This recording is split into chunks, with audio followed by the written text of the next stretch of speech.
Soldiers, quick! Let me scry.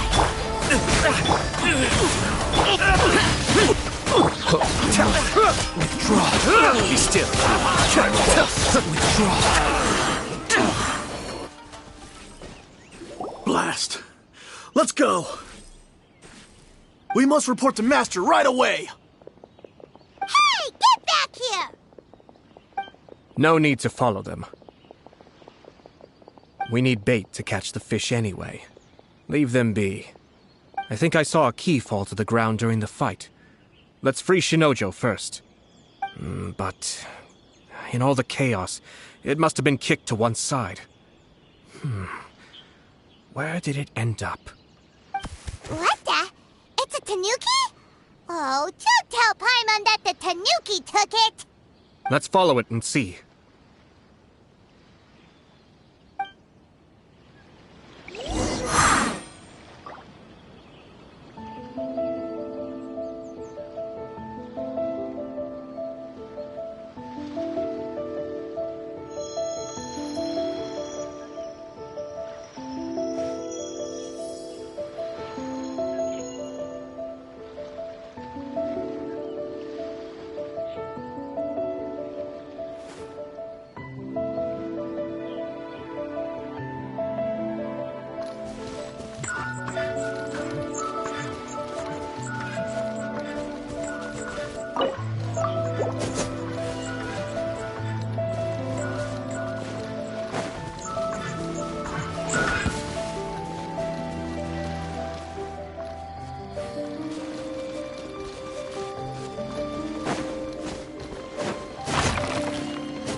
Oh, thank the gods you're here!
Thank you.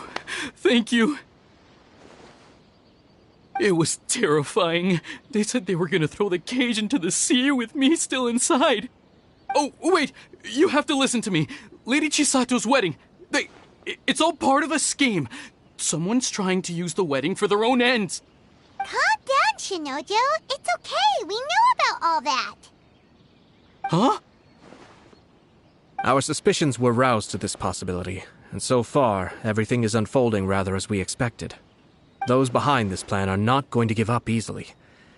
Their next move is imminent. We must devise sufficient countermeasures. Yashiro Commissioner, you're personally going to take action? This situation has consequences for the whole Tri-Commission, and the stability of all Inazuma is at stake. My hitherto neutral stance ends now. The almighty Shogun has always despised these pathetic power games. As a commissioner, I am a servant of the Shogun, and it is therefore my duty to handle these tiresome matters on her behalf. That's true. Shinojo, don't return to your post yet. Find somewhere safe and stay hidden. Traveler, Paimon, let's get out of here.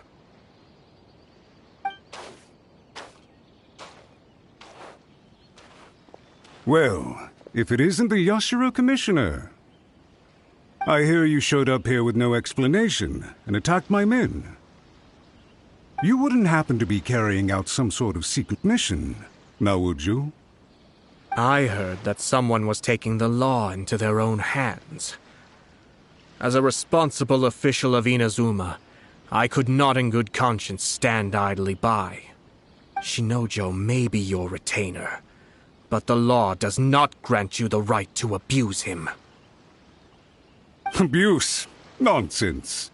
I was just teaching him a lesson.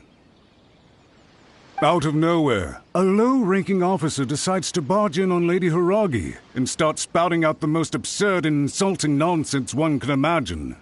A truly egregious loss of decorum. I dare say, the poor lady was terrified. So, you're saying that you know absolutely nothing of the reasons for his actions? Because otherwise, why would you describe it as out of nowhere? Two people from two different clans are getting married. That's all there is to it. And yet this young gentleman took it upon himself to fabricate a nonsensical disaster story around it. How should I know what he was thinking? Even if she marries into the Kujo clan, Lady Hiragi will always be the daughter of the Hiragi clan and the most distinguished member of the Konjo Commission. We are, and always will be, her loyal assistants. It's our duty to see that she never has to worry about anything. Loyalty and duty are our guiding principles. Not only did this guard show no regard for either, he went out of his way to upset our lady. How could one do such a thing? Even if we put it down to a rare moment of impulsivity. I have to say, I'm surprised to see one of such noble standing as yourself rushing to his defense. Darn it! This guy is good. Annoyingly good.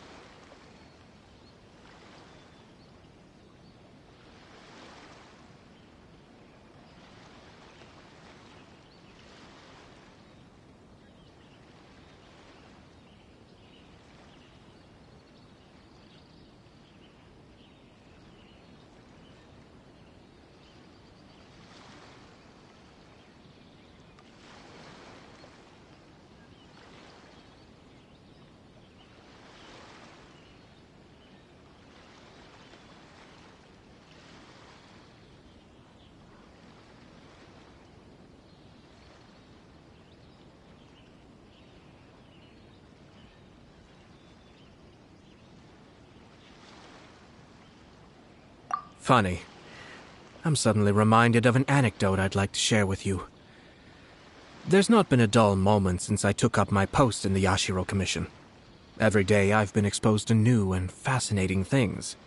For instance, a merchant from abroad once told me about a curious kind of bird with the most extraordinarily long tongue. So long, in fact, that you can tie 2 knots in the portion of it that extends out of its beak. I'm sure someone as erudite as yourself could be able to guess what people do with these unusual avians. Keep them as pets.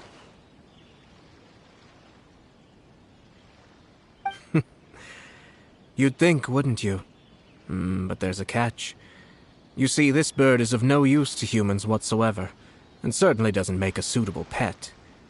If you catch one, the best thing you can do is actually cut its tongue off and throw it out of the window. The reason they give is this. The longest tongue has the most to say, but don't be deceived as it chirps away, lest the song it sings lead you astray. I say, Yashiro Commissioner, are you here simply to mock the Kanjo Commission? Far from it. In my mind, the Kanjo Commission is made up of honorable individuals, upright and forthright, conscientious and loyal. It is unbecoming of such people to resort to lies, deception, and filibustering, all as part of a plan to remove Lady Hiragi from her position in the Kanjo Commission. Yashiro Commissioner, please don't make accusations without any evidence. The evidence is standing right in front of me, is it not? I have a credible witness who can confirm you were quick to try and make him disappear as soon as he said something that you did not like. Ugh, dear me. I can't believe the Grand Matsura clan is now represented by someone with less of a sense of loyalty than even an ordinary servant. You studied hard and took a government position, only to make it to where you are now just to play these petty power games behind the scenes. I'm not sure whether it's because you're smart enough to play the system, or too foolish to know any better. In your years of service to the Shogun, not only have you managed to glean nothing good from the people around you, you have also let yourself be blinded by self-interest. And now you have ruined your once bright future. I'm not angry, Mr. Matsura. I just feel sorry for you. Is that right? Then tell me, if you're so bright, what exactly do you think you can do to me? This is at most a Kanjo Commission issue. We'll handle this amongst ourselves. You are reaching rather outside of your bounds, Yashiro Commissioner. If you seek to involve yourself in other clans' affairs, might I be so bold, then, as to question your motives in doing so? I think you are simply opposed to an alliance between the Kanjo Commission and Tenryo Commission, because the new balance of power in the Tri-Commission would be a threat to you personally.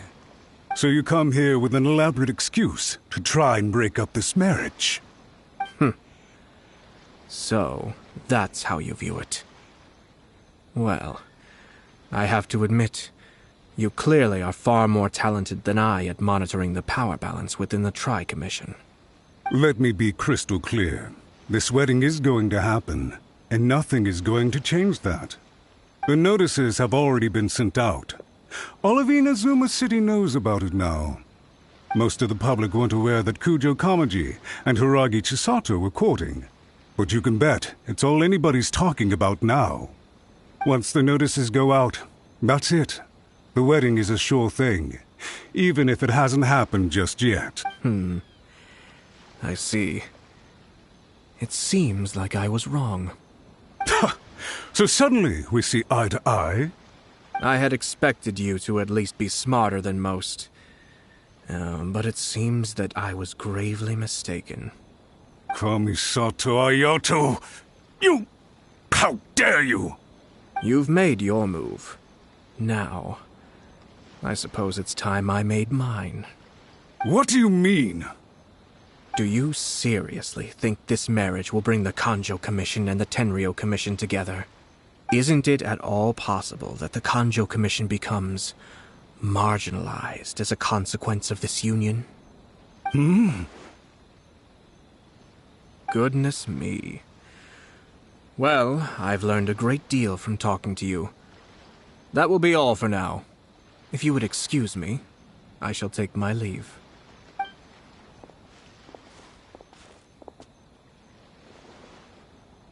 Hey! What was all that? Paimon didn't follow at all. They had their scheme, but fortunately I was prepared. As I said, they ended up coming out from the shadows and revealing themselves. Let's see how things are in Inazuma City. Then, I'll take you through the details of my plan.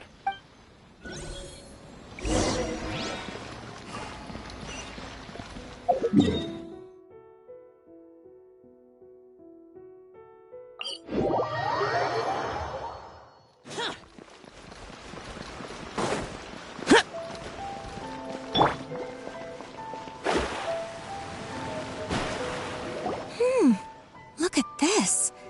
The daughter of the Kanjo Commission's Hiragi clan and the master of the Tenryou Commission's Kujo clan are getting married.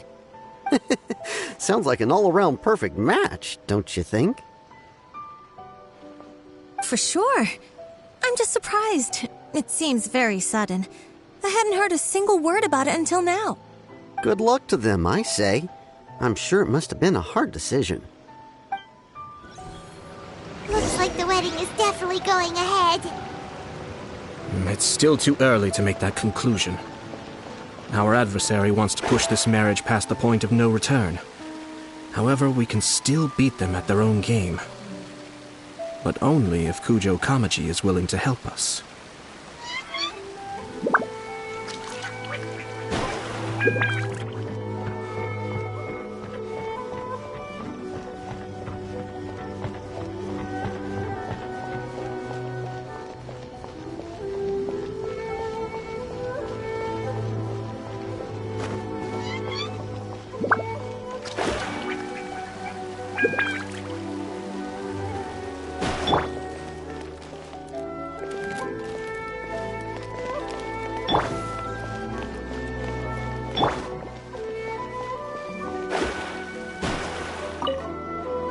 Welcome.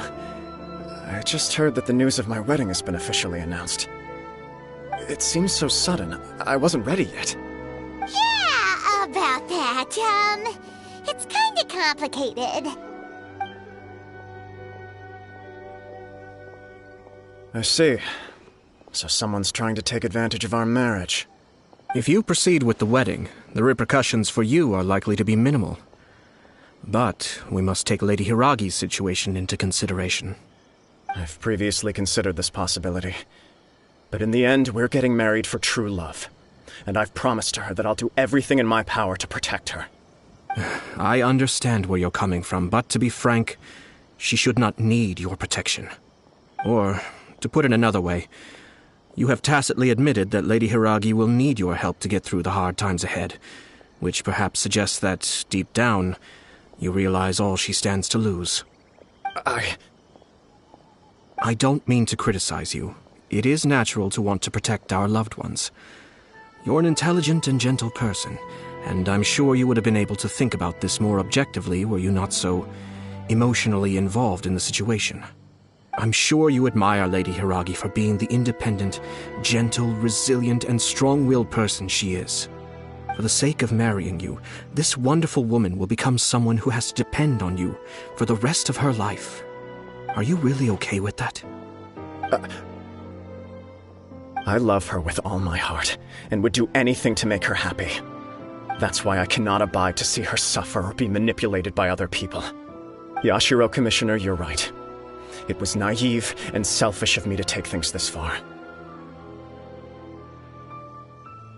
But it's too late now, isn't it? There are notices everywhere. I have a plan, but it needs a villain.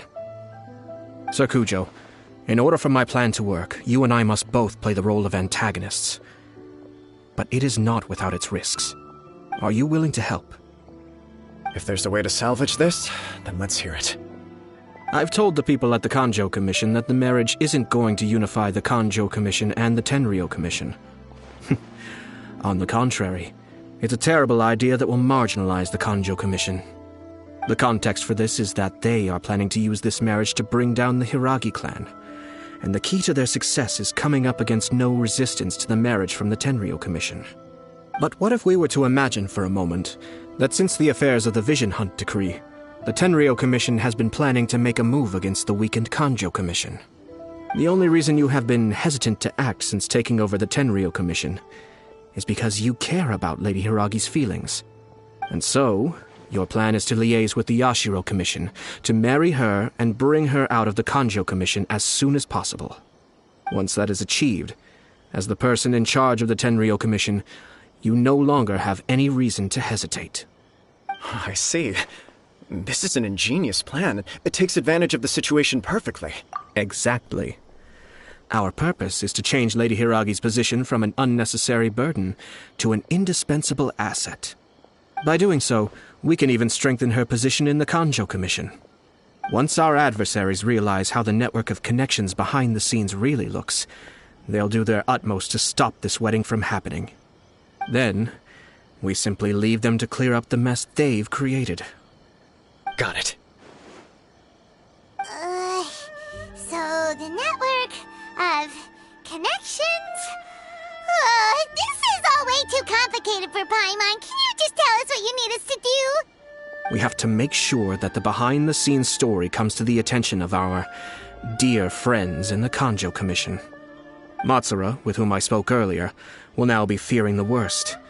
No doubt he'll be on the lookout for the first sign of a crisis. In that case, he will almost certainly have placed informants throughout Inazuma City. What we need to do is to use these informants as a breeding ground for our fake intel. Sir Kujo, there are certain things that I need you to attend to personally. It's almost time. My ninja has located one of the informants. Let's go and see if he'll take the bait.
Scry the sky.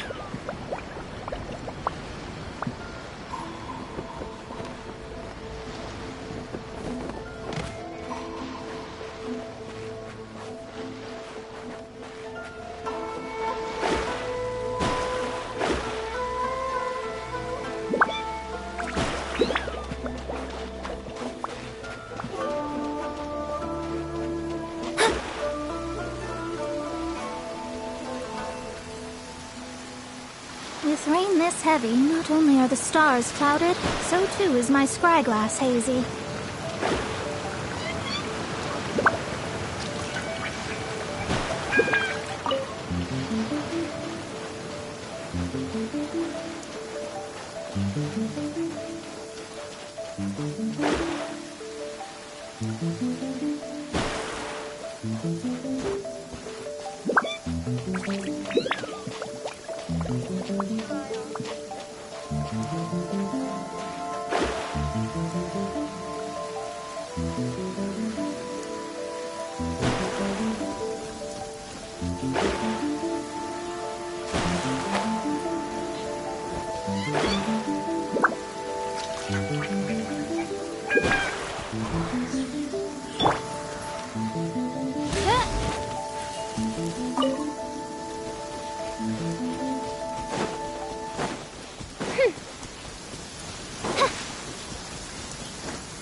sun's out. This meteorological transformation is most splendid. Like a felicitous twist of fate in the face of certain doom.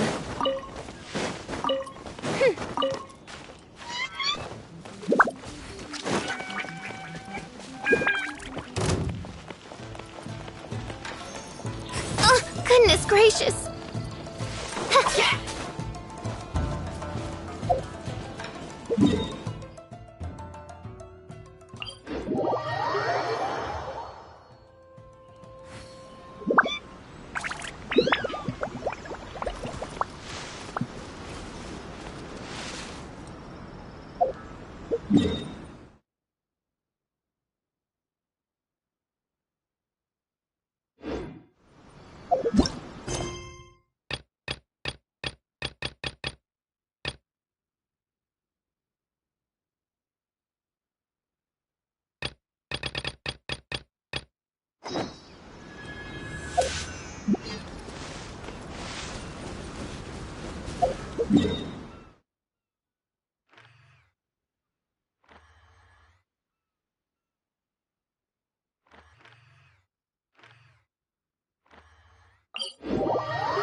I created another universe and founded paradise. For I, Fischl, am the Prinzessin der Verirrt...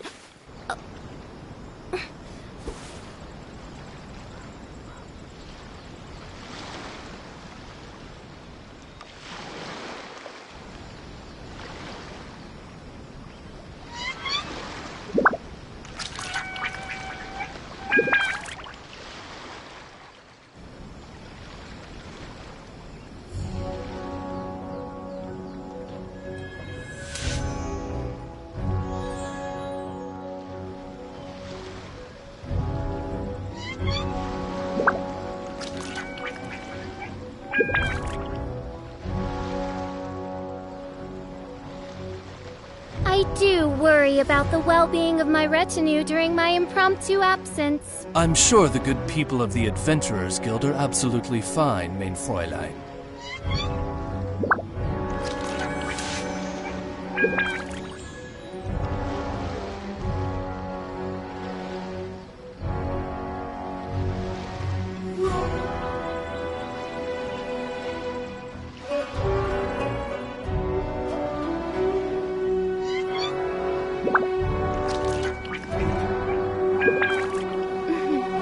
May the glory of the Prinzessin bring light to this world.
Drat. You caught me.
Make my escape.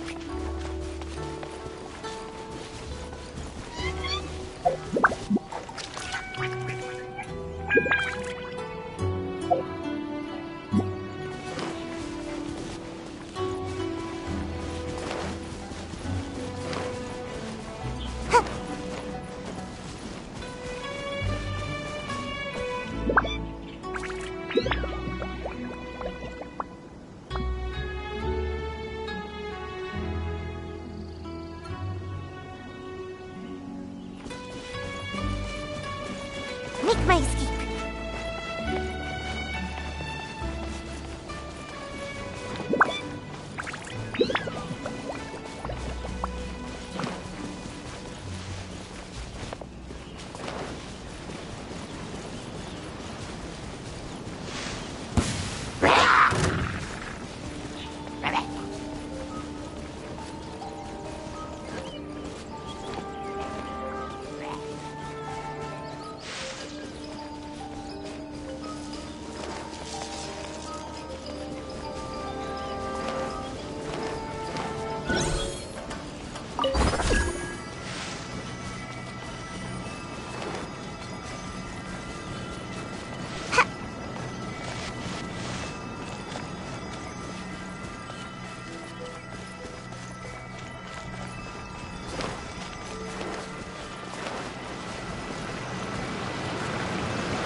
I'm Aloy.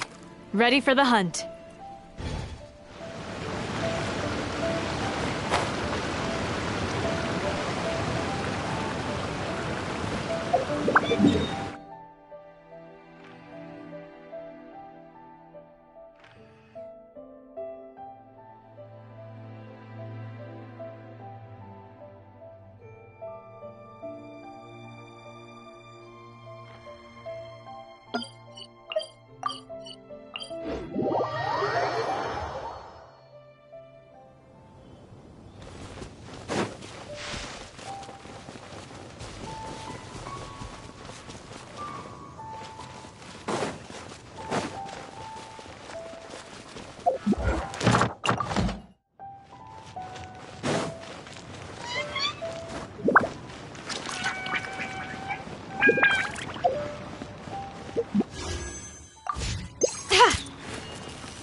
Ever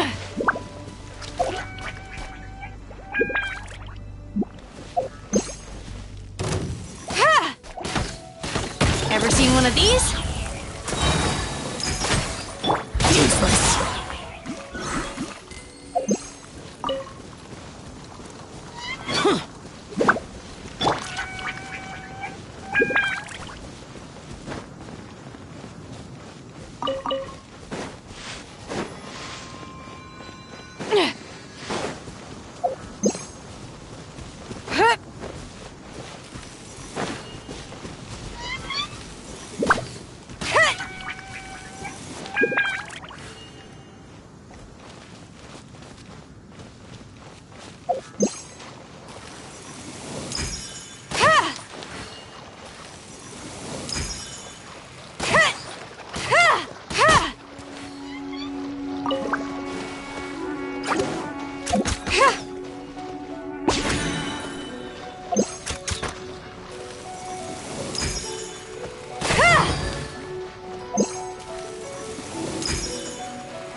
Behold, the Prinzessin der Verurteilung.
That person is one of Matsura's informants. Let's follow him. Be careful not to get seen.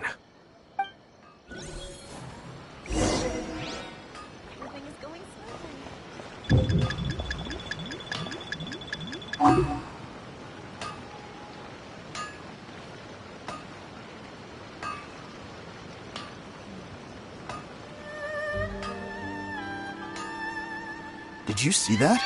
Sir Kujo Kamaji just came past here with a huge group of people. Could it be related to the wedding announcement? Maybe, but from the look on his face, it seems like something much more serious. He and his men seem pretty intense at the moment. Isn't it all a bit excessive for a wedding?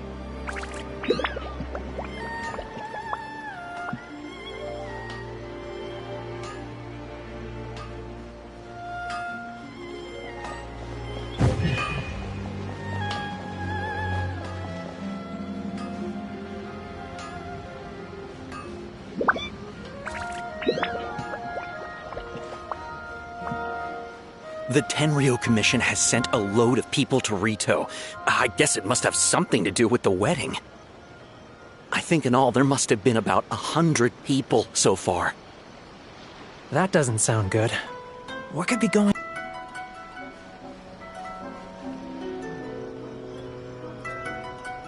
The news is spreading fast, but it appears Master's fears may be well placed. There's no way they sent this many people just to escort the bride. I have to investigate. He ran off! As expected. Let's follow him. Wow! It's like the whole Tenryo Commission is here. Excuse me, has something happened on this road? I'm a businessman passing through, and it's a little disconcerting to see this place so heavily guarded. Ah, please don't be alarmed. As I'm sure you've heard, the wedding of Sir Kujo Kamaji and Lady Hiragi Chisato will take place any day now. Sir Kujo decided to send for Lady Hiragi ahead of time, and have her live in Inazuma City during the run-up to the wedding. I see. We are here to clear the way for Lady Hiragi. Not just us either. You'll see more Tenryo Commission members as you go further along.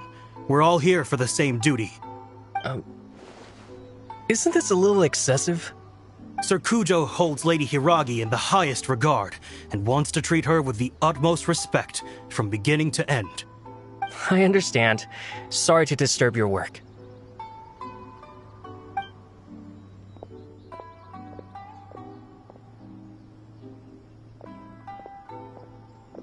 Drat. It's exactly as Master feared. They say they're here to guard the road, but really they're poised to attack if Master doesn't allow Lady Hiragi to leave Rito. Wait, no. If Lady Hiragi does leave, they'll have all the more reason to strike. But we're in no state to defend against a Tenryou Commission attack. I must tell Master right away. He ran off again! That should do it. The seeds have been sown. In this atmosphere, mounting suspicion will nurture fear among the Kangjo Commission. Now, we wait patiently for it to grow and ferment. The calm before the storm is always the part that unsettles people the most. Are they really gonna own up and apologize, just like that? If you're curious to find out, you can visit the Hiragi clan in Rito in a couple of days. I have some other business to attend to, so I won't be spending any more time on this situation. In any case, we've made our move. It's only a matter of time before they give up and surrender. This is not my first time. Well then, goodbye for now. I truly hope that things will work out in Hiragi Chisato's best interests. He left kind of abruptly.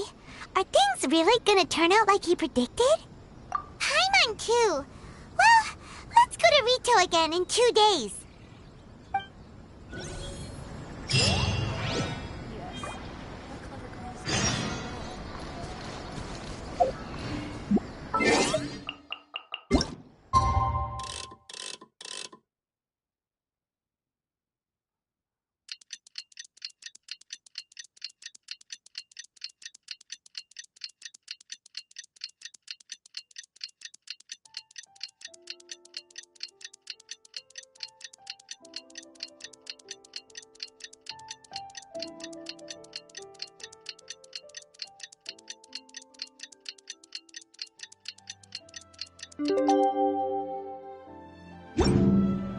Reduced to just standing around.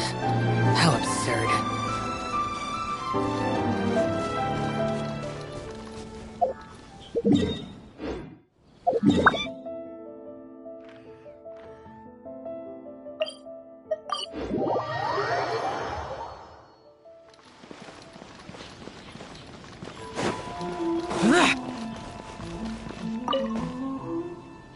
These people from the Tenryou Commission have been here for days now. I guess they're here to pick up Lady Hiragi. But why would it be taking so long? I heard that the Kanjo Commission suddenly said they don't want Lady Hiragi to leave. To be honest, I'd be hesitant if I were her. A crowd this size comes to Rito? Who knows what they could be planning? Shh, stay quiet. Someone might hear you. Right. Sorry. How did things get to this point?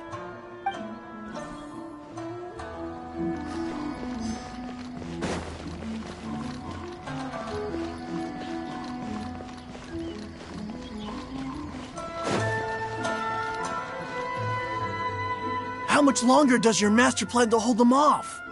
I have no idea. We're stuck in limbo here. Master's been very on edge these past few days.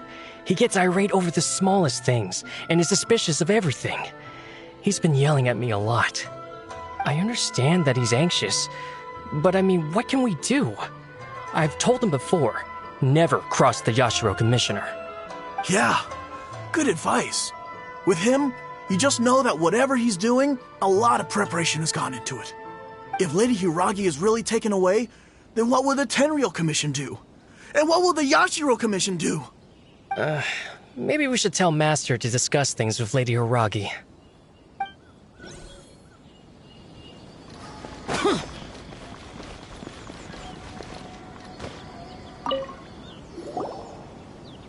Hello. How may I help?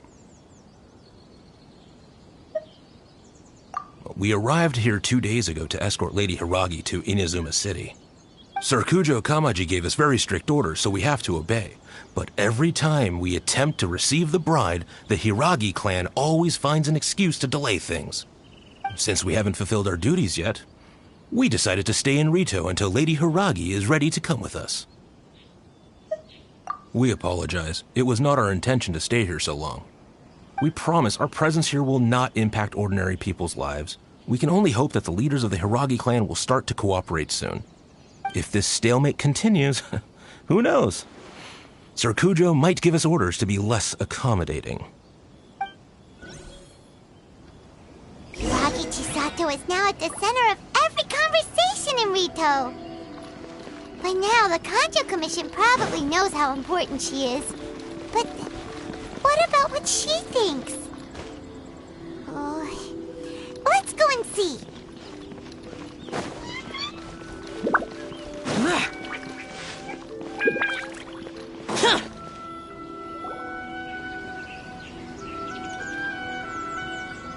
Oh, Traveler!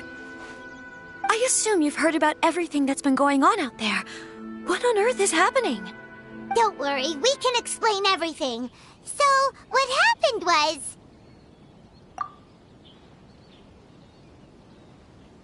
After the Tenryou Commission arrived, they suddenly became alarmed. They keep having secretive discussions and won't allow me to have any direct contact with the Tenryou Commission. I never would have thought that this was Sir Kamisato's plan. Now it all makes sense. I'm sorry. I haven't. Maybe there's no right or wrong decision. Maybe everything would be easier if I simply didn't have the choice. I used to tell myself things like this to avoid having to think about it. But once I saw the notices appearing out of nowhere on the streets, signaling that the wedding was confirmed, I didn't feel reassured at all. Instead, I felt a great sense of regret. I keep thinking back to what Sir Kamisato said. This is supposed to be my bright and beautiful future. But what if it's not? I can happily accept that if someone was trying to take advantage of my marriage, I should absolutely refuse to go through with it. But that's not the answer I'm looking for. And also, now that things have escalated to this point, it will be tricky to resolve. Ah, Lady Hiragi, here you are. You scared me for a second. I thought you'd gone missing. You... Wait, you're the ones who were with the Yashiro Commissioner that day. What do you think you're doing here? Are you trying to convince Lady Hiragi to leave? Calm down. They're my friends. They're just here to visit me. Friends?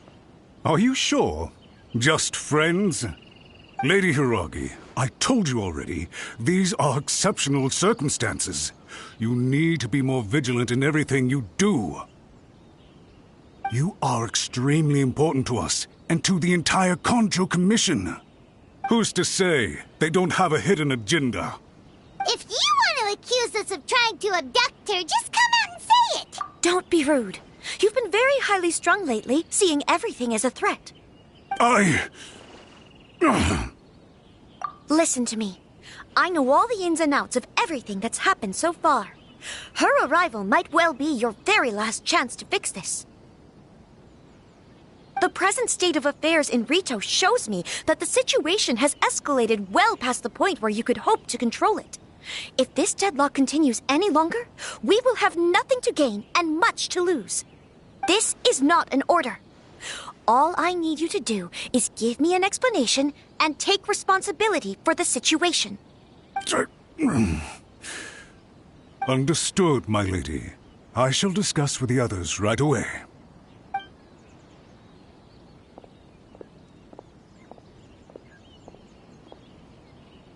Good job, Chisato! You handled that well! I was so nervous. But I thought things are now so critical that I should at least give it a try. And it worked remarkably well. Yes, well, let's wait and see what happens. I hope they provide a satisfactory response. We had a serious discussion and reflected on our mistakes. In all honesty, no one can handle the weight of the situation here. Everyone is besides themselves with worry. It'll drive us mad if it continues any longer. I'm so sorry. My actions were radical and duplicitous. I was selfish and ignored the greater good.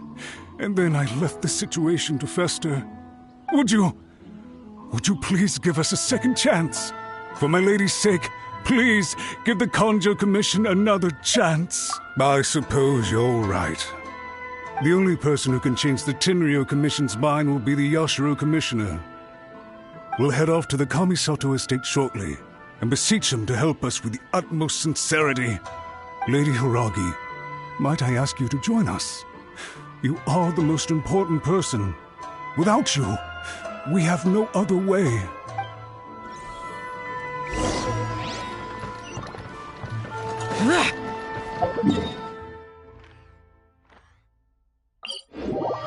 By the way, aren't you a good friend of the Yashiro Commissioner? Please put in some good words for me.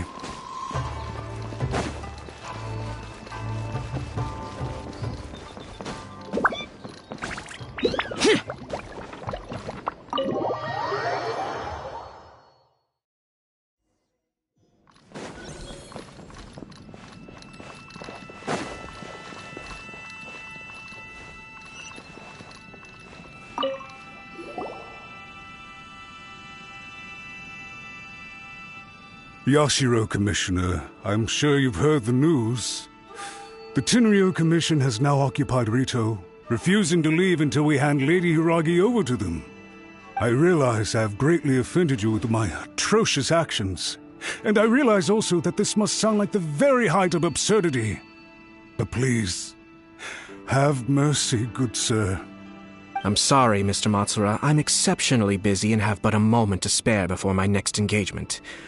I fear this leaves no time for small talk. So, please, if you would be so kind, get straight to the point. I know our apology means nothing to you, but we really have nothing else left to offer by this point. I'm terribly sorry. Everyone in the entire Kanjo Commission now realizes the gravity of this situation. Lady Hiragi is indispensable to us. We promise to always support her. So, would it be at all possible for you to talk to Sir Kujo once more, on our behalf? You make it sound so easy. The Tri-Commission will be ridiculed by the public if we choose to withdraw the notices now and eat our words. What do you plan to do about this? To lose face for the Tri-Commission is to bring shame to Her Excellency. Are you and your associates ready to face the thunderous wrath of the almighty Shogun? We'll take full responsibility. We'll publish a new notice and hold a conference to explain the situation. We will make sure that the public knows this was all a huge misunderstanding. We'll do everything we can to minimize the impact. Everything we can. Master Matsura, you should have known it would come to this. Whatever were you thinking? But the Tri-Commission must always put the interests of Inazuma first, regardless of what Sir Kujo and I may feel at this present moment. If the situation in Rito is left to fester any further, things may get out of control. But Lady Hiragi and the inhabitants of Rito are innocent. If we fail to contain the situation promptly, the rumor mill will wreak havoc on the Tri-Commission's reputation. Try keeping a pet bird. You'll see what I mean. Songbirds who know how to hold a tune can be very pleasant to listen to, but they can also become irritating if they don't know when to stop. And as for the ones with excessively long tongues, well, they're so insufferable that they can't be kept as pets at all. But it doesn't take a moment to cut out their tongues and silence them for good. Yes, I understand. I've listened to your concerns, and I'll talk to Sir Kujo for you. But I can't guarantee that he will change his mind. I understand. Thank you for your help, Yashiro Commissioner. All right, you ought to return now. I'm sure you have a sizable mess to deal with back in the Kanjo Commission. Okay, then please excuse me. Thank you once again, Commissioner.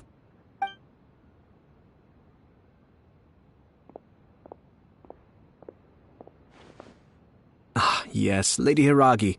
I have something to tell you. Would you mind? Oh? Why, of course. Sir Kamisato, you became a completely different person just now. It felt so intense. Unruly servants like him need to be severely reprimanded. As a commissioner, the almighty Shogun trusts me to do her will. I did as I should. But now, I'd like to take off my commissioner hat and share a personal story with you. Oh, please. I'd love to hear it. You must have heard that the Kamisato clan once went through an extremely difficult period. My father worked incredibly hard to compensate for the grave errors made by the Kamisato clan long ago and restore our reputation. The work took a toll on his health and ultimately led to his untimely demise. My mother loved him dearly. She passed soon after. This sudden turn of events dealt a heavy blow to the Yashiro Commission. Behind the scenes, things became very unstable. Everyone thought that the Kamisato clan had lost power. That made my sister and me nothing but burdens hindering the ambitions of others. It may sound preposterous now, but I assure you that is the truth of what the Yashiro Commission has been through. Huh. Pretty similar to how the Kanjo Commission is now. Back then, I had no choice but to accept the position I was in. While I desperately looked around for powerful supporters, I endured smear campaigns and attempts to exploit me.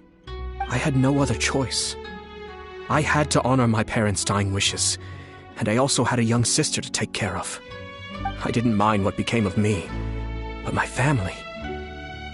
No one can ever be allowed to trample over my precious family. Fortunately, I persisted, and the Kamisato clan was able to survive this storm. I think I now know where my sense of loss and confusion was coming from. Shinojo once told me that he saw what was in me in a way that no one else did. That's why he couldn't bear to see me live the rest of my life depending on someone else. I thought the reason I felt unsettled was because of uncertainty over getting married. But the fact is, it's because I felt too young and inexperienced to handle the situation facing me. The reason why Sir Kujo was able to face the prospect of marriage so confidently is because he's prepared for anything. That's it. The situation I'm facing now is the same one he faced back then. When his clan was in crisis, he bravely drew his blade and challenged the almighty Shogun. And now, it is time for me to make a stand and become my own person. Well said. I'm sure once you have grown and gained confidence, your father will be able to let go and allow you to decide how you want to live the rest of your life. It might not sound exciting, but this kind of personal growth is a necessary step in the pursuit of true happiness. And I'm sure I can get there. I will use this as an opportunity to take over the responsibilities of the Hiragi clan. I'll think about marriage again after everything is more settled. This puts less pressure on Kamaji, and means I can support and protect myself without having to worry about becoming a burden or dependent on someone else. My best wishes to both of you were and remain heartfelt. When the time comes for the wedding to go ahead, I will come to congratulate you once more. Thank you, Sir Kamisato. I am grateful for everything you have shared with me. Now, if you'll excuse me, I have a lot to deal with back home. Take care, Lady Hiragi. I'm confident that on your return, you will find your Kanjo Commission associates most receptive to your instruction. Yes, in fact, my recent experience suggests the same. Thank you once again.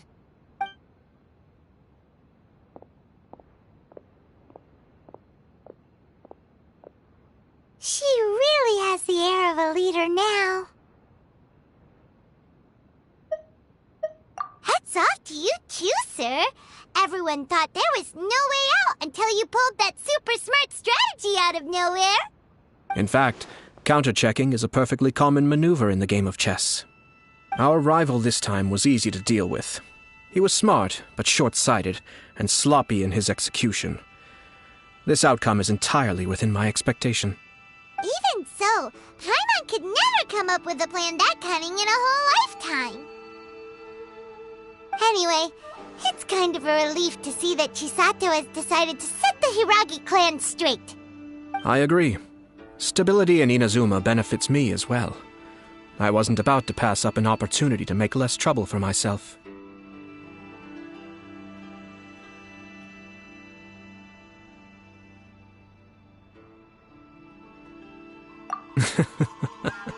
Well, the fact is that I am first and foremost the Yashiro Commissioner. Perhaps for Master Matsura, power is his life's pursuit. But for me, nothing matters more than the stability of Inazuma. A stable nation is the prerequisite for a stable Yashiro Commission. Only then can the Kamisato clan and the other Yashiro Commission clans have a peaceful existence. But human desire will always be a factor in the equation. This is not the first situation of its kind, nor will it be the last.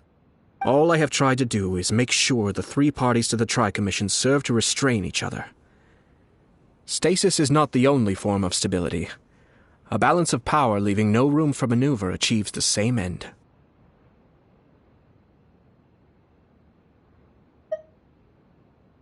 Another positive outcome is that everyone recognizes how important Lady Hiragi is now. I think I did her a sizable favor in that regard. Dealing with the Hiragi clan will be much easier for her than navigating a new and unfamiliar one. There were so many things at play over this one wedding!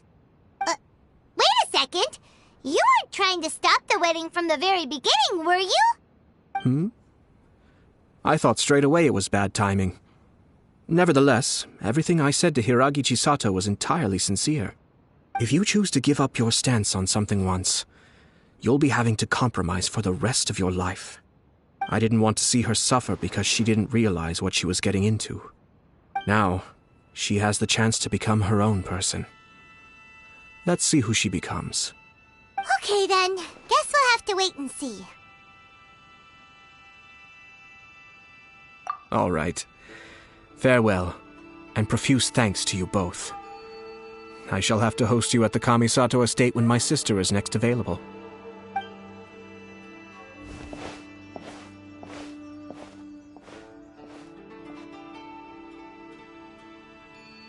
Looks like everything's resolved. Masterfully done. Everything was perfect. Well, except for one minor detail. I somehow ended up with a glass of very peculiar tasting milk. Didn't you like it? I distinctly remember you saying you are quite partial to exotic flavors. Oh, my lord. The Traveler had one of those as well. I'm sure she's made a great impression on you. The Traveler did indeed play a critical role in this case. I'm sure both families would have been more guarded against me had she and her companion not been present. It wouldn't have been so easy to get to the heart of the matter. There you go again, my lord. Placing the focus on other people while discreetly performing your job to perfection. Naturally. Ah, yes. Now that we're both free, let's finish off that game of chess we started a few days ago.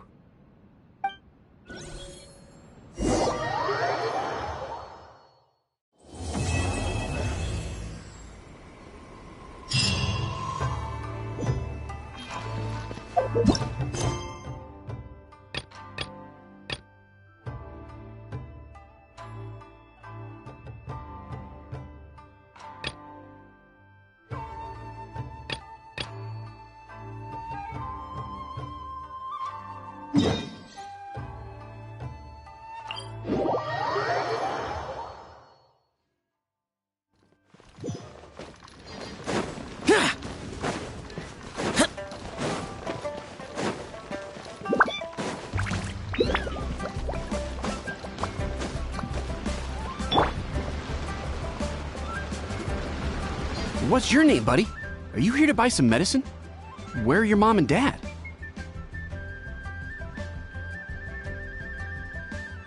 Are you lost? No, I'm not. My name's Ayu, and I'm here because... Hey there, Chi-Chi! Hi, Gray! What's going on? Hi, Traveler and Paimon. You've actually come at the perfect time. This little boy seems to have gotten himself lost. I think he must be new to the city, probably wandered away from his parents and... No, listen to me! I'm not the one who's lost. It's my dad. Your dad? How does a fully grown man manage to get lost in Liyue Harbor? Well, my dad's always been kind of forgetful. In the past, he was just a little slow to react sometimes, but I'm worried that it's getting more serious.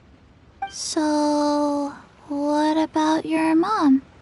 She went out a few days ago to gather some herbs for my dad, but she still hasn't come back. Meanwhile, my dad's been getting worse and worse. I remembered that the owner of Boo Boo Pharmacy always runs a clinic in Chingsa Village during the Lantern Ride, so I thought, why don't I take Dad to Liyue Harbor to see him there? When we got to the city gate, I took a moment to ask the Millelith guards for directions to the pharmacy.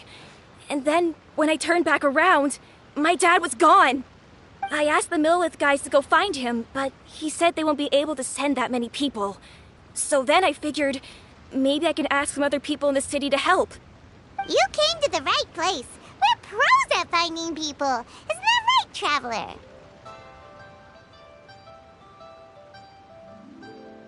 Changshen can help.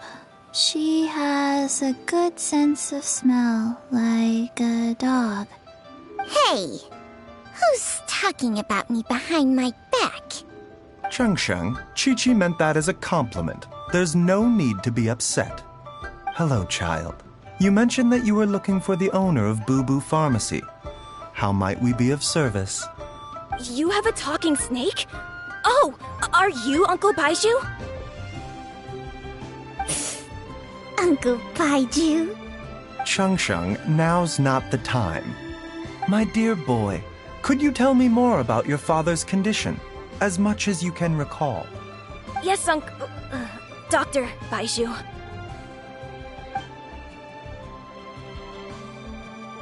I see. And your family lives near Chingsa Village, you say? I visit patients there frequently, but I don't recall ever seeing you or your parents. Uh-huh. My mom doesn't like meeting other people, especially during Lantern Ride. She always tells me to just stay at home and keep my dad company. Is that so? Ayu, by any chance, is your mother's name Jiangli? Whoa, yeah, it is! Do you know my mom, Dr. Baiju? I certainly do. Gui, Chi-Chi, are there any pressing matters in the pharmacy at the moment? Ayu's parents are old acquaintances of mine, so I would very much like to assist with the search. Would the two of you have time to join me? Don't forget us two! We already told Ayu that we'd help!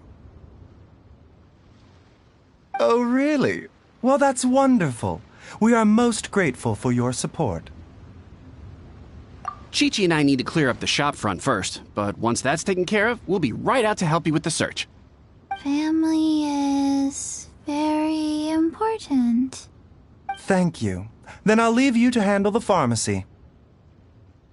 Traveler, Paimon, why don't you come with me and Ayu?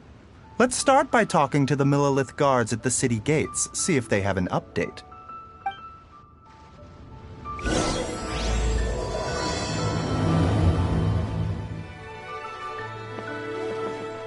His family. We have to find them.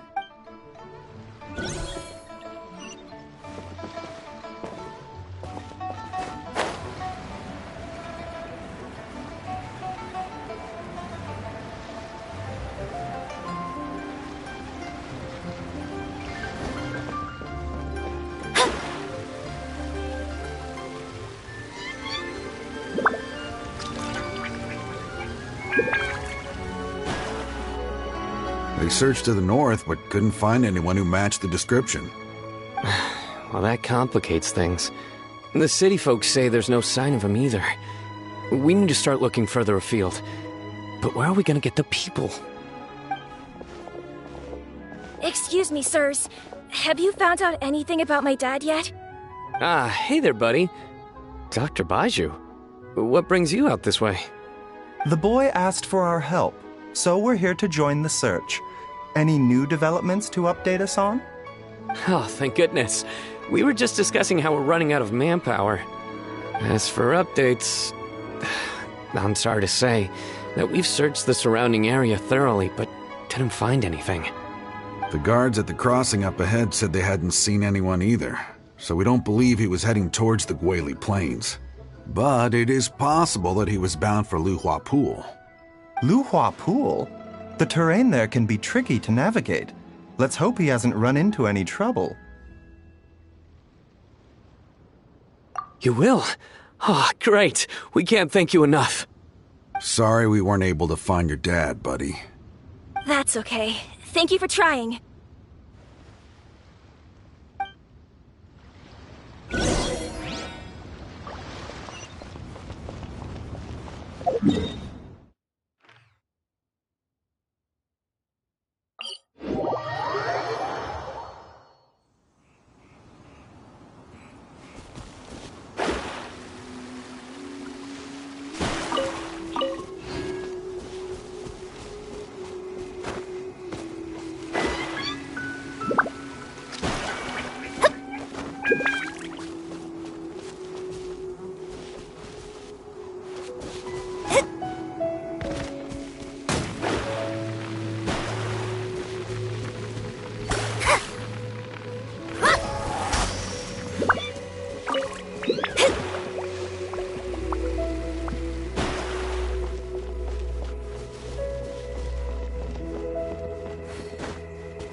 Can you hear me? There's somebody over there! Oh, hey, you! Stop! Don't go any further!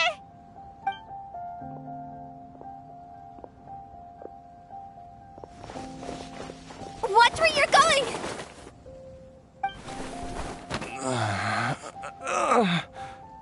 Oh, dear customer, Wangsheng Funeral Parlor does appreciate your patronage, but you needn't hasten the inevitable.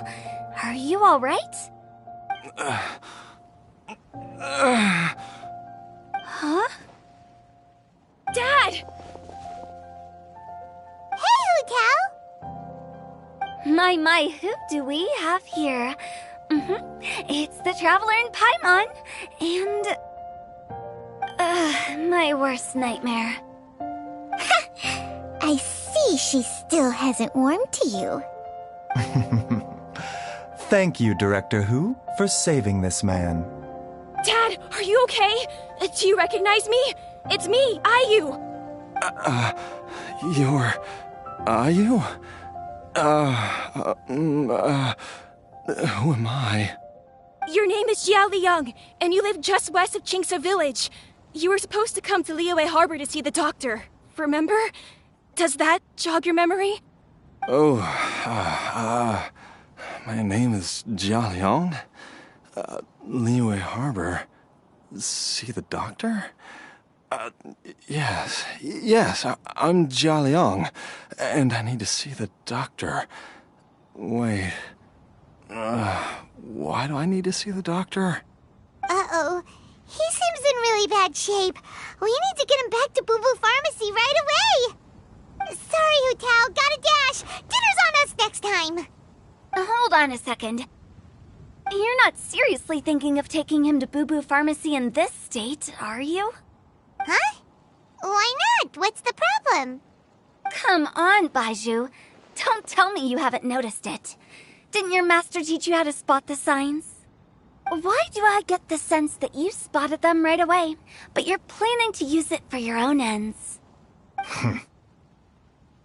Use what? What are you talking about? Paimon's lost. There are traces of god remains in Jia Liang's system. Yes, but more importantly, they're on the verge of an outburst. If that happens, the consequences will be unthinkable. Paimon, sorry. What? God remains?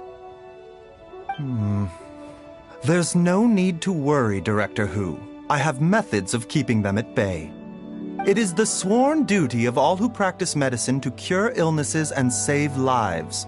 What reason would I have to neglect a patient in need who is right there in front of me? Besides, it was my late master's dying wish to be able to save this patient in particular. Perhaps out of respect for him, you could give me a day's grace so that I have time to treat him? Now you're bringing my great-uncle into this? Baizhu, just what are you planning this time? Merely to cure this man, nothing more. But of course, if you have any doubt as to my intentions, you are more than welcome to accompany me to Boo Boo Pharmacy and monitor my activities. Oh, really? I thought I was persona non grata at Boo Boo Pharmacy. You're being unusually generous today. Okay, deal. We're not gonna solve anything by keeping Jialiang here. I'm happy to do it your way, but only for my great-uncle's sake and the travelers, of course. You must be pleased you brought the traveler along. Otherwise, this would have been a much more vexing ordeal. Well, time is of the essence. Let's get ourselves back to Boo Boo Pharmacy at once.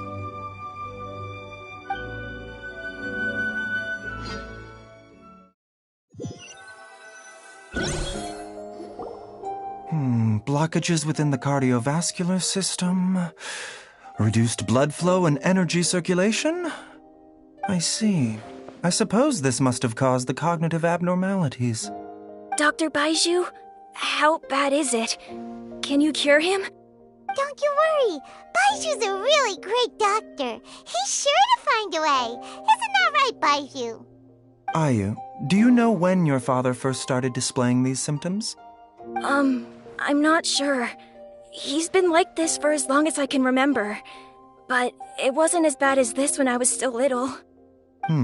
So it's been a long time indeed.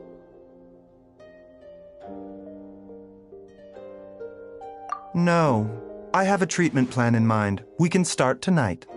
Come and see me again tomorrow morning. I promise that by then, Ayu will find his father healthy and lucid again. Thank you, Dr. Baizhu. Thank you so much.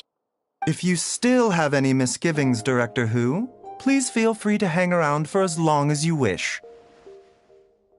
However, it would be best if you step outside this room. A doctor must be able to focus when treating a patient. Any distractions heighten the risk of complications. Yes, of course, absolutely. I'll just go and look at the flowers or something. But I will be back in an instant at the first sign that something's amiss. See you tomorrow, Baizhu and Changcheng. Bye for now, everyone. Are you ready, Baizhu? Ready as I'll ever be. I'm used to it by now. Come on, let's get started.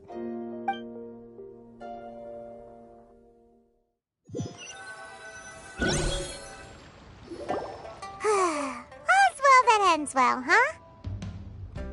You know, Paimon's kind of curious after hearing Baizhu mention those people from his past. What do you think they were like? Yeah, you must be curious too, right? Let's go see what we can find out while Baizhu's busy treating Ayu's dad.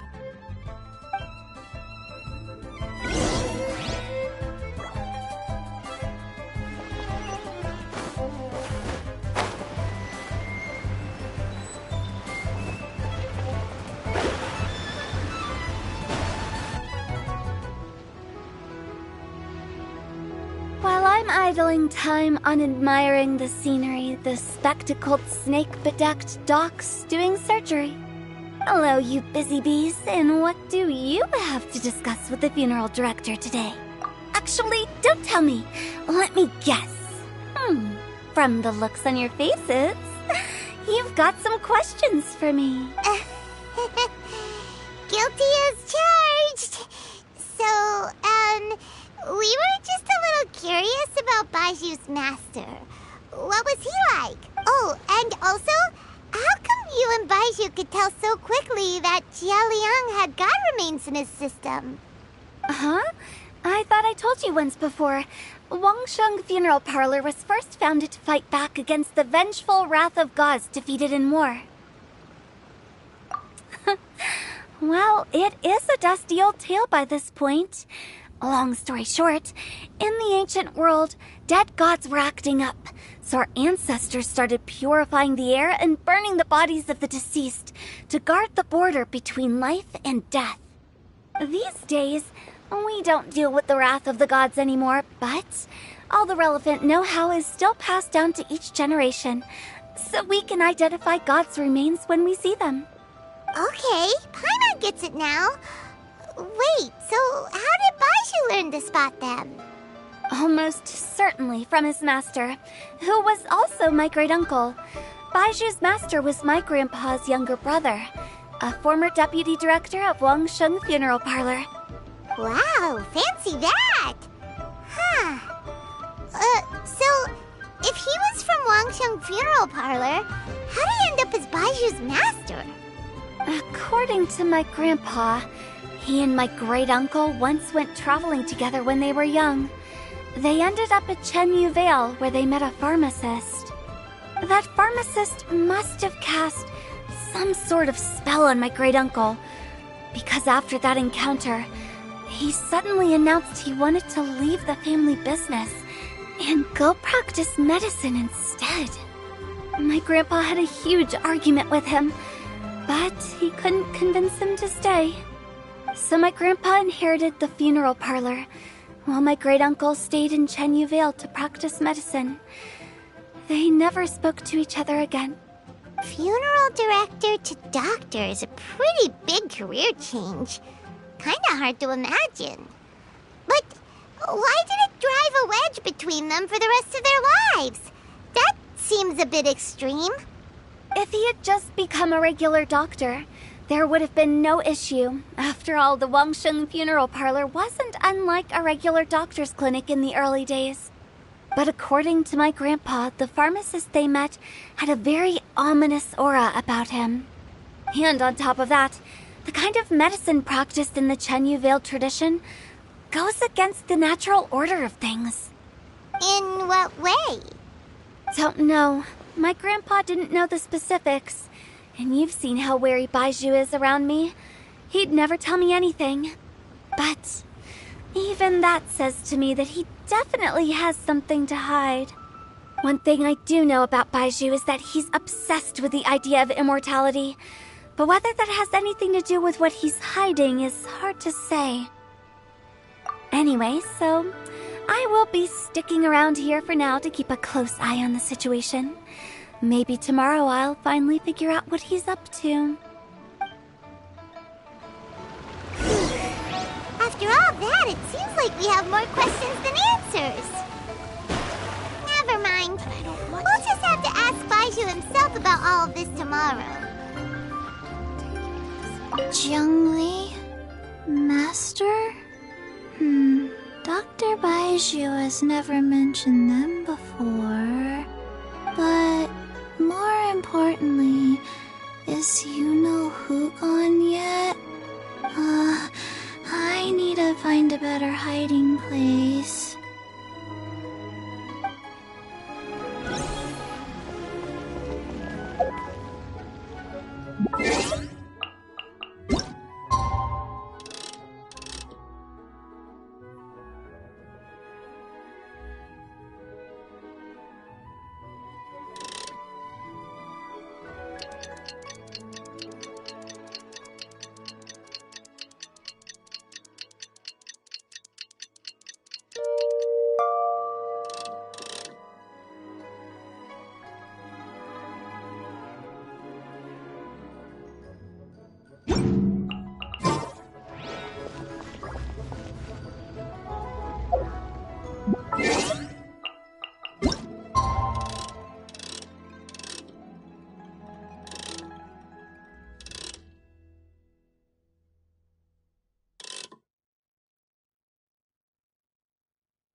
Astrologers must read them. It's a new day! Let's go back to Boo Boo Pharmacy and check out how Jia Liang is doing. Dad!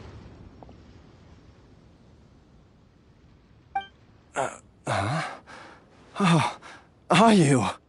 Dad, you remember me! Yes, I remember now. Oh, I'm so sorry. You must have been worried sick. Has your mom shown up yet? She's been gone for a while, hasn't she?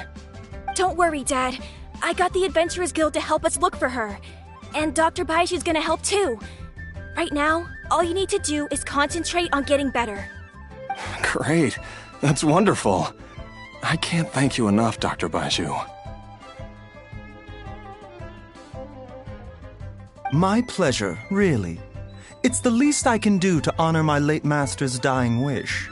If anything, I should be apologizing to you for not making the time to visit in all these years. Not at all, Dr. Baiju. It's only because Jiang Li... What was her reason again? You're still in the early stages of recovery, so you'll need to take it easy for a while. Take it slowly and try not to overexert yourself. I suggest you stay at Boo Boo Pharmacy and rest for at least the next few days. Director Hu, do you have any further reservations about Jia Liang's condition? It seems like the evil presence is gone after all. You really did manage to suppress it, huh? But how did you accomplish this in a single night? That would be a trade secret, I'm afraid. If that gives you any cause for concern, you may continue to monitor Jia Liang for as long as you wish. Though I regret to say that Boo Boo Pharmacy cannot offer to reimburse Wang Sheng Funeral Parlor for any revenue lost in the meantime. Oh, come on, Baiju. I'm not that unreasonable.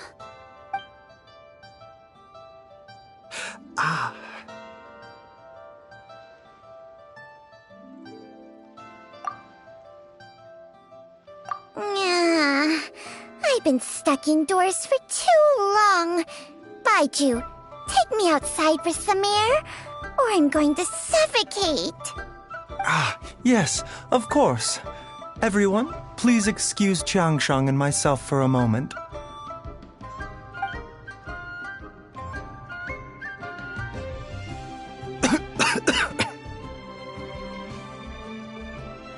Suffering now, are we? Did you seriously expect to cover it up just by putting on a brave face and ignoring it? If it weren't for my quick thinking, they'd have all seen the sorry state you're in by now. But in any case, why must you keep this a secret from everybody? You should at least share your secret with one person you trust. Who's there?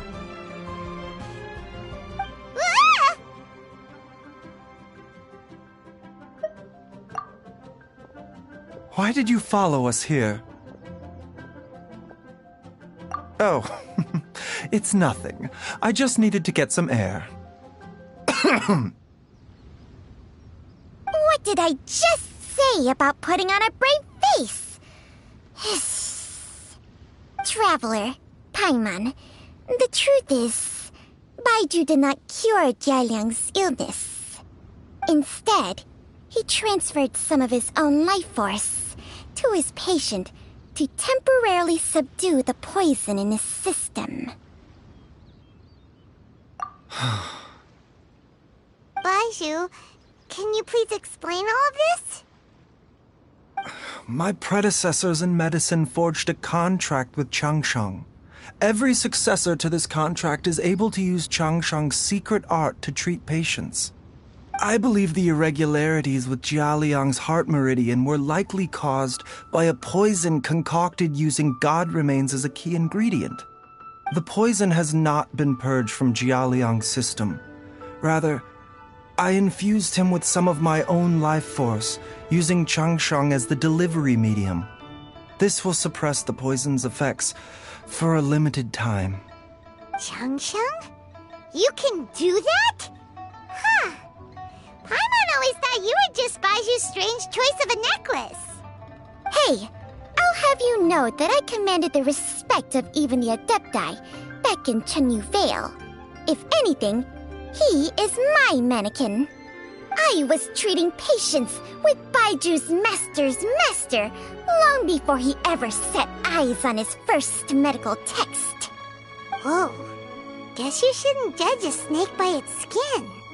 Please, that's enough. Wait a sec. Huto was saying that the branch of medicine you studied uses some pretty dubious methods. So, when you transfer your life force, does that mean you're actually damaging your own body? Hardly. Jiangsheng helps to keep my chi in balance, so there is no great harm done. Still, Baiju's life force is not unlimited. We must find a way to neutralize the poison in Jialiang's body. And soon. Traveler, Paimon, would you lend this dummy a hand? He needs someone checking up on him, or he'll exhaust himself trying to accomplish everything on his own.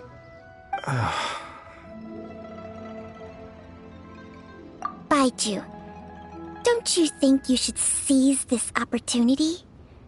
You cannot expect to hide this from everyone for your entire life. Time will see that all secrets surface eventually. Entire life. Thank you, Traveler and Paimon. Huh. Paimon doesn't think we've seen this side of you. But there's no need to thank us. You've helped us out before. The poison in Jialiang's system must have accumulated over a prolonged period. I think I should pay a visit to their family home and look for clues as to how he might have been exposed to it. Yes, I asked Ayu this morning before you arrived. He told me that his family lives in a secluded spot to the west of Qingsa village. Let's head there together once I've asked Gui and Chi-Chi to look after the pharmacy. As well as investigating Jialiang's exposure to the poison, we should also keep an eye out for Ayu's missing mother, my fellow disciple Jiang Li.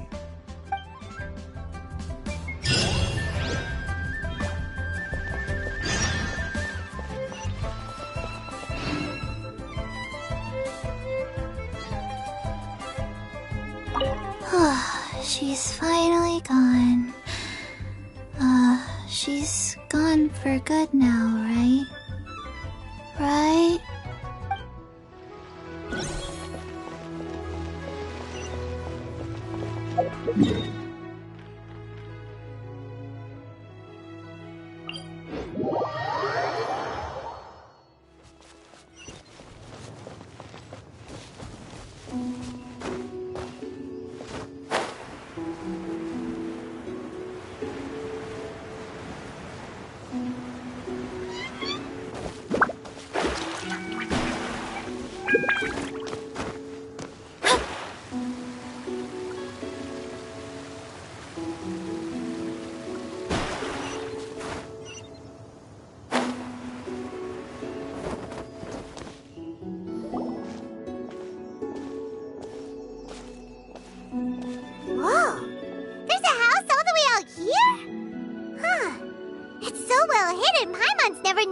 Before.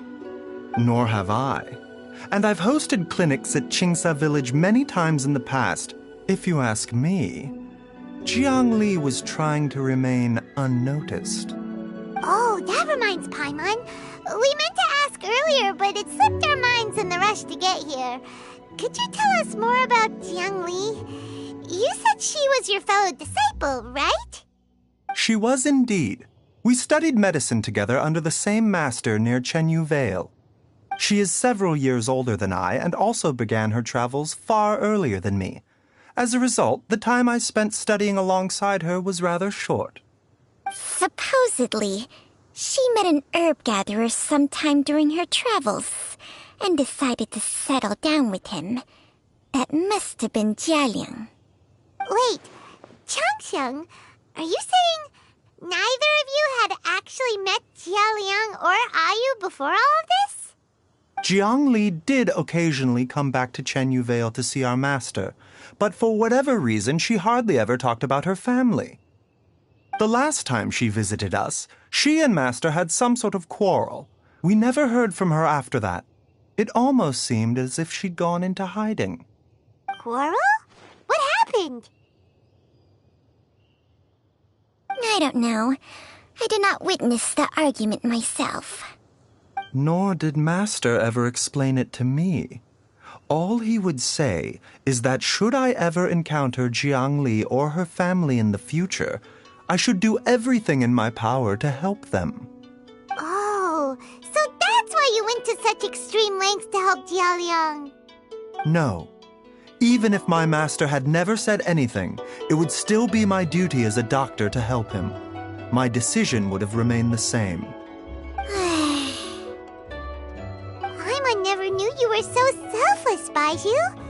Paimon always had you down as the sneaky, scheming type. Sorry. So a few words from me is enough to dispel all your suspicions, You ought not be quite so quick to relax your guard, Paimon. Sometimes even the good guys have their own private agenda. What the... Okay, that was the most suspicious-sounding thing you've ever said. Let's leave the idle chatter there for now, Jiangli has lived in this house for many years. There must be something here that can shed a little light on this whole situation. Let's split up. But if anyone finds anything, we'll examine it together.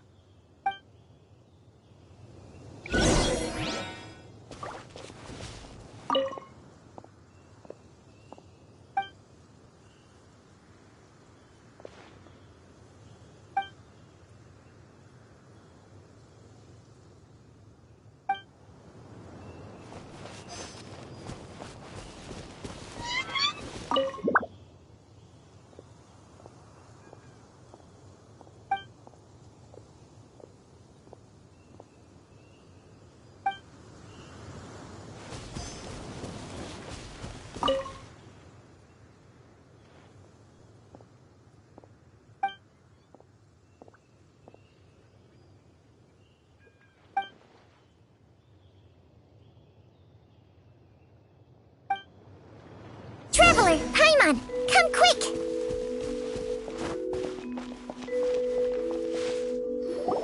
What is this? Changsheng and I found a hidden compartment. This is what was hidden inside. You sense it too? You're right. This is a poison concocted using god remains. Is it breathing? Paimon's not seeing things, is she? No, your eyes do not deceive you. I do believe the poison in this bottle is alive. Some toxins act a lot like living organisms. I read about this once in the Origins and Symptoms of Diseases. This ancient class of poisons consists of mother and minor loads, capable of sustaining a connection over vast distances. If it's a concoction of this kind we're dealing with, then both the poison in Jialiang's system and this one here are likely minor loads. Offshoots, essentially. Offshoots?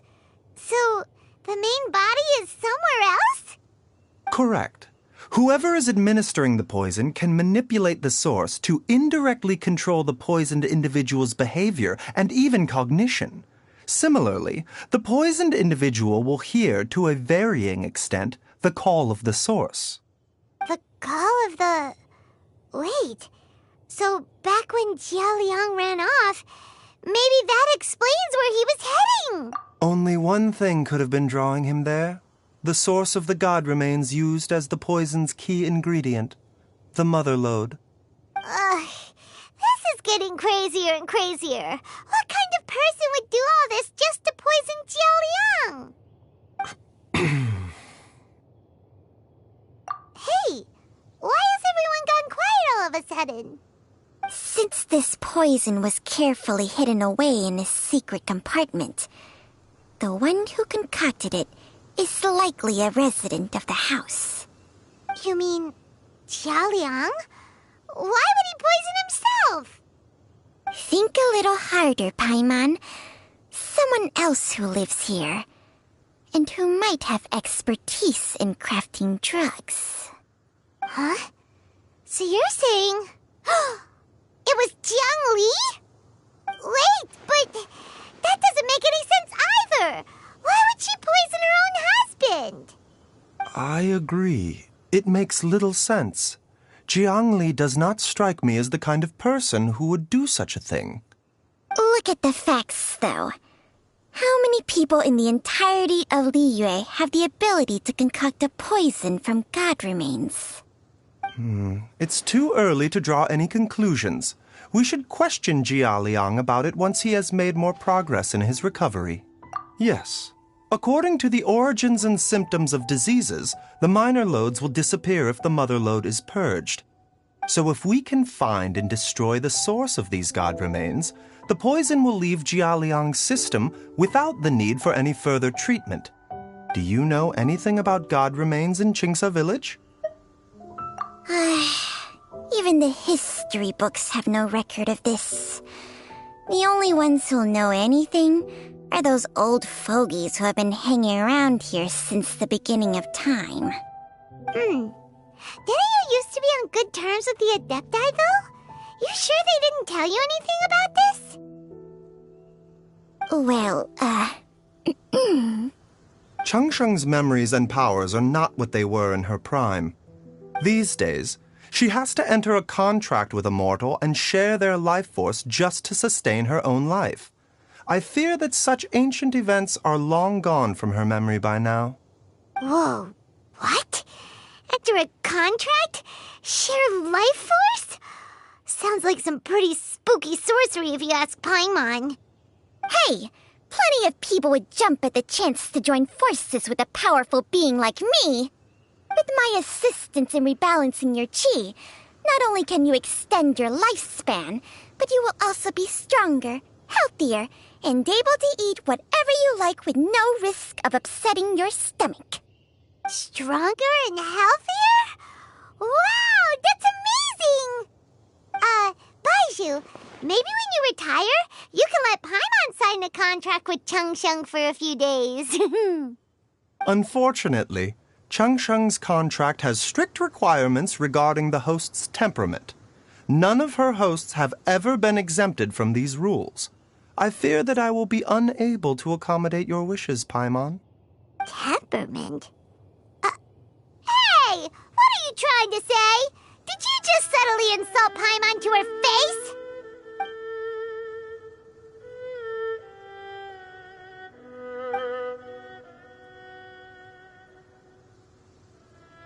Ugh, Paimon's mad! You're getting ugly nicknames, both of you! Baizhu, you're Mannequin Man! Changsheng, you're just a pain in the neck! This is exactly why your natural temperament makes you woefully unsuited to being my host. All right, everybody, calm down. Back to the matter at hand. Is there any way at all for us to seek counsel from the Adepti about this? With how antisocial they are, if it were up to them, they'd go their whole lives without showing their faces to the common folk. What? Seems you're as well connected as they say, traveler. We are truly fortunate to have you on our side. Oh, if you're talking about who Paimon thinks you're talking about, you better do the honors.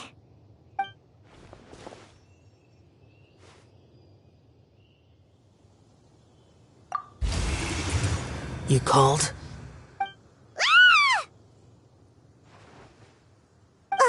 Gets Paimon every time.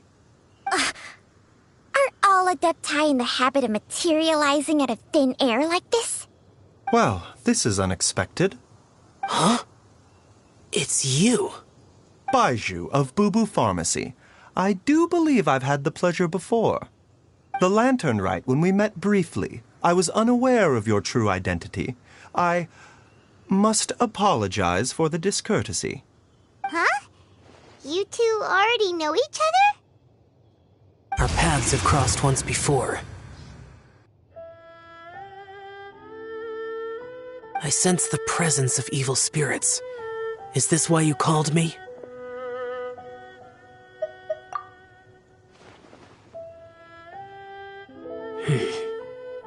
So someone has been concocting demonic poison. Too often, Fervent desires drive mortals to abandon all regard for their own safety. It is lamentable. I now know what you seek.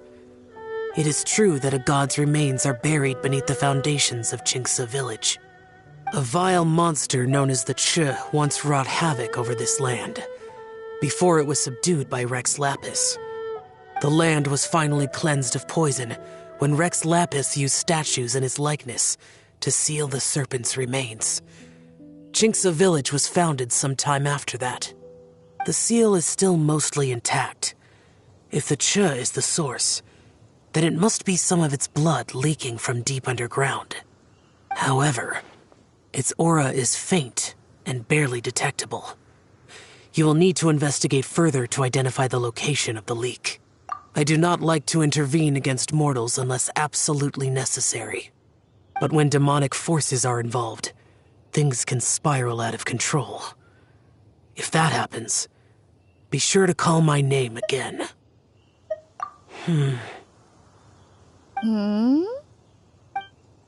Nothing. I do not wish to sway decisions that are mortals to make, but immortality may not be the blessing that you imagine it to be. I shall treasure your words of instruction, Master Adeptus. Farewell. What a strange Adeptus. Rather different from the way I remember them. That's Shell for ya! And thanks to him, we finally got some concrete info to go off of. If the god remains are leaking from underground, Jiangli must be paying a visit to a subterranean cave on her herb-gathering trips. If we can find the cave... Master! Master, there's a problem! Gwei? Did you run all the way from Boo Boo Pharmacy? What happened? Don't panic. Just catch your breath and tell me everything. It's Jiaoliang.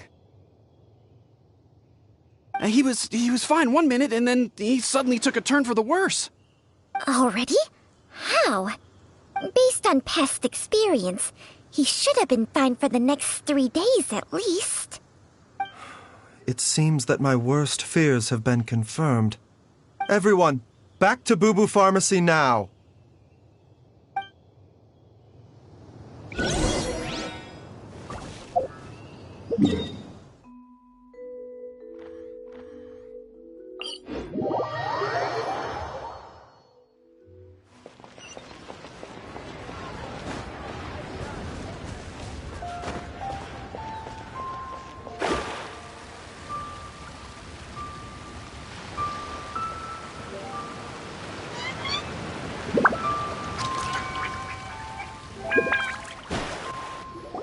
Dad!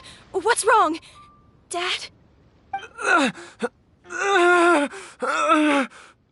Don't be scared. Dr. Baishu will be back soon. How is he doing? Dr. Baiju, you're back! My dad was doing fine earlier, but then he suddenly started coughing up blood. Now he can't even get a full word out anymore. When Gwei left, he was still conscious. But now... Gwei, please take Jiaoliang to the back room and prepare for treatment. Yes, of course. Don't worry, Ayu. I will cure your father.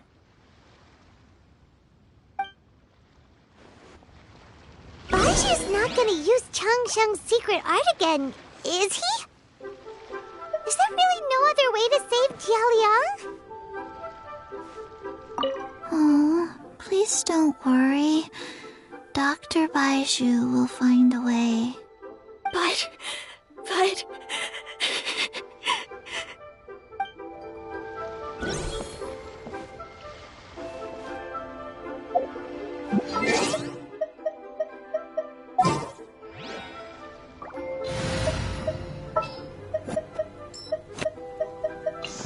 Is it time for me to join you?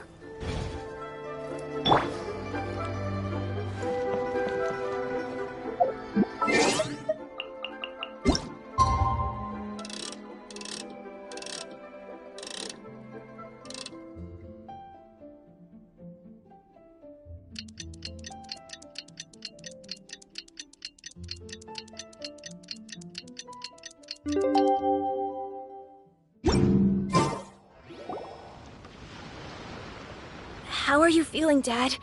Are you still hurting anywhere? You're not gonna suddenly collapse again, are you? Much better, Ayu. I'm feeling much better. In fact, I can't explain it, but somehow I feel even better than usual. Wait, where's Dr. Baiju? I still haven't had a chance to thank him. Seems he moved me here before I came to. Master said he needed to take a quick rest and asked me to bring you out of the treatment room. He hasn't emerged yet, so he must still be resting. Oh, really? Well, he must be tired from treating me for 2 nights in a row.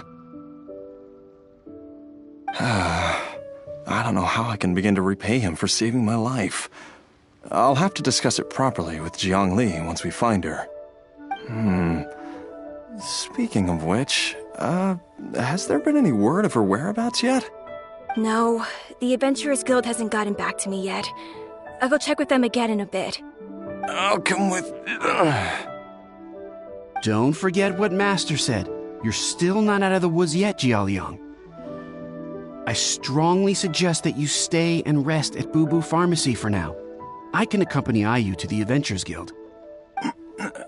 I suppose you're right. I'll have to rely on you this time. Though, on the bright side, this means I can thank Dr. Baiju in person once he's finished resting. Traveler, Baiju hasn't shown his face ever since he went in to treat Jialiang again. Do you think he... Huh? Hey, wait up!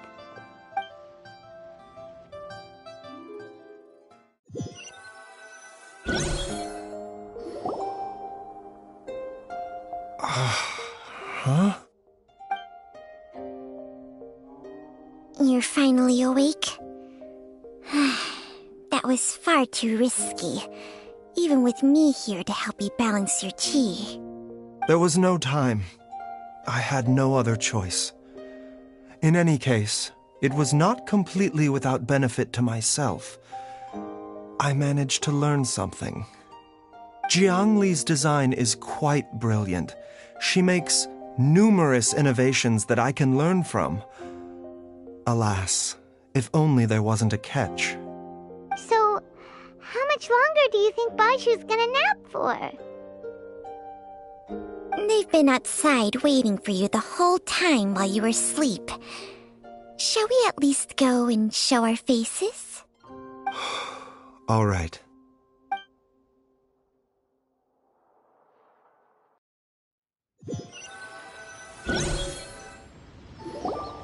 Surely he hasn't. There's no way he could have just... Who's talking behind our backs again? Ah! Baiju! Changsheng! Of course. There's no need to be concerned. I merely had to transfer a rather... Jialiang seemed fine yesterday. Why did he need more life-saving treatment again so soon? I made an error in my initial diagnosis. Jialiang is in fact suffering from more than one ailment, and as a result, his life force depleted at a greater rate than I had anticipated. What? You mean, even if you got all the poison out of him, he'd still be sick? Yes. But more pertinently, the poison in Jialiang's system is there precisely because it is being used to manage his underlying medical condition.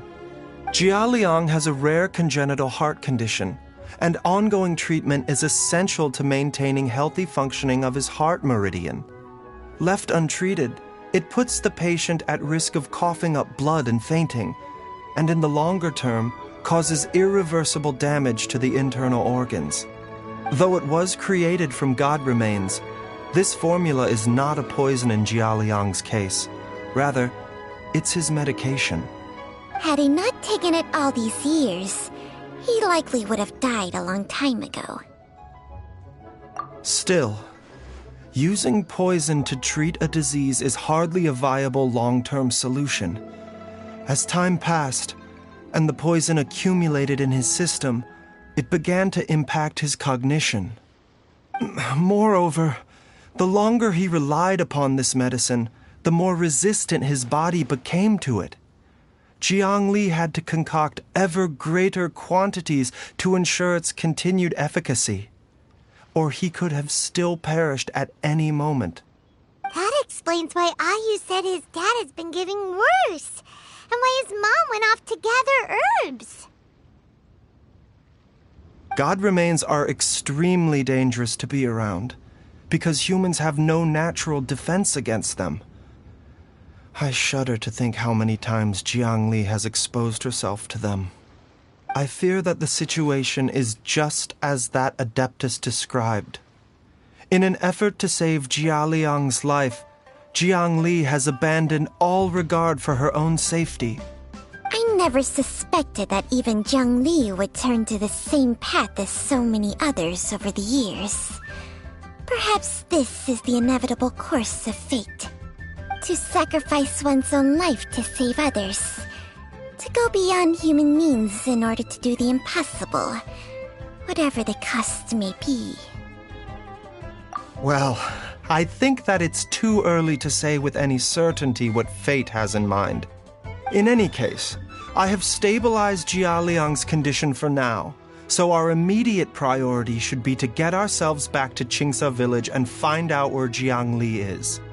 Her regular exposure to God remains over such a long period will have been catastrophic for her health.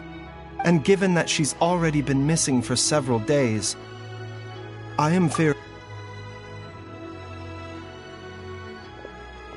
It's me, Traveler, Dr. Baiju.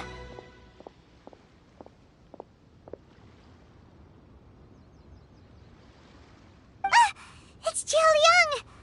Don't tell Paimon you overheard everything already. Dr. Baiju, please let me come with you. You've already done so much for my family. I can no longer just sit here and watch while you put yourself at risk for Jiang Li's sake. After all, if it wasn't for me, she wouldn't have had to put herself in harm's way in the first place. I know I won't be of much help in battle, but at the very least, I can show you the way. I'm sure I'll be able to remember. I know there's a spot where she says goodbye to me every time she goes to gather her herbs. I'm sure I'll remember. I have to remember. Be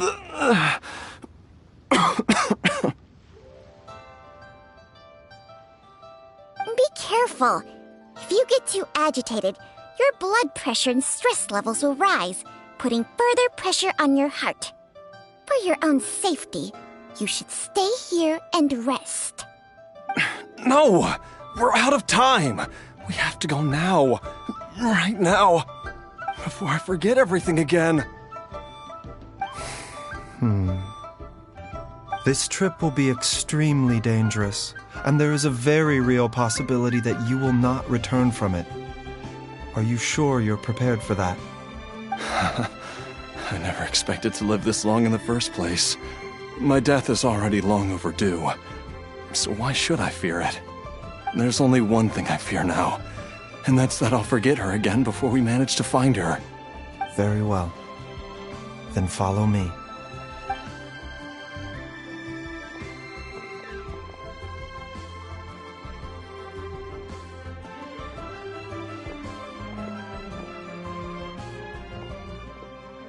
Dr. Baiju, are you heading out again? Yes. This could be a long one. Could you please prepare a dose of the usual formula? Please add an extra measure of mistgrass pollen and 1 dose each of the ingredients from the 3rd and 5th compartments of my medicine cabinet. I hope it works. Dr. Baiju, do you mean... Hop to it now, and remember to be careful with the cauldron this time. You don't want to burn yourself again. Okay.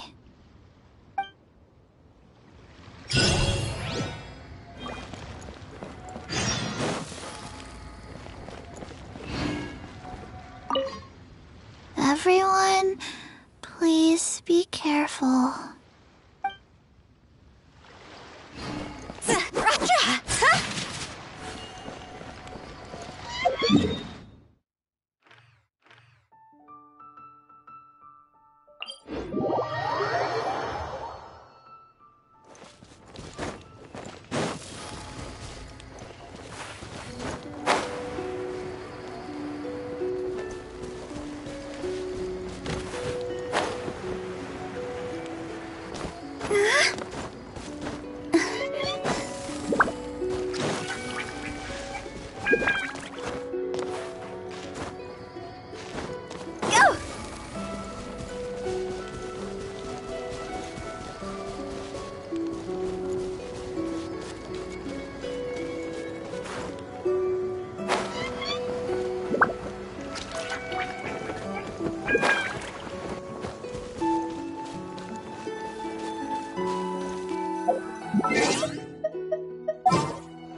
Let's go. Time is against... That strange feeling is back. It's just like the day I went missing. It's as if something inside me is trying to guide me somewhere. The Motherlode's influence is growing stronger. But is it because we're getting closer to the source? Or because the leakage of Che blood is growing more severe? Jialiang, can you sense which direction the source is in? I think it's... this way.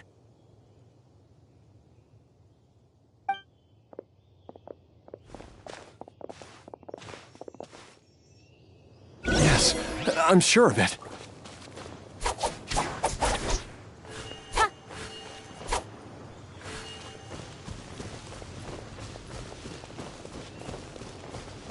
I feel a dull ache in my heart. This must be the way.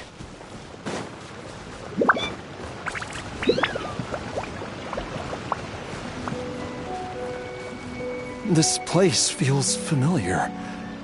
I think I've been here before. There is an inauspicious presence here. Even I can sense it. I think I remember this place.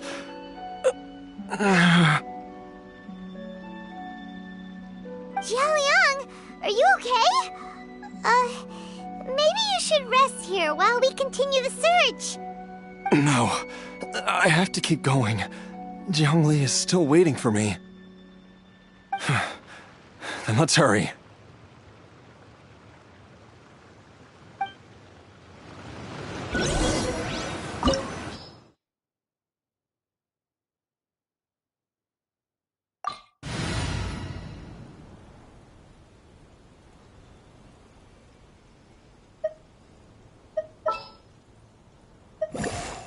This world is full of unsolved mysteries.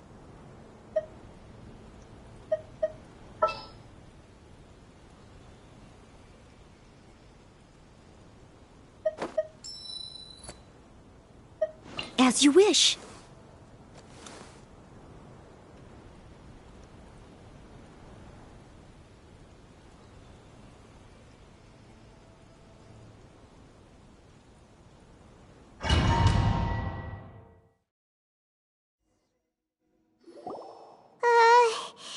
This place gives Paimon the creeps.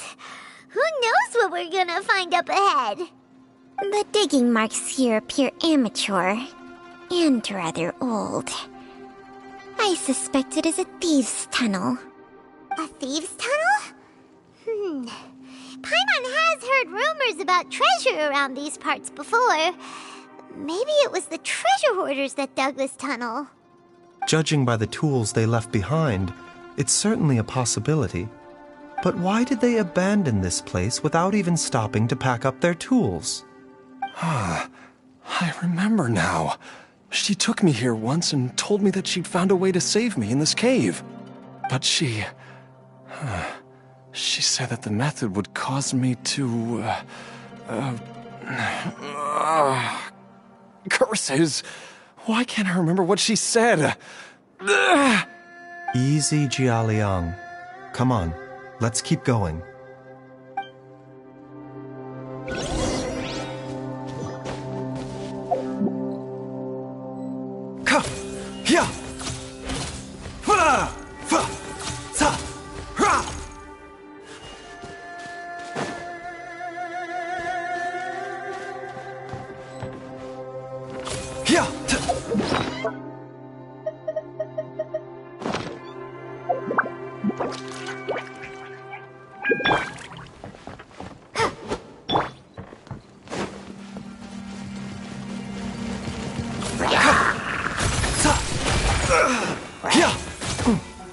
A bitter pill to swallow.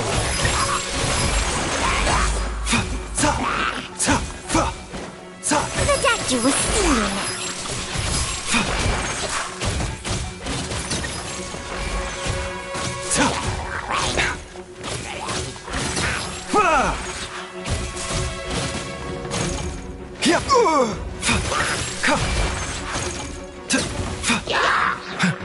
A bitter pill to swallow. The doctor was stealing.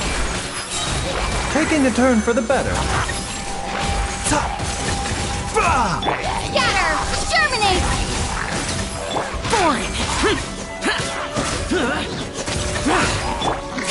A bitter pill to swallow.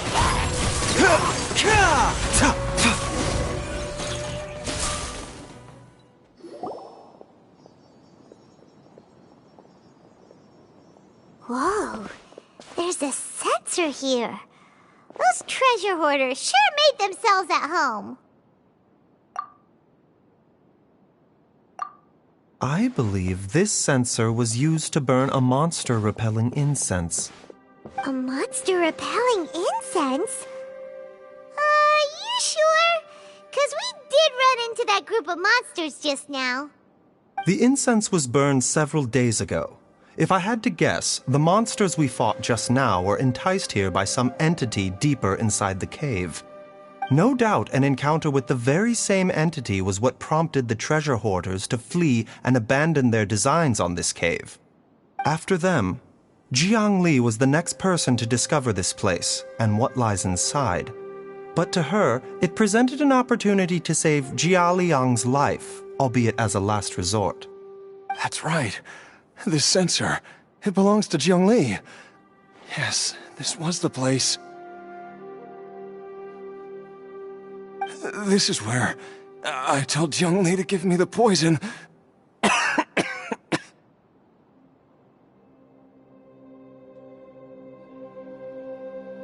Jialiang! I'm fine. Let's keep going. I can feel it. She is right below us, waiting for me.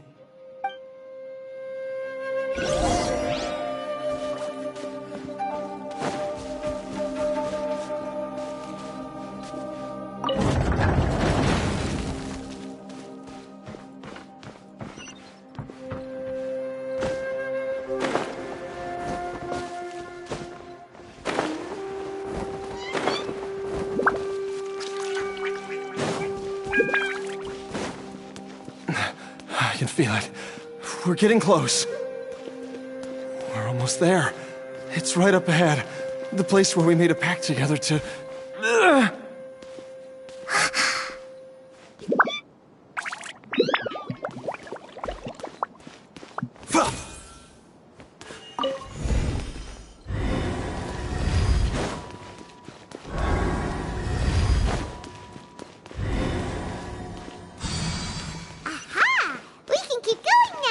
From the looks of it, the energy released by this mechanism can not only clear barriers, but also be conducted by corresponding mechanisms.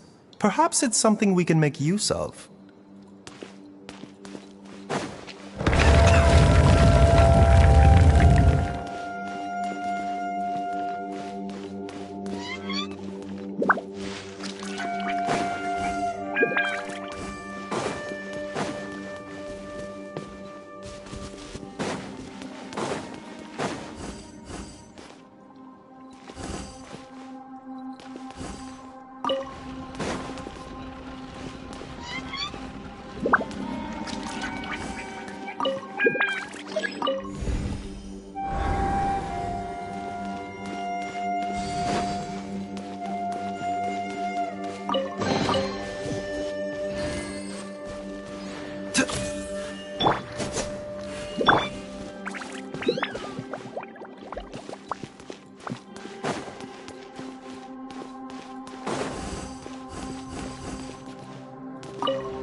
Mind the side effects. Propagate! Leave it all to me. Lament! Worthless! Here!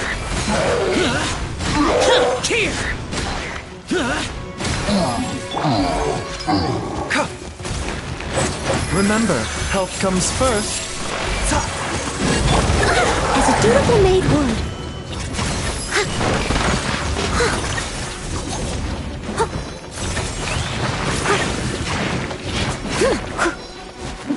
I must...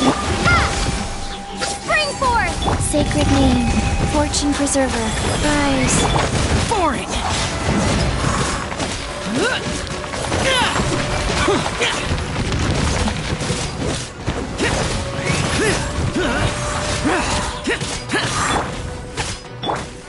Mind the side effects. The doctor was seeing. Seems like an emergency.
Zhongli!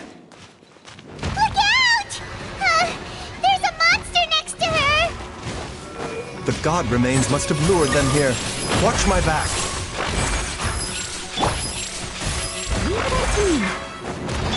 Scatter! Life goes on. Disappear! Worthless! Worthless! Here!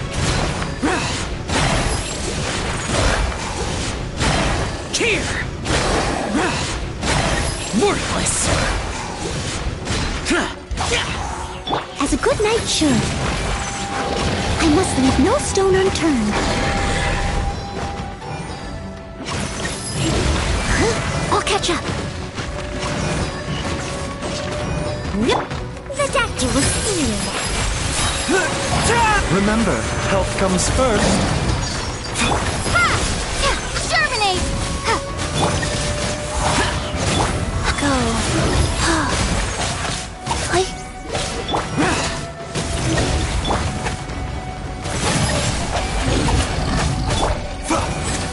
Mind the side effects.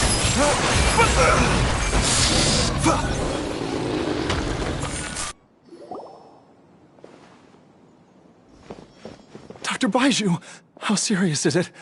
Is she...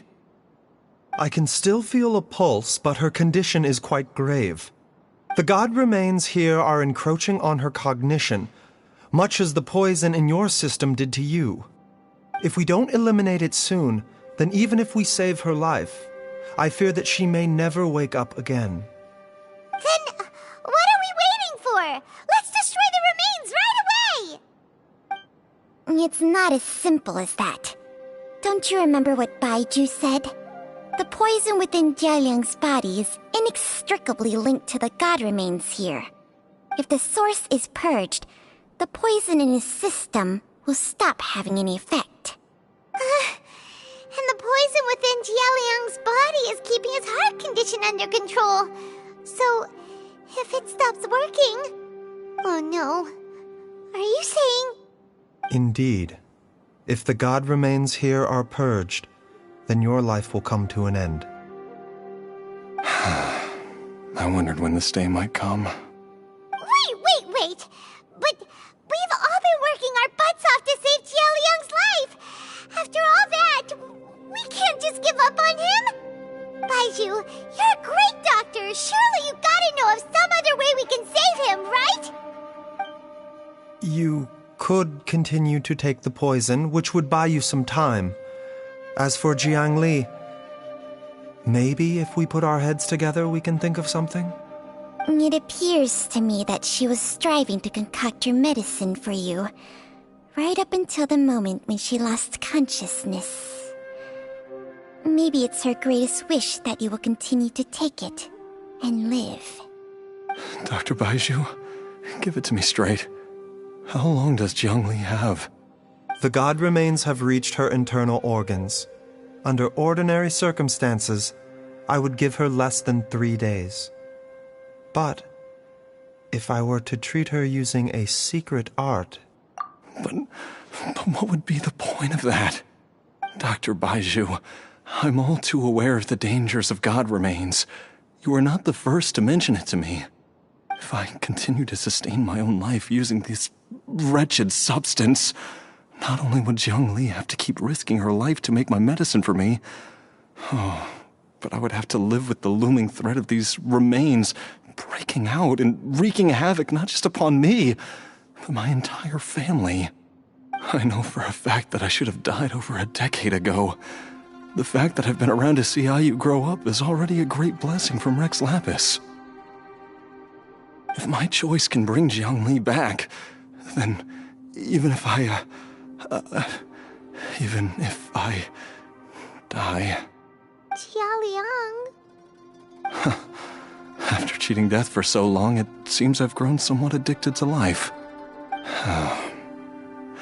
Traveler, Dr. Baizhu, could I have another minute with my wife? I just want to have one final moment together. Just a moment, that's all. Of course. Thank you, everyone. And I'm sorry that I won't be able to repay your kindness in this life. Jialiang... Baizhu, Changsheng... Is there really nothing else you can do? I am sure that over the years, Jiang Li will have tried all the conventional methods known to humankind. As for less conventional methods, I have little expertise besides Changsheng's secret art. Mortals are fated to grow old and pass on when their natural lifespan runs out. If it were so easy to combat the natural processes of aging and death, Jiang Li would not have had to resort to unnatural methods. What a crazy situation! Jiang Li risked it all to save Jialiang's life, and now Jialiang has to sacrifice himself to save Jiang Li! I've seen many final farewells in my time, but I can never get used to it. In the human realm, all things must come to an end. Is it not a fitting end to die for a worthy cause? At least, that's what generations of masters before you have always believed. The path they chose was indeed a heroic one. But when I think of those who would willingly sacrifice themselves for others, I cannot help but think that theirs are the lives least deserving of death. When all this began, we agreed that once Ayu was old enough to help you gather herbs, it would be time for me to go. If you could only see him now. He took me all the way to Liyue Harbor to see the doctor. And he even got the Adventurers Guild to search for you. So, I know that you'll both be okay without me.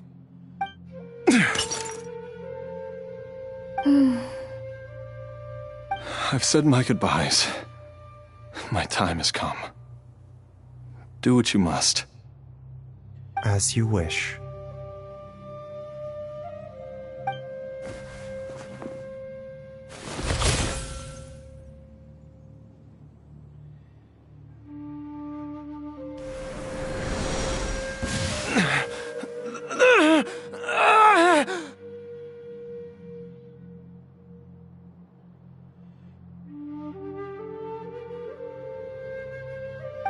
It will eat away at both your cognition and your memories. In the end, you'll become little more than a shadow of your true self. I'll take it. At the very least, it will allow me to stay with you and watch how you grow up.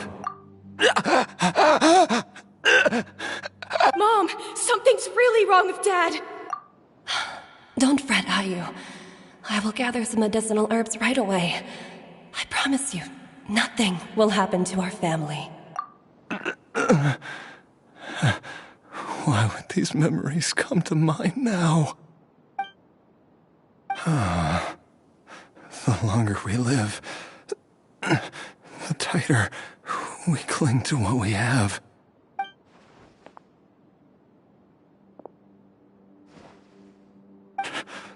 Oh, how I would love to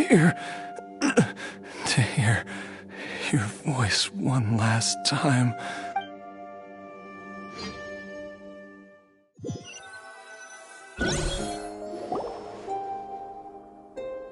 Jialiang! Jialiang! Jialiang! Jialiang! Dad, are you awake?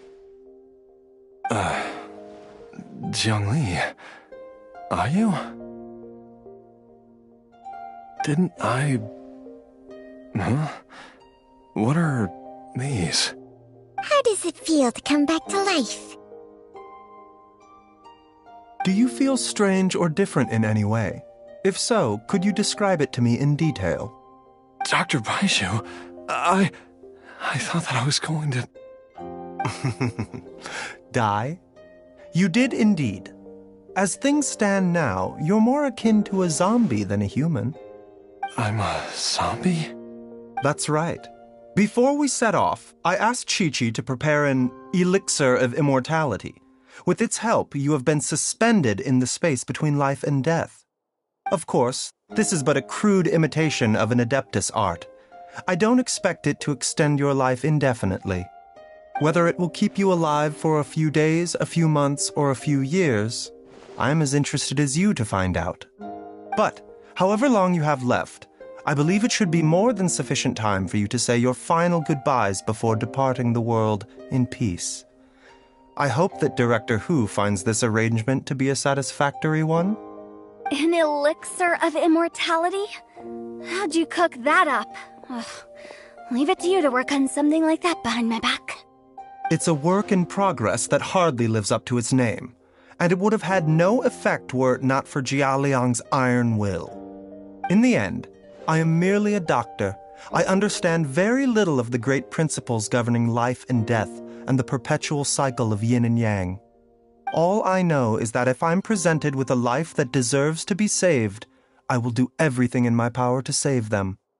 And even this would have counted for nothing without Director Hu's assistance. After all, did you not tell Jialiang to show us the way before we set off for Qingce village? Oops, and I'm busted. Without Director Hu nudging things in the right direction, we may not have found Jiangli in time. No wonder he didn't mention the elixir back then. I thought he was being frank and transparent with me for once, but apparently not. Director Hu told me to keep her suggestion a secret, but it seems nothing escapes Dr. Baiju's attention. Never underestimate a serpent's sense of smell. All I wanted was to help Jialiang find his missing wife as soon as possible, so that he could be on his way to the afterlife without any unfulfilled wishes making the journey more difficult than it needs to be. Leave it to Boo Boo Pharmacy to snatch the perfect opportunity right out of my hands at the last hurdle. Never mind. I'll I'll just have to put it down in the books as a deferred consideration. One Chi-Chi was enough of a conundrum. The last thing I need's another one. If I'd known this was coming, I'd have whisked him off to the Wangsheng funeral parlor the moment I found him. You stay away from my dad! When I grow up, I'm gonna become an even better doctor than Mom and Baizhu, and cure Dad for good! Oh, is that right? Well, you wouldn't be the first person who's tried to put Wangsheng funeral parlor out of business. If you're serious about it, you'll have your work cut out for you. Traveler, Paimon, I'll catch you all another time. Is she finally gone? All's well that ends well. If you ask Paimon, we should probably do something to celebrate this hard-earned family reunion. At times like this, a grand celebratory feast is in order. It feels like it was a whole lifetime ago when I last talked with Zhongli and Ayu around the dinner table. Yay! Paimon can't wait! Alright, first things first, off to the market for some fresh ingredients. Let's go! Wait up! I'll come too! Baizhu, thank you so much for everything you've done for us. Don't mention it, Jiangli. I was just doing my duty. Just your duty, huh? Baizhu, Changsheng, would you mind if we took this conversation outside?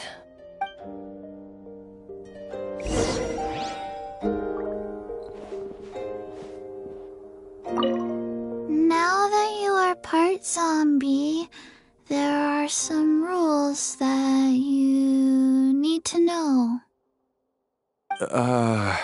Yes, ma'am. I'm listening.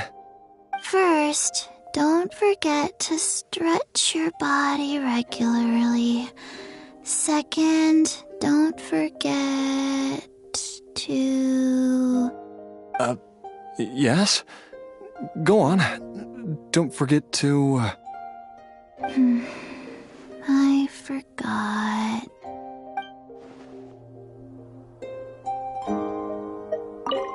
Now that you are part zombie... First, don't... Yeah?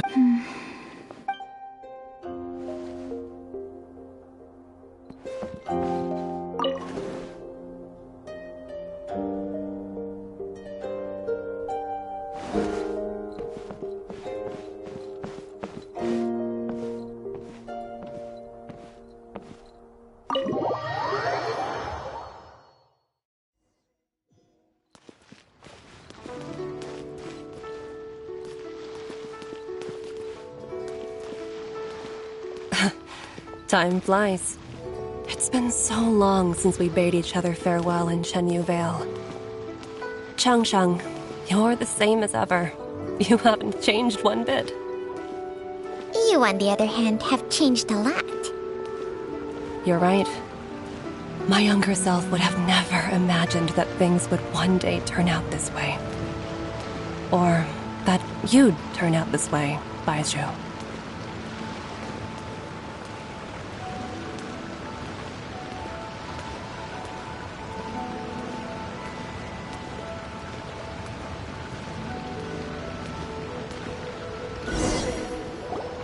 I've taken a look at your elixir of immortality.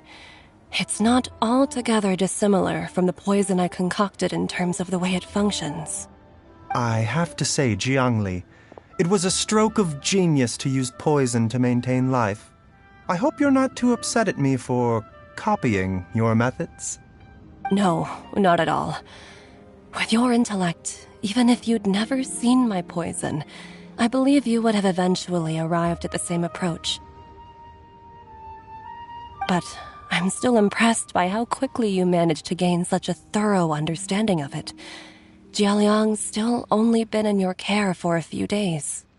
Not just that, you even managed to improve upon the original formula.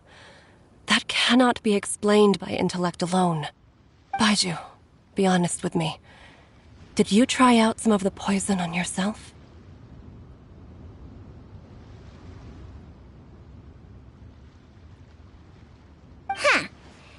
told you the truth would surface sooner or later.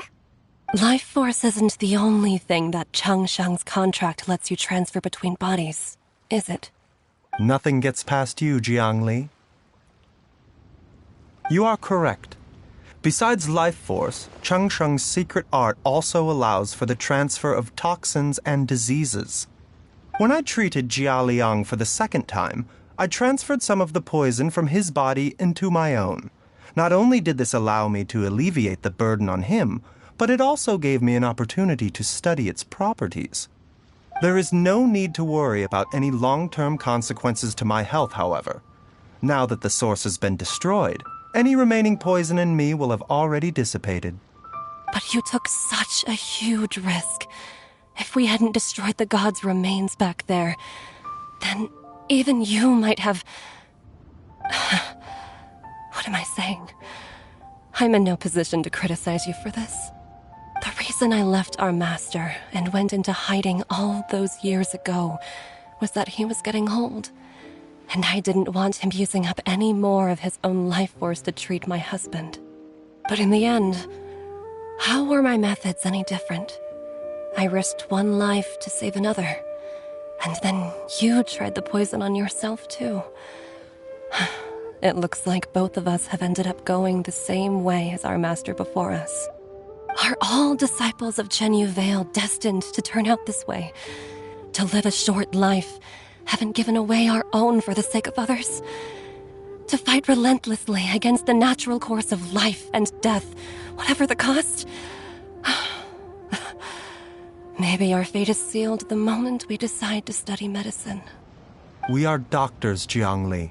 We ought never say that anyone's fate is sealed. Baizhu, I can tell that, over the years, you've used the contract with Changshang to transfer many diseases and toxins to yourself.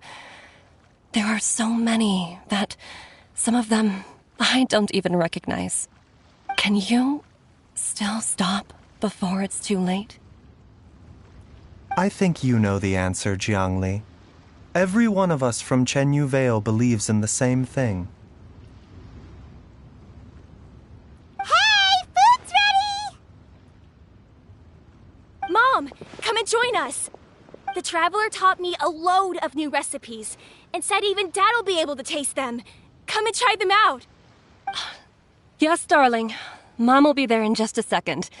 Hey, slow down. Baizhu, I know I won't be able to convince you, but please don't forget that if one day you're not around anymore, Chi-Chi, Gui, and all the friends who have grown fond of you, they will all miss you dearly. There's no need to worry, Jiangli. I know what I'm doing. I can only hope so.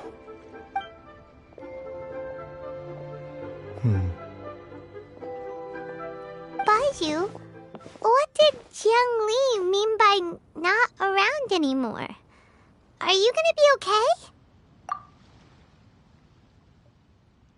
Every single mortal I've ever contracted with, including Baizhu and Zhang Li's master, has passed away at a young age. Wait, that doesn't make any sense. You said that the contract with you helps people live longer. It is a very long story. Long ago, when plagues ravaged the land, one doctor made a pledge to rid the world of pain and suffering. But even the most ingenious mortal medicine could not stay the tide of disease. And after working tirelessly for many years, even his dearest loved ones fell sick and bade their final farewell. Legends told of an herb lord in Chenyu Vale who could cure any illness known to mankind. The doctor sought the herb lord, but found only a white snake, its breathing weak and its power all but spent. Sign this contract and let our lives be joined. Then I will impart to you the secret art of healing. But be warned, this art will harm your own health.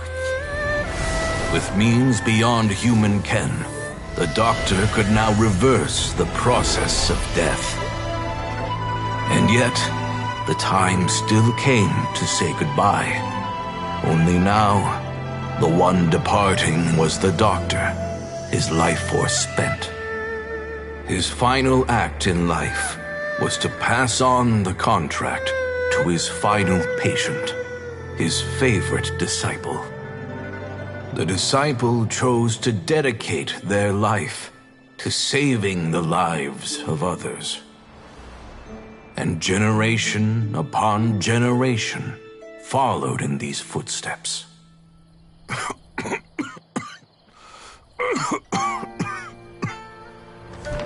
Since I inherited this contract, I've always respected the path taken by my predecessors, and followed it myself unquestioningly.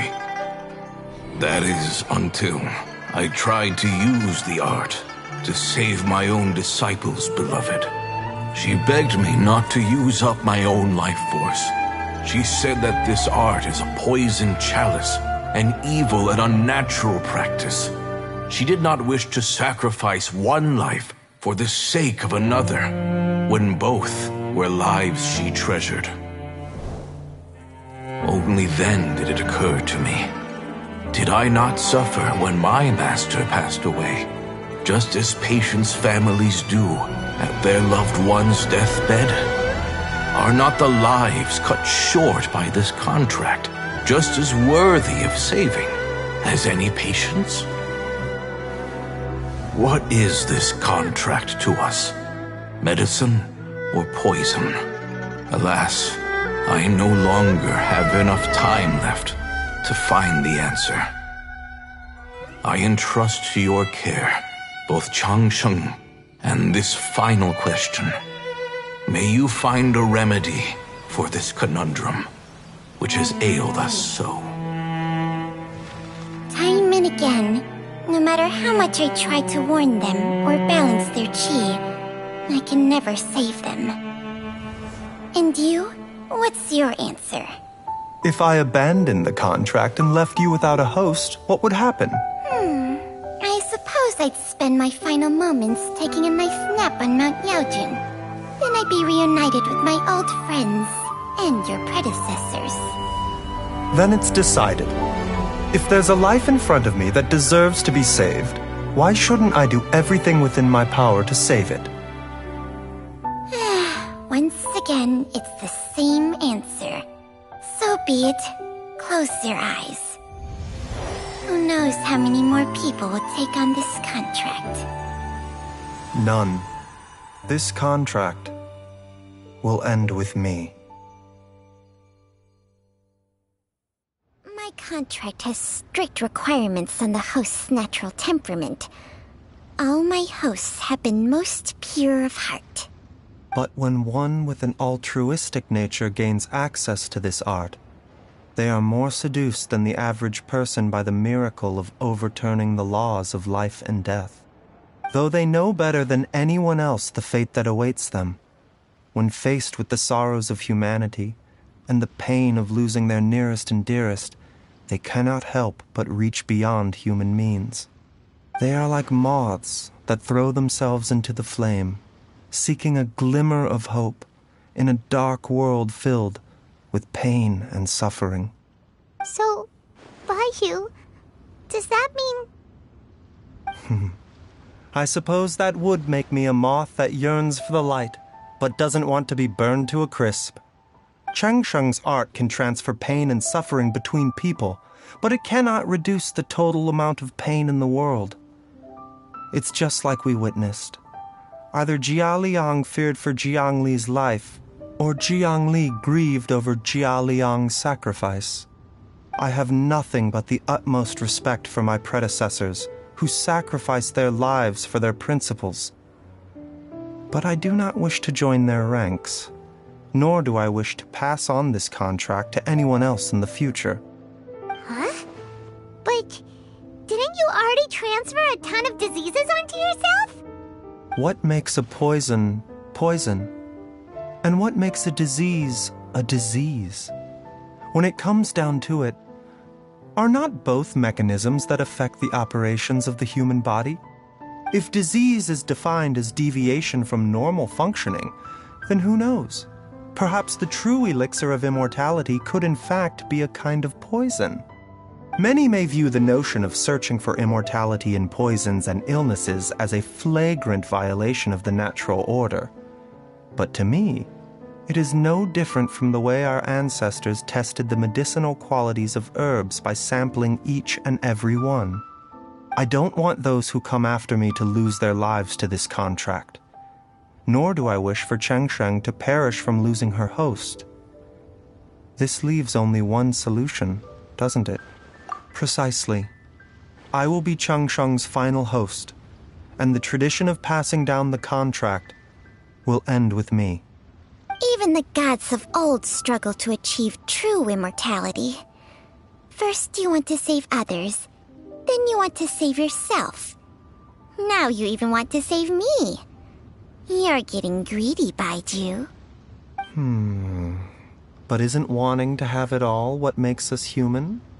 For a selfish moth like me, who's afraid of the flame yet yearns for the light, the only path forward is up towards the moon. For once, Paimon just does not know what to say.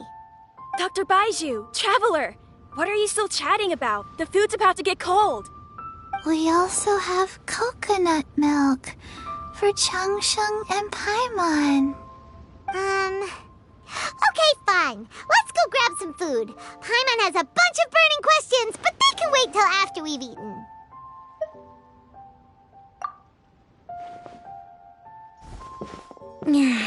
I do envy Paimon sometimes. Eating her fill is enough to satisfy her body and mind. True. And yet, although we call them simple pleasures, are such things as these not precisely why we mortals cling desperately to the life we have?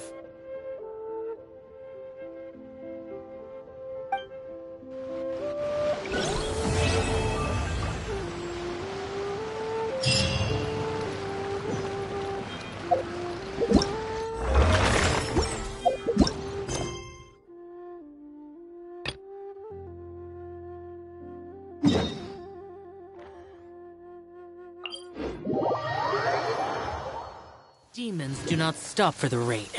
Move.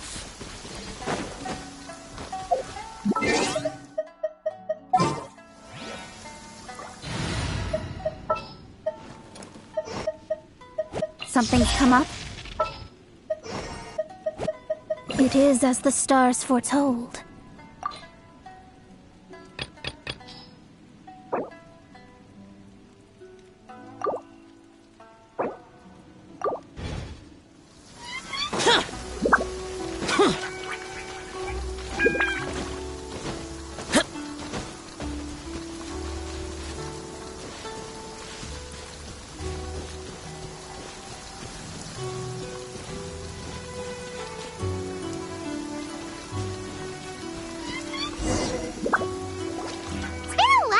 We first set foot on Inazuma.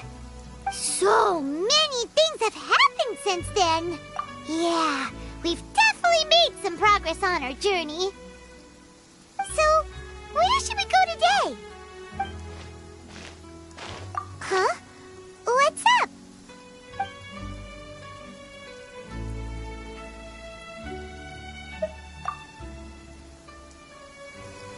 Hey! What the heck was that for? Doesn't want to talk, huh? All right, let's convince him to calm down a little. Lament! Tear! Worthless!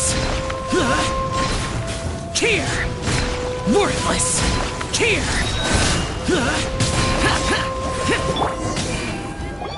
Huh? So you don't have a vision after all? Seems like I've mistaken you for someone else. At the very least, you should make sure you've got the right person before you go attacking them. No, wait! Even when you've got the right person, you shouldn't go attacking them out of the blue. It's dangerous. Have you ever met someone by the name of Kaedahara Kazuha? He carries a sword just like you. I've also heard that he possesses an animo vision. That's none of your business. Never mind. You don't look like you know anything anyway. I'm wasting my time. What the heck is this guy's problem? Coming around here, waving that weird sword in our faces, and he didn't even apologize. Seems like a real nutcase.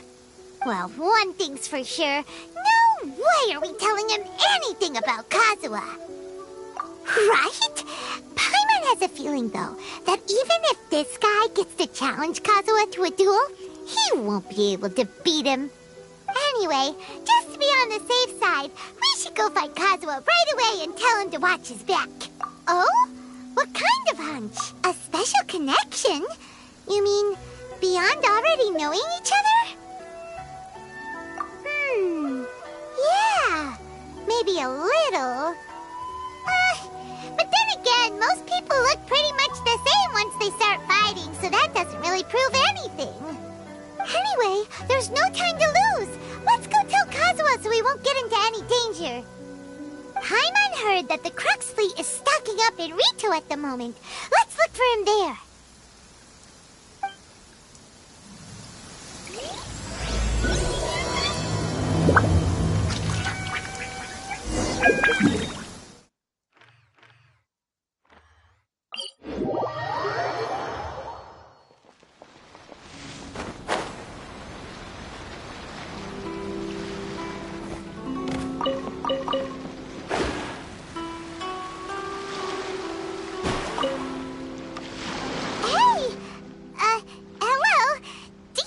Kazuha is. You're looking for Kazuha too, huh? Guess he must have done something impressive after all.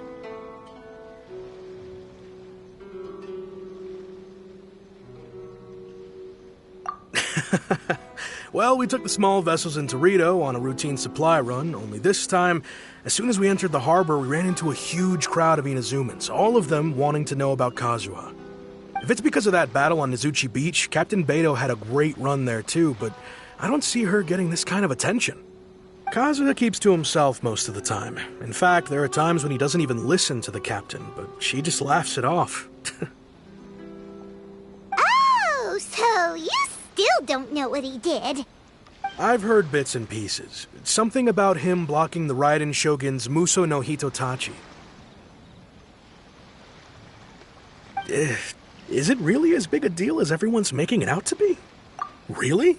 Wow. When you put it like that, it all makes sense. In that case, his newfound stardom is well deserved. He was called away earlier by some people from the Tenryou Commission. They said they had something important to discuss with him. I thought they'd come to arrest him at first. Turns out they couldn't have been friendlier to him. Seems like they really respect the guy.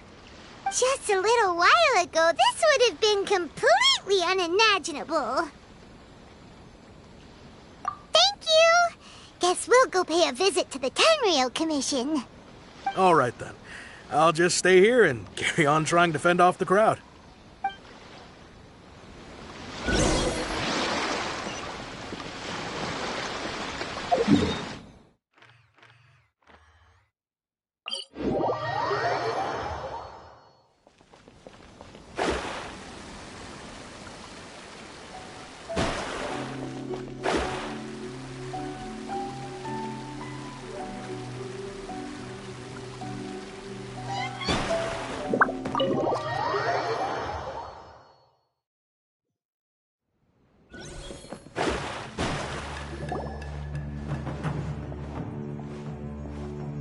Oh? It's you. Greetings. We were just discussing the repealing of the Vision Hunt decree. Since you're here, you're very welcome to listen in on the conversation.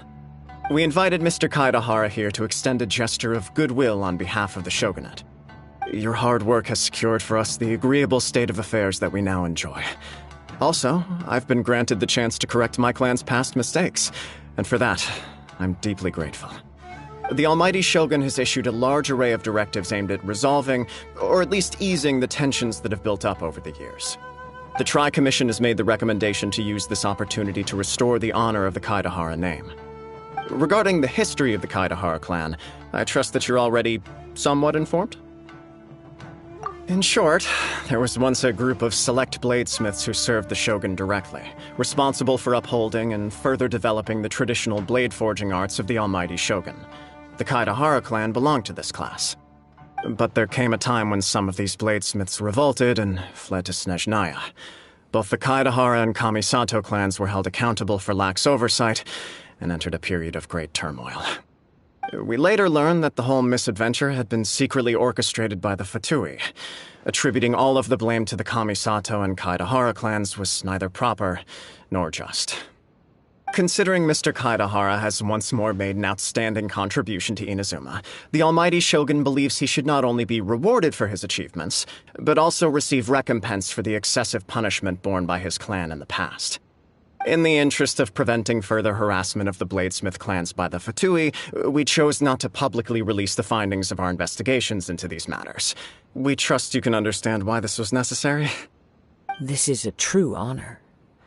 I am delighted to be in a position to receive the goodwill of the almighty shogun and the shogunate at large. However, would I be correct to assume that this magnanimous gesture does not come without some strings attached? I can assure you that nothing could be further from the truth. We seek only to correct a past injustice. With the Kaidahara clan's reputation and occupation restored, the Kaidaharas will be bladesmiths once more, and your wanderings will finally come to an end. You will be able to lead a safe and prosperous life in Inazuma City with the almighty shogun's blessing and full support of the shogunate. I have grown accustomed to life among the elements. I fear I would no longer feel at home behind the tall walls of a stately abode. Yet my ancestors did indeed take great pride in the name of Kaidahara, and the art of blade making for which it stood. I do have a responsibility to restore their honor. I sense some hesitation in your words. Should you accept this offer, I imagine many of the malicious rumors currently circulating through the populace will disappear. Malicious rumors? All we heard on the way here was so much praise that we almost wondered whether there was another Kaidahara Kazuha in town. Well, to some, the Muso no Hitotachi is something that can never be defeated. They cannot accept the idea that Mr. Kaidahara really parried the shogun's strike. Also, eyewitnesses saw him using the power of Electro in addition to that of Animo. As a result, the falsehood that Kaidahara Kazuha was using a delusion began to spread. What? But that doesn't make sense. Using a delusion turns you old and frail, and Kazuha still looks fine. That is correct. However, to some people, the idea of a single person wielding two elements at once is a more inconceivable notion still. This is just one of many similar rumors. I am very uncomfortable with being the subject of public discussion, no matter whether it brings suspicion or stardom my way. But perhaps if the shogunate is willing to publicly support me, this situation will blow over more quickly. This is precisely why I encourage you to give our offer some serious thought. It stands to benefit all of us. Please allow me some time to consider. In fact, let us put this discussion on hold for the moment. Well then, what brings the two of you here? Yikes! We nearly forgot about the most important thing! Why would such a dangerous individual be looking for me? No, this puzzles me as much as it does you. My fighting forms were taught to me by my family, based on techniques originally developed for blade testing. We undergo rigorous training to standardize every motion the blade is put through, so that each can be fairly assessed for quality. Over time, these techniques came to form something of a Kaidahara sword art, focused on blade testing, but with a full repertoire of combat forms. Those forms are quite different from the more practical ones typically used by samurai in battle. So it's hard to imagine that the similarity you speak of was coincidence alone. All the more reason to watch your back! This guy was a serious nutcase. Indeed. He sounds highly aggressive. Anyone he targets is at risk of serious injury, or worse. In that case, I will send some men out immediately to search for him. Thank you. I must say I am now very curious about this matter, and I will also need some time to consider your offer. I will first join the Traveler in investigating the one who attacked her, then give you a conclusive answer upon my return. Very well. Please stay safe. Come on. Let's go and track down your aggressor. The detective agency knows the most about what goes on in town. Let's see what Ryuji has to say.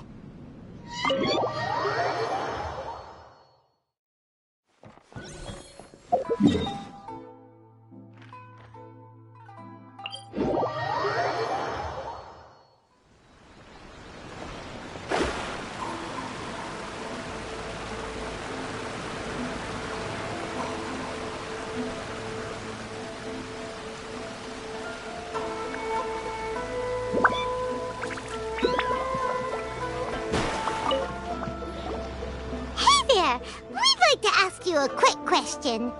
Do you know if anyone around here has been looking for him? For Kaidahara Kazuha, we mean. Aha! So this is the renowned Mr. Kaidehara. I've heard a lot about you. It is an honor to finally meet you today. You are too kind.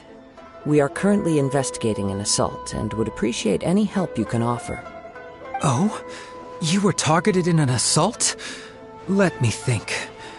I can't seem to recall anything of immediate interest. Mr. Kaidehara is currently the talk of the town, so there are always a lot of people looking for him. To be honest with you, our detective agency has recently been receiving many inquiries from people wishing to obtain Mr. Kaidehara's personal information. Some of them were offering us millions of mora just to gather the information they want. If these were more legitimate commissions, Sango would have snapped them up in an instant. Millions? Of mora? Whoa! Oh, wait, even at that price, you probably still shouldn't. Please, accept my thanks for looking out for my privacy. Of course. No matter what, we only take on legitimate cases. We don't make our money by revealing details of other people's day-to-day life just for the sake of it. Sorry, I got a little off topic. What I'm really trying to say is, it doesn't surprise me that a complete stranger is looking for Mr. Kaidehara. But I wouldn't know where to begin if we want to connect this with an assault.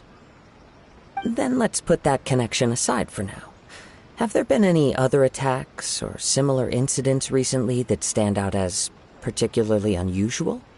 The Tenryou Commission had very few leads. I thought you might have some information from different sources. It's true that the commissioners aren't clued up about every little thing that goes on out in the streets. But typically, it's only the most trivial events that manage to escape their attention. If anyone had been out there attacking people, that would be assault, in which case the Tenryou Commission would absolutely get involved. That does make sense. Uh-oh. Looks like the trail's already run cold. I still find it difficult to believe that whoever attacked you hasn't been causing any trouble elsewhere. Few people possess your prowess in battle. So unless you were the first person he targeted, someone is certain to have been hurt by now.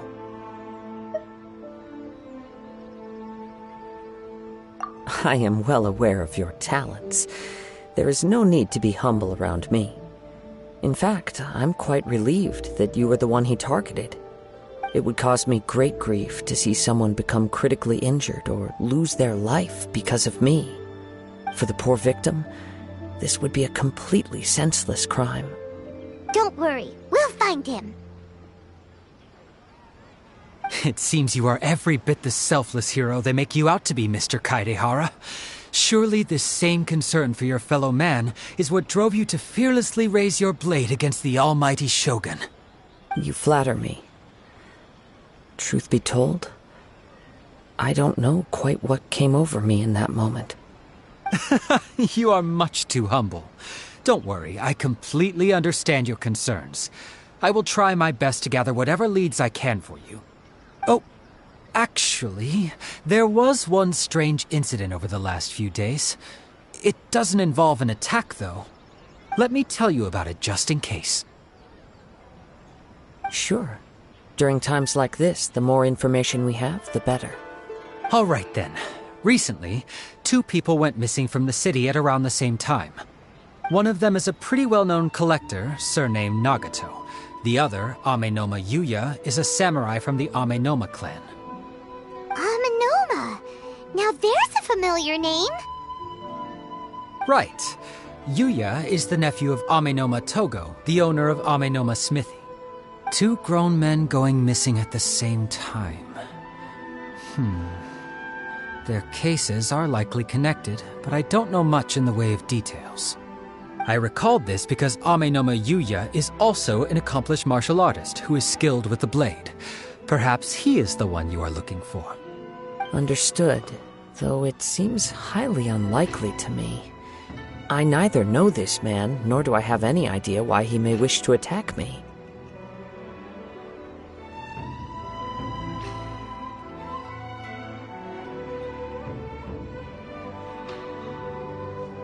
Sure, can't hurt.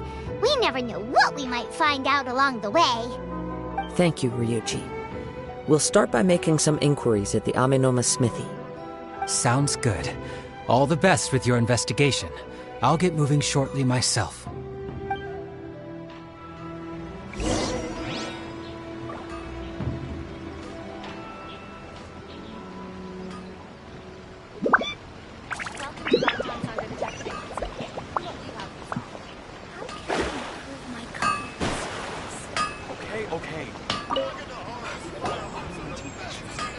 Ah, if it isn't Kaedehara Kazuha. What brings you here today? Huh? You two know each other? Yes, the Kaedehara and Amenoma clans were both members of the Raiden Gokaden. Historically, there have always been deep links between the 2 clans. After I returned to Inazuma, I visited Mr. Amenoma to pay my respects.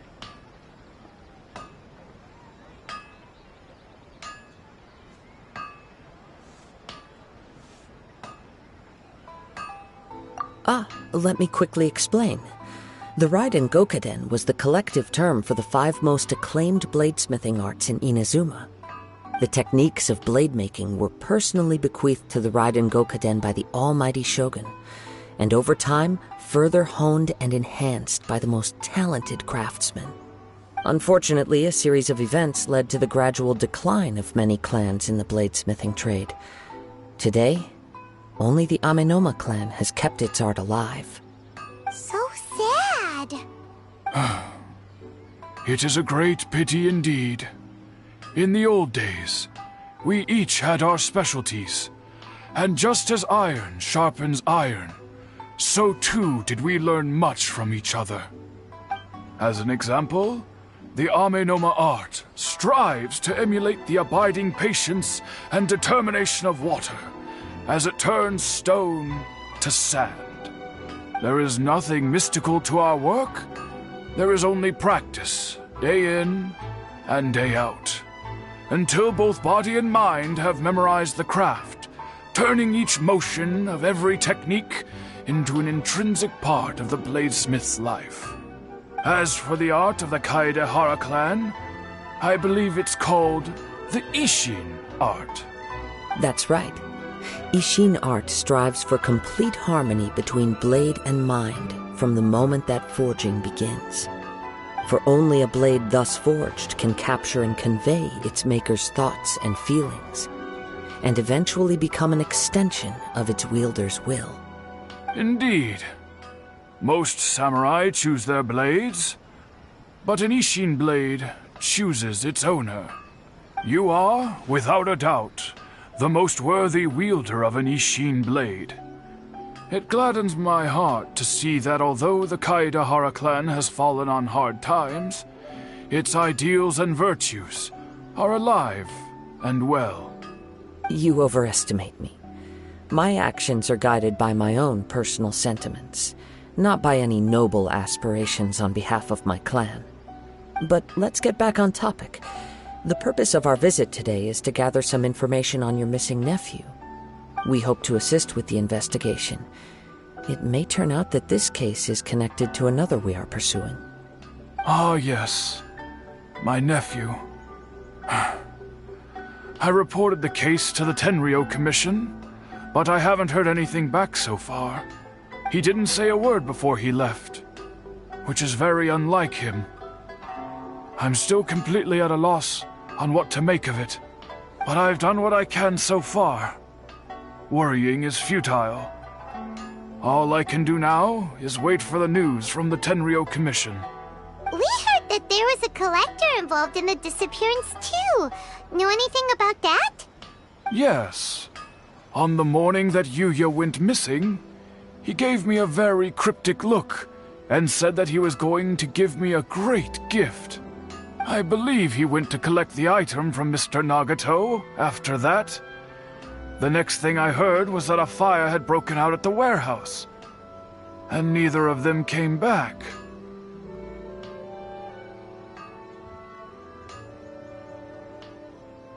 Yes. Strange, isn't it? I wonder what could have caused it. Unfortunately, there was very little evidence left behind, so nobody knows what really happened. Do you have any thoughts on what Yuya may have wanted to give you? If I had to guess, it must have been some kind of rare weapon. Otherwise, there would have been no reason for him to get my hopes up. He's never been particularly interested in blade forging, but has always had a fondness for blade testing, and can sense even the most minute differences in blade quality. He is extraordinarily talented in martial arts, particularly when it comes to the art of the sword. Truth be told, we have some information that you may find to be objectionable. The person we are looking for, he attacked this friend of mine. Based on the evidence we have gathered so far, only Yuya seems to match the suspect's profile. What? No. Absolutely impossible. Yuya is not that kind of person. He is humble and kind. Even his training is done with the goal of calming his mind. He has never gotten into a fight before. Is that so? Yes. If there's one thing I can say for certain, it's that Yuya would never draw his blade without a very good reason. But, with that said, it's equally out of character for him to just disappear, with neither farewell nor fair warning. I also cannot know what course of action he might be capable of if coerced, or otherwise compelled by circumstances unbeknownst to me. Anyway, should you find him, please let me know as soon as possible. Don't worry. You have our word. From the sound of that, Paimon doesn't think Yuya was the one who attacked us as well.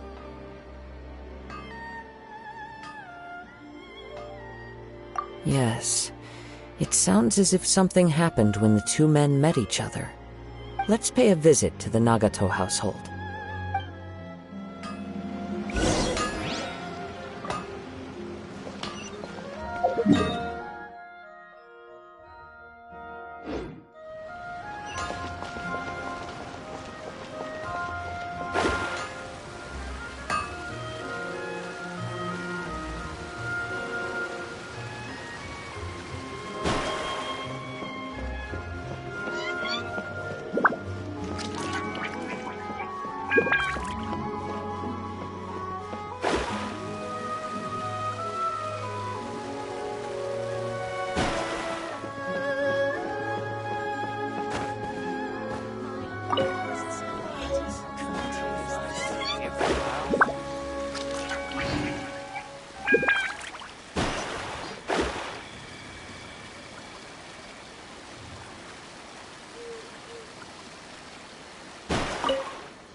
I'm very sorry, but we cannot afford to pay what we owe right now. My husband has gone missing, and I'm still trying to find him. No, you misunderstand us. We are here to help with the investigation. We'd like to ask you some questions about Mr. Nagato's disappearance, if we may. I see. I thought the debt collectors had come to visit again. I'm sorry you have to see me in this dreadful state. Has some new information come out? Do you know where he's gone? I'm afraid we don't have any new information at the moment. We're still trying to find out as much as we can to inform our search. With this in mind, can we perhaps ask some questions about your family's current situation? For example, Paimon's struggling to understand why a collector would be strapped for Mora. That's a long story. Ever since I've known him, he's been an avid collector of all sorts of things. He'd always get so animated when he was showing them to me. I knew nothing about the items myself, but seeing how enthusiastic and excited they made him, I was happy to believe that they were just extremely important to him. Everything was fine when we first got married, but as time went by, things changed for the worse. Uh-oh! What happened? He lost his sense of restraint. He started buying more and more things, and even resorted to borrowing money just so he could pay for them. Our expenses really spiraled out of control when he started getting interested in weapons. It was awful. There were days when he'd spend hours down at the warehouse, admiring his weapons even as debt collectors were descending upon our house. He wouldn't sell them, wouldn't even touch them. Just sat there staring at them like he was in a trance. I'm happy he has a hobby, and I'm willing to support him. But making ends meet has to come first. I've tried talking to him about it so many times, but he never listens. On the last day that I saw him, I gave him an ultimatum. I said, if he refused to sell his collectibles and pay off his debts, I would divorce him and take the children with me. Whoa! And that led to an argument. Actually, it didn't. Generally, he's a quiet man who likes to go with the flow. On most things, he leaves the decision-making to me.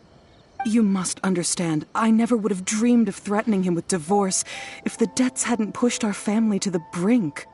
After I said those words, he froze and was silent for a long time. When he finally spoke, he awkwardly mumbled that he would pick out a few items to sell. His voice was so meek and pitiful that I felt an urge to take everything back. But then what? If I didn't draw the line, what would happen to our family?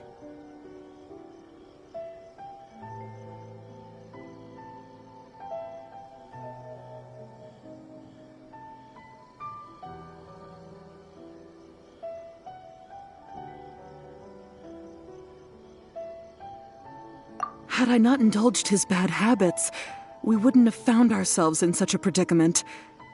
And I also don't know if he had actually come to his senses, or if he was simply angry with me. The next thing I heard was that our warehouse had caught fire, and both he and the buyer had gone missing. I see.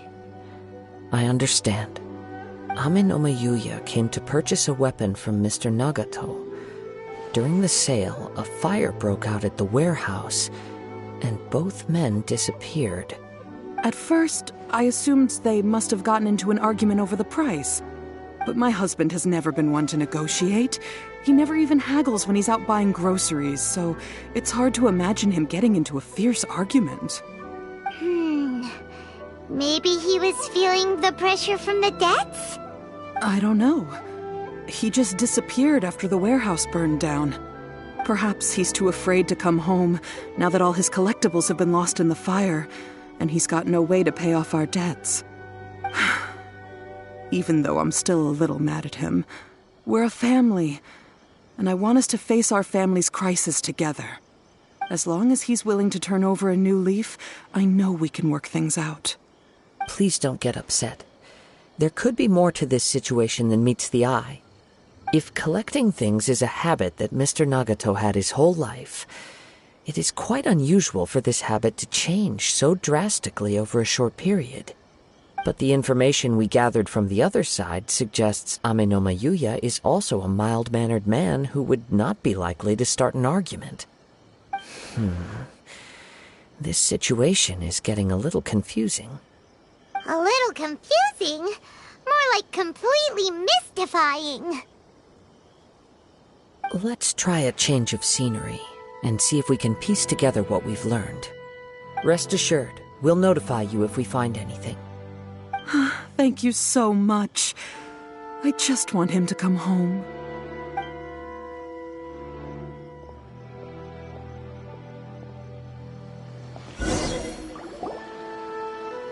Based on the information we've gathered so far, I can only surmise that the sales meeting between the two men was somehow the catalyst for their disappearance. The fire at the warehouse likely played a part in how the situation unfolded, though its exact role is a mystery. Do you have any thoughts?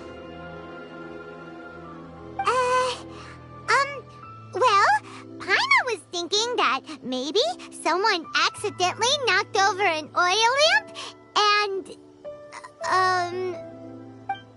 nope, never mind. Paimon's brain needs to rest for a while. Over to you. Right. I very much agree with you. It seems highly likely that we're missing a piece of the puzzle. Working off what we know so far, there are too many things that don't add up. The chances are that there are still some clues left for us to discover. One fact that I keep coming back to is that Amenoma Yuya is polite and well-mannered, while Mr. Nagato is introverted and passive. Neither seems like the type of person who is inclined towards initiating conflict. Mr. Nagato, being heavily in debt, is also the only one of them with the potential motive to disappear after the fire. The more I ponder it, the more puzzling it becomes. Just what could have happened there? Right. Although the time frame seems to broadly match, no other details that we've learned seem to link the two events together. Amenoma Yuya lacks a key distinguishing feature of the attacker, namely that he is principally a practitioner of the blade testing techniques of Amenoma art, not those of the combat-oriented Ishin art. Darn! We thought we could get two birds with one stone here, but at this rate, it's starting to look like a wild goose chase. Let's keep going, since we've come this far. If we can solve the case, both Mr. Amenoma and Mrs. Nagato will be able to get some closure. Okay, but where should we go now? Let's head out of the city and check out the warehouse. There's still a chance we may be able to find some shreds of evidence.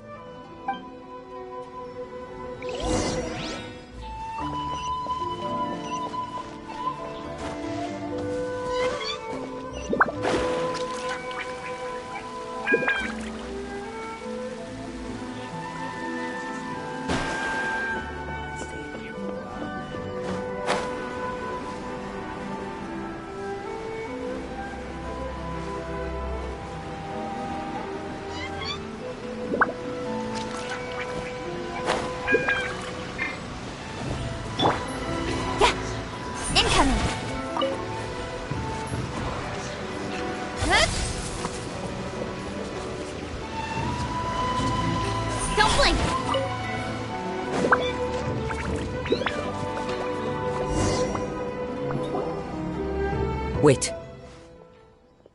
I hear something ominous in the wind. Oh! This must be another one of those sounds that only you can hear. As sketchy as that whole thing seems, you did put it to good use when we were chasing down that vision thief at Beto's tournament, so...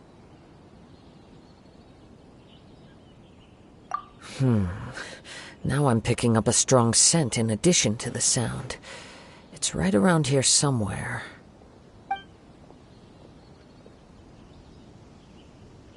But there's nothing here.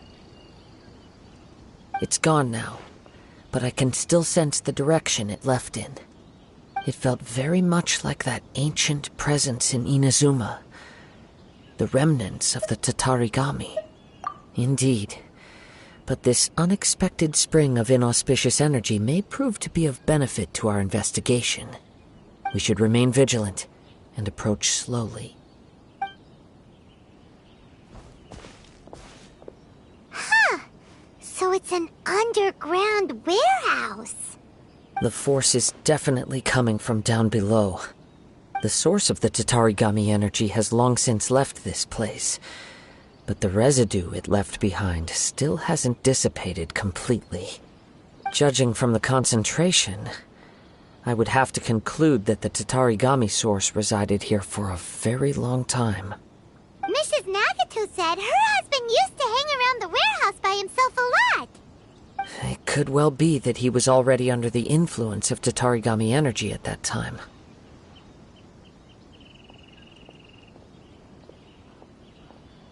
From what I've been told, Tatarigami does not turn all upon whom it preys into violent monsters, but most will develop a stubborn streak upon being exposed to the Tatarigami's unfulfilled will. Their interests become fanatical obsessions. Mr. Nagato had an interest in collecting to begin with. The influence of Tatarigami could explain why he became an obsessive hoarder, amassing more and more possessions, even as he put himself in grave debt. So what should we do now? Go down and take a look? Step back. I'll open the door and take a look inside. If we don't open this door, we can move no closer to the truth. You needn't worry. Both of us have faced far greater dangers than this. Relatively speaking, the risk here is trivial.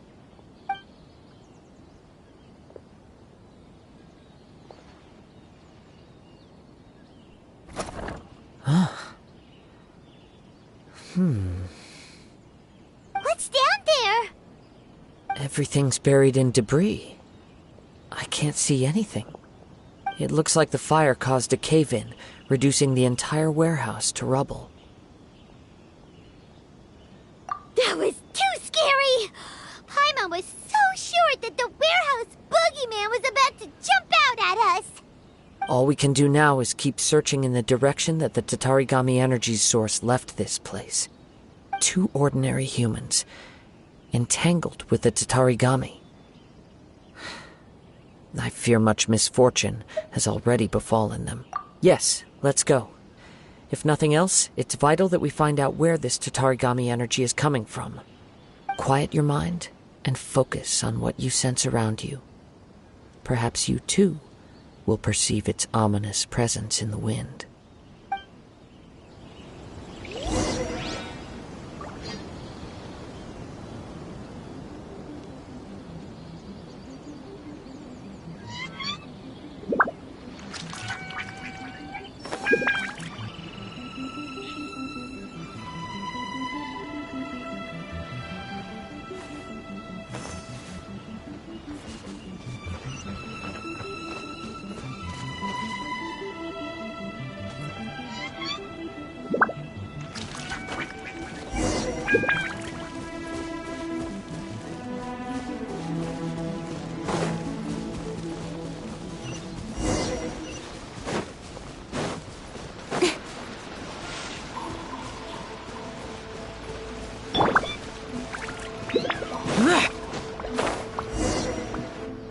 From this point, the trail appears to split into 2. The main source of the Tatarigami energy continued on into the distance, but a small portion remained here, and seems to be dissipating slowly. Quite possibly. Let's search the area. Whoa! Look at all those silly churls! They're acting really strangely! Something seems to be drawing their attention. Let's take a closer look.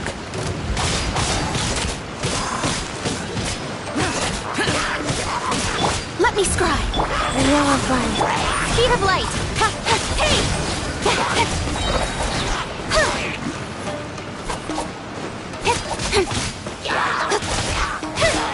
Fate is upon you! Nowhere to hide!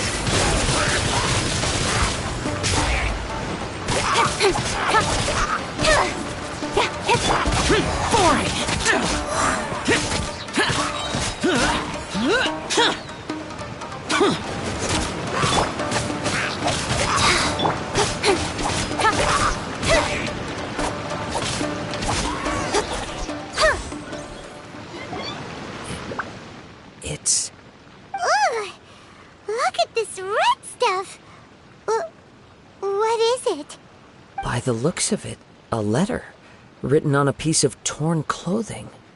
The ink is bone dry. It must have been written quite some time ago. Well, let's take a look.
According to this letter, a conflict arose because Amenoma Yuya wanted to seize a blade belonging to Mr. Nagato. Yuya started the fire that destroyed the warehouse and wounded Mr. Nagato in the fight. Mr. Nagato kept chase as long as he could, eventually stopping here to write this letter when his strength gave out. So, where is he? He was not only mortally wounded, but also under the heavy influence of Tatarigami. Add to that the fact that its aura seems to have attracted a horde of monsters, and I'm afraid he may no longer be with us. Whatever traces there may have been of his fate beyond after this point, they've since been disturbed by the hilly churls. There's nothing more for us to find here.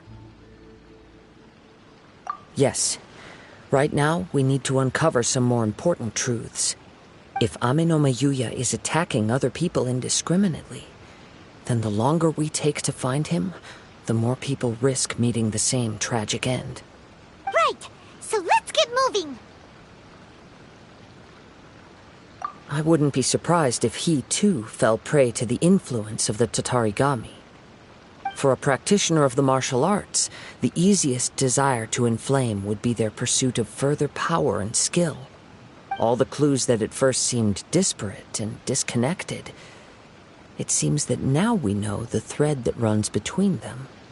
I have a hypothesis that, if it's correct, not only explains the series of events leading to the two men's disappearance, but also zeroes in on the attacker's identity. Wait! You figured it out? So these two cases are connected after all? I believe so. But it's something of an outlandish idea. I will only be able to confirm my suspicions once we've met him in person. On with the search. We must stay vigilant. At any point now, we may find ourselves in danger.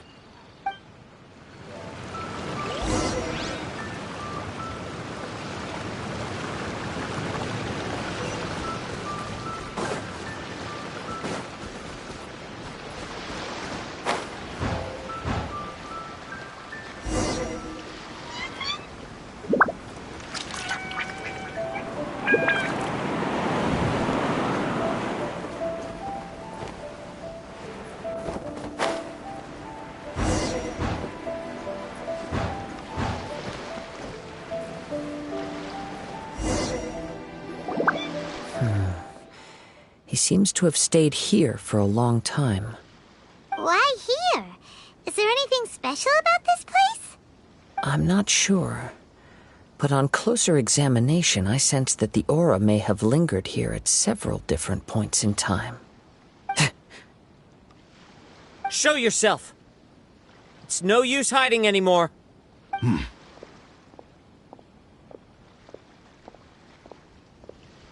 Kaedehara Kazuha. It's you, at last. Aha! So it is the same guy from before! What's your problem, huh? What could you possibly have against Kazuha? Indeed, there should be no enmity between us. If it is Amenoma Yuya that stands before us. But what if instead of facing Ame no Mayuya, we are in fact facing the blade in his hand?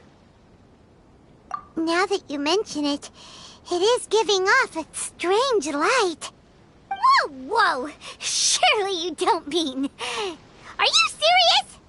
Tatarigami energy often lodges itself within physical objects, then works to subtly affect any living organisms in its vicinity.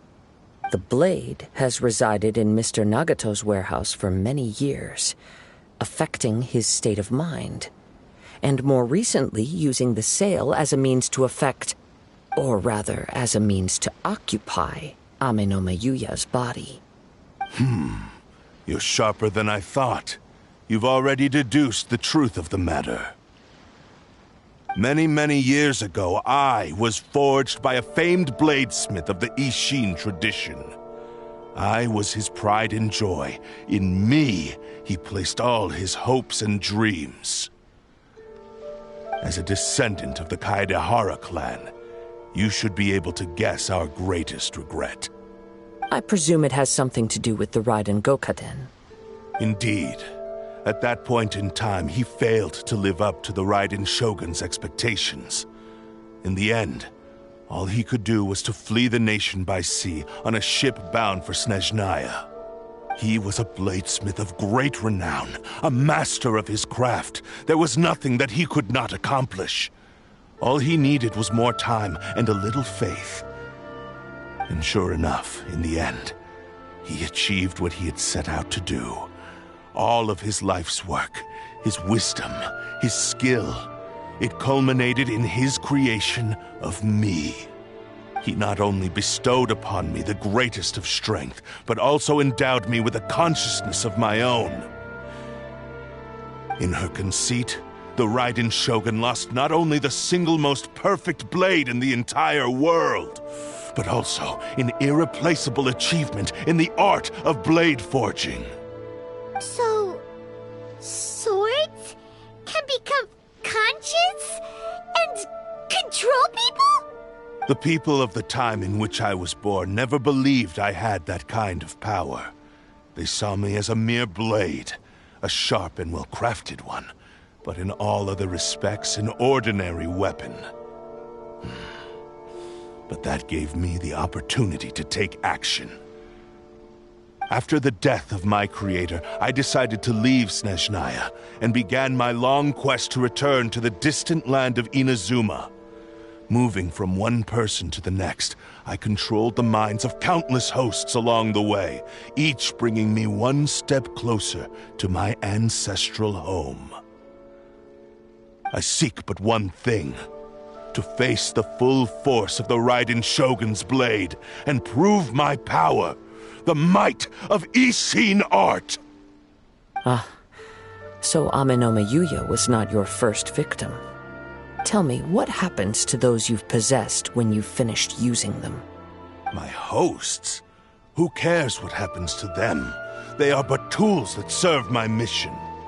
When they got tired, or injured, or unusable, I hopped to the next one in line.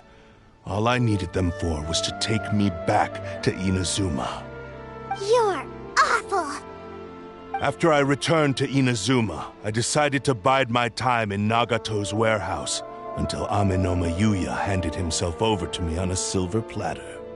At long last, I'm approaching my journey's destination.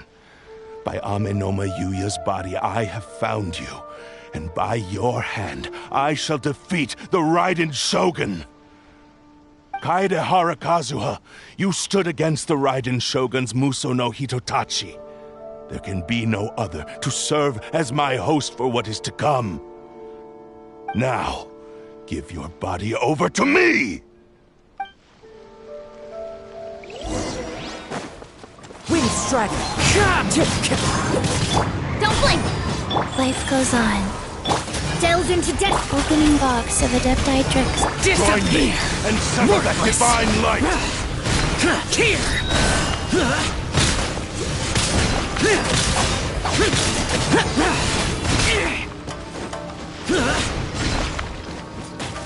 Shall they write history?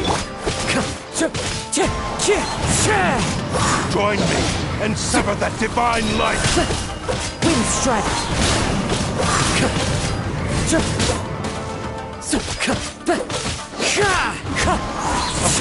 me! Time to Shall we write history? Clouds high. Join me and sever that divine light! Do not stand in my way, or I will strike you down too! Your bluff's fooling no one. You've lost. Lost? I can never lose. It is this body that has reached its limit, nothing more. Even if you defeat me here, the one who falls will not be me, but this man. He is but a puppet that can be replaced. I can take a new vessel at will. The end result is the same! I will end this wretch's life before you can lift a finger! And even if I were to lose my physical form, it is but a small setback. My consciousness shall endure. By any means necessary, and any medium available, I shall return and fulfill my destiny! Your fighting style. It is indeed the forms of Ishin art. But from your movements, I sense only hatred and arrogance, as well as a thinly veiled mania and despair. Really? You can tell all that just from his moves? As I've mentioned before, the forms of Ishin art convey the user's thoughts and feelings. Since the blade is currently possessing Aminome Yuya's body, its movements express the innermost thoughts of the blade. If you ask me, the mania is probably due to your desperate, single-minded ambition. You believe I am your only hope. Are you trying to claim that I am helpless without you? On his deathbed, he passed to me all of Ishin art's secrets. The little that you know barely scratches the surface. In that regard, why would I ever need your help? Because all of that is in the past. I've been wondering why you've not caused more trouble in all the years that you've been in Inazuma. If you are indeed a cursed blade that can possess its owner. Now that I've seen inside your mind, everything finally makes sense. You weren't biding your time. You were trapped. After all the time that's passed, you have grown weak. To the point that you are now unable to acquire a new host without making physical contact. Oh, that's right. Paimon remembers now. Mr. Nagato had a habit of never touching his collectibles. Only when Mr. Nagato witnessed his wife's distress and decided to sell his collectibles did you finally have an opportunity to reach out to Aminome Yuya and make your escape. And what of it? Well, that brings me to my second point. There's a despair in you that is so strong it threatens to overwhelm you. You were determined to fulfill your maker's ambition, whatever the cost. But this ambition is too grand and too heavy for you to bear. Each step you have taken has come at a great cost. I think you realized your limitations long ago. The more you clenched your teeth and pressed forward, the greater your fear of losing everything you had achieved grew, and the more you wished to run from the truth. But the way I see it, what began as an ambition has long since become a delusional fantasy. What would you know about any of this? I'm just one step away from achieving my goal! You returned to Inazuma to prove the unparalleled brilliance of Ishin art. But to make this arduous journey, you committed countless atrocities and showed a blatant disregard for human life. Even if you were to sever that divine light, is this truly the outcome that your maker would have desired? You... Sure, you inherited the secrets of Ishin art. But even as you made your journey to honor this legacy, you treated the ones who wielded you as mere tools to do your bidding. How could you possibly unleash the full potential of Ishin art when you act in perfect discordance with the principle of harmony between a blade and its bearer? Silence, you blabbering fool! I must achieve my goal. This was his life's dream, and the very purpose for which I was brought into being. I will concede that you are most perceptive. You see my predicament clearly. But you also underestimate my resolve. And you should face reality. Easy for you to say. Facing reality offers me nothing. I have no need of anything that would stand in my way. Not hesitation, not self-reflection, and certainly not your so-called reality.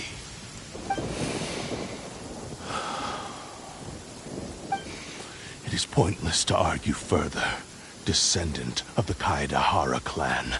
If you wish to save this man, then offer me your body in exchange. How stubbornly you stick to your wayward path. I do not believe for a second that you can challenge the almighty Shogun in your current state. So let us make a bet, and I will put your strength to the test. What? Surely you're not planning to agree to his demands. Very well. Then find yourself some enemies with whom you wish to cross blades. A taste of my power will more than convince you. Once we have dealt with them, we shall proceed to Tenshukaku. And as for your end of the bargain, if you lose, you must release Amenoma Yuya from your control. I accept. Don't do this, Kazuha! This is the only way to save Amenoma Yuya. If we don't do this, he'll forever be the Blade's puppet. The Cursed Blade's strength is currently very weak, and I sense he's hesitating. This suggests his heart is still not completely devoid of honor. The power of the Tatarigami lies in intensifying existing obsessions. This is the reason Mr. Nagato and Amenoma Yuya fell prey to it. Since I don't have any similar kinds of obsessions, I should be able to put up some resistance for a while. Even if things take a turn for the worse, I still have you both here with me. We have a chance here to save an innocent victim. I am willing to accept the risks entailed. Your disdain for me betrays your woeful ignorance. I agreed to this bet because there are things I wish to learn too. Now, take me in your hand.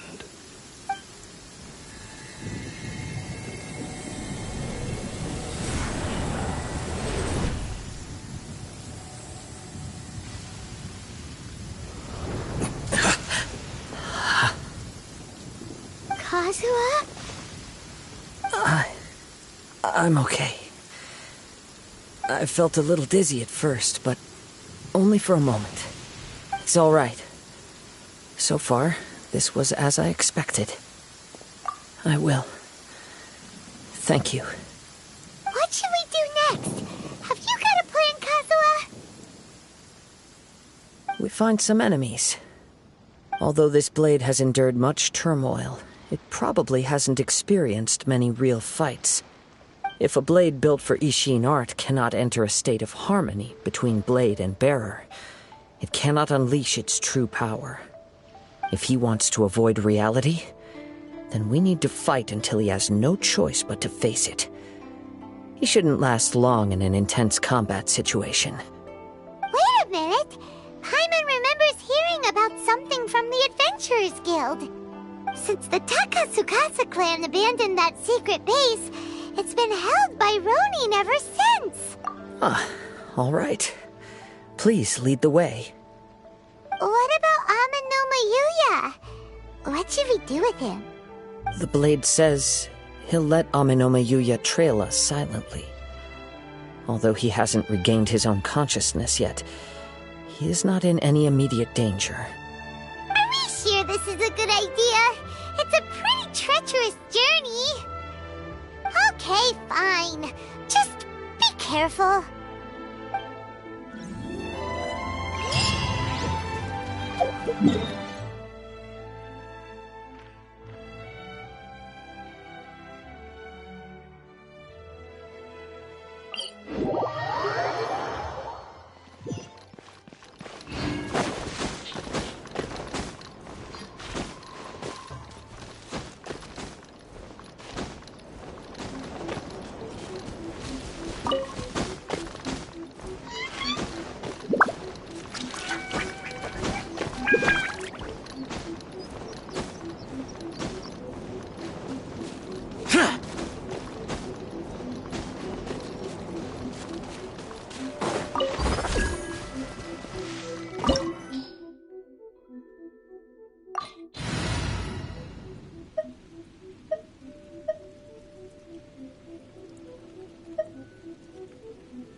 Leave everything on this journey to me.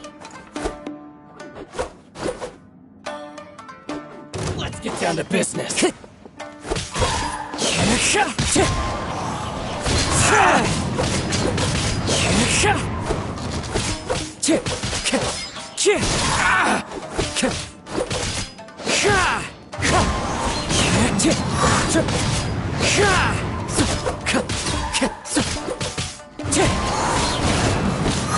Let's get down to business. As one with wind and cloud.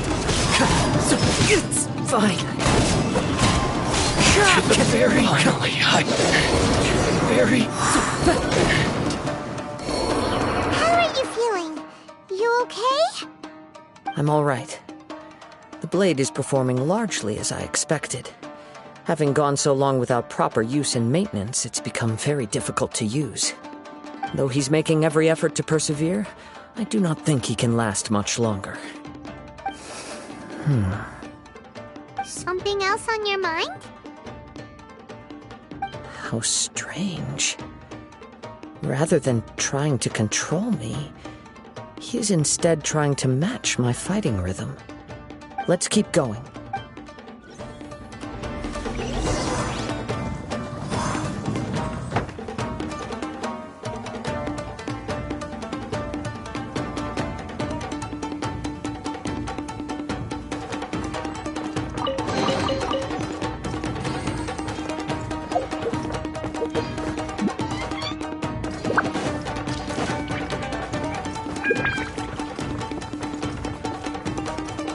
Let's get down to business. Wind strike.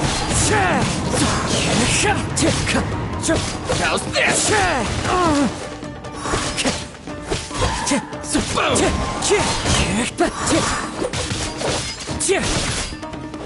Finally.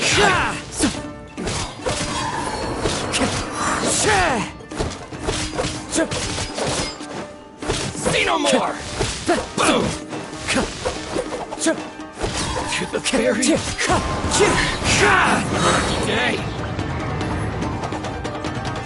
Falling leaves, adorn my night! Wind strike!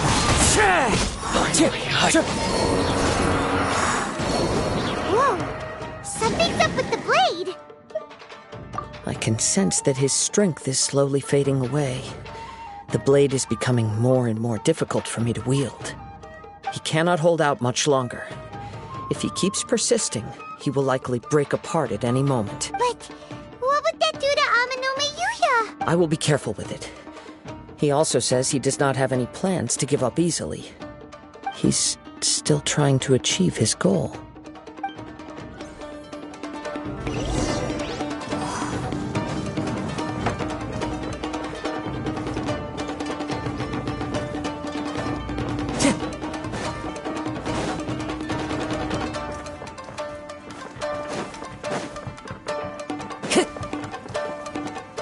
Time to go.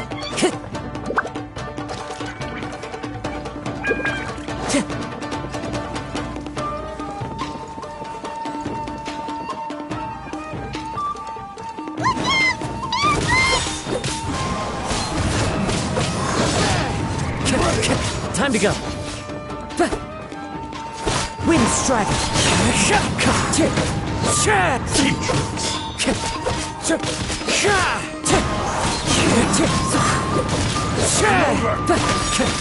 Fall before me! Wind strike. Clouds high. The birds call. Are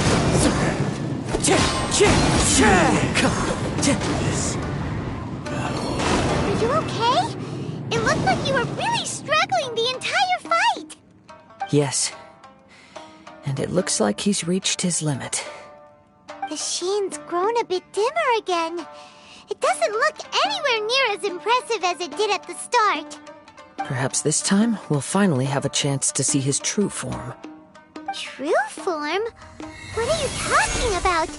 Huh? What the? Is this the same blade as before?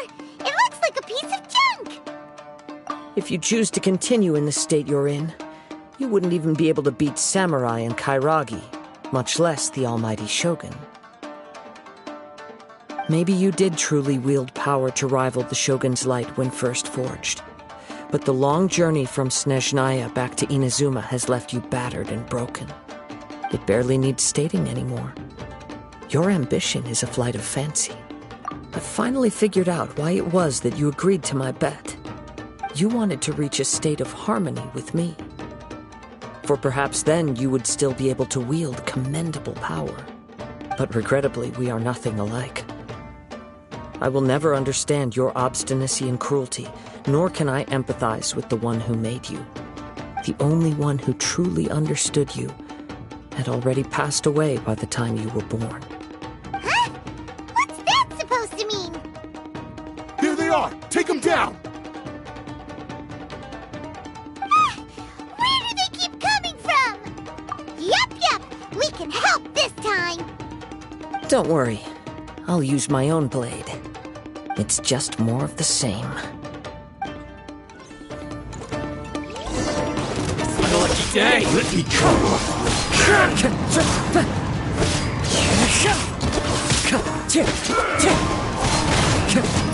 The fairy!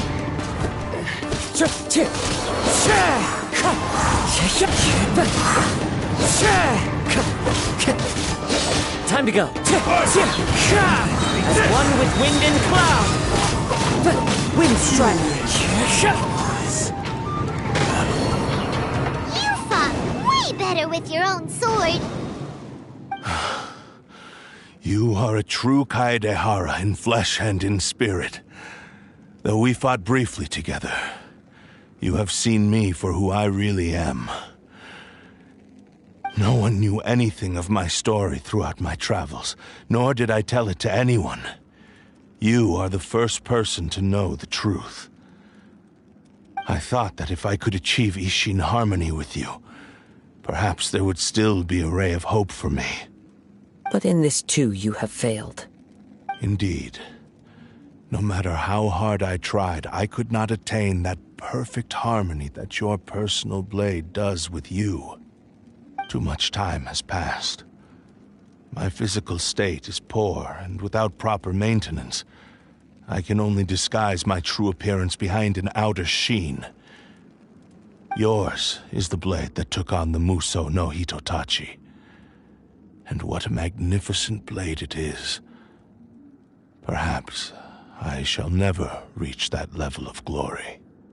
Actually, this is just a generic blade that I picked up during my travels in Liyue. What? Forging and maintenance are both important for a blade, but they are not everything. This blade has traveled the land with me for many years, and we have formed a close bond during that time. Plus, in the moment that I most needed it, I received aid from another power. Skill, blade, determination, and desire. All these must be aligned in the practice of Ishin art. There is something else I must tell you. Though your maker may not have been aware, your ability to possess your own consciousness derived from the power of the Tatarigami. Tatarigami is a malevolence from the ancient past. It is the source of your mania and savagery. Though you tried to cooperate with me while I was wielding you, the part of you driven by Tatarigami was constantly trying to seize control of my body. I sensed it, but I couldn't change it.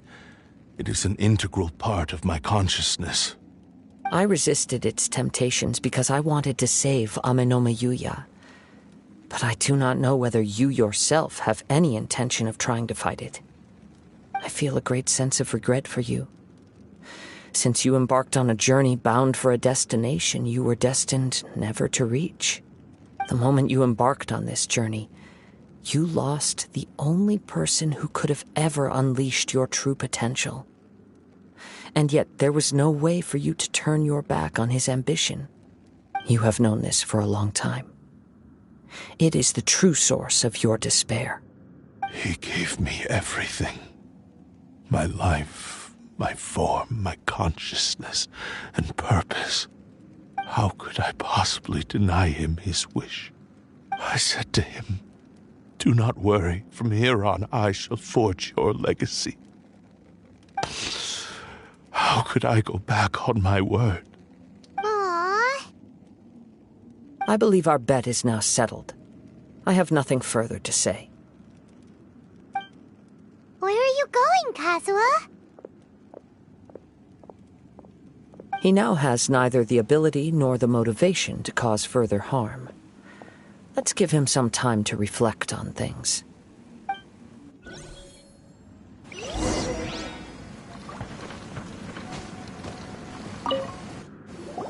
When I touched the hilt for the first time, it's as if I was transported to a strange dimension. It was somewhere I've never been. A bladesmith lay quietly on the bed, his frail face barely visible under the moonlight. His breaths were weak, and his life near its end. A newly forged blade lay by his side, listening attentively to his final words. Wow. That was the Blade's memory, wasn't it? Indeed. While in exile in Snezhnaya, the bladesmith eventually learned the truth behind everything that had happened. The Ishin art had been dealt a devastating blow by the desertion of its best smiths. He spent the rest of his life in the forge, not to vent his frustration and hatred, but to atone for his actions. He felt intense regret at being tricked by the Fatui, but he could never again return to his homeland. His sole wish was to one day return his single, proudest creation back to the land of his birth. So he instructed this sentient blade to find a way back to Inazuma, no matter how long or how hard the journey. But he never wished to rival the gods. All he wanted to show was that they once shone brilliantly as blade and smith, that they were still worthy of being trusted. So that's the true story. But after that, the blacksmith's intentions were worked by the Tatarigami, slowly turning his proud creation into the cursed blade of today. Right. I believe the bladesmith might never have known that the power he worked with was that of the Tatarigami. The hatred within that power is what sent the blade down its ill-fated path. This blade has committed unforgivable atrocities, but only because it lost its original master. No one was there to correct its errors when it was losing its way. Shame it's too late now. Yes, it is too late. Time would not wait or stop because of his determination. While the world moved on, his ambition remained stubbornly stuck at that fleeting moment at the dawn of his journey. He seems to have calmed down, though. Let's go and check in.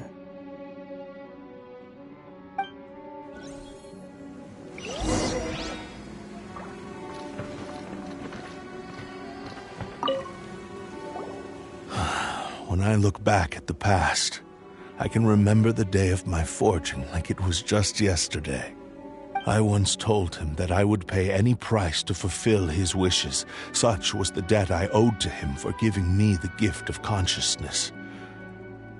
But darkness and slaughter numb the mind. Over time, I lost sight of the difference between gratitude and grudge. Not only did I fail to fulfill his ambition, I also defiled it.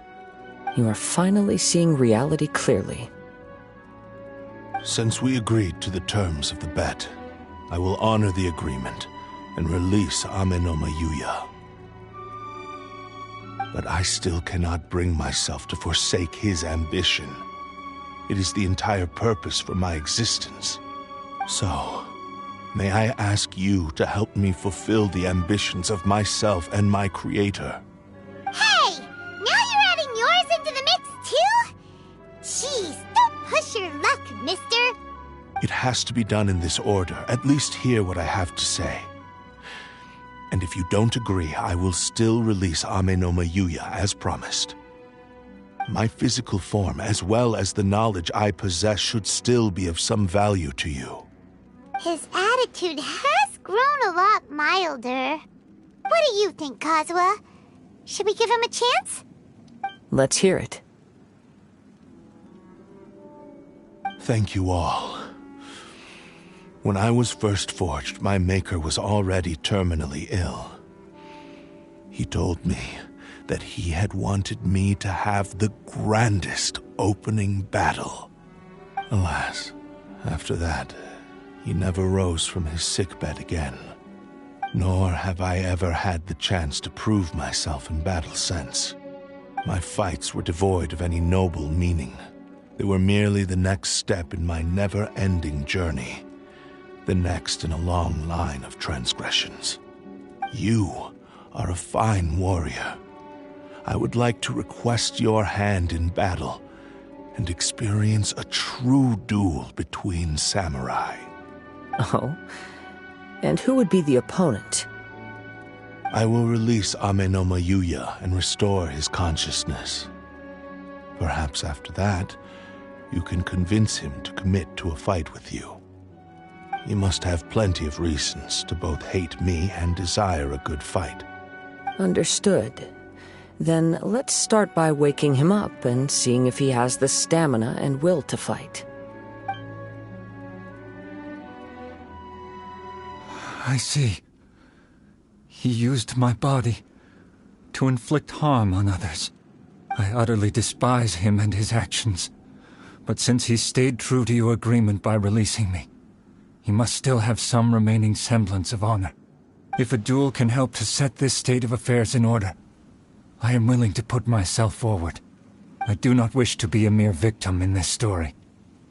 There's no need to worry. We'll vouch for your innocence to the Tenryu Commission. Thanks for your help. Who knows how this would have ended without your intervention. All right, then let's move on.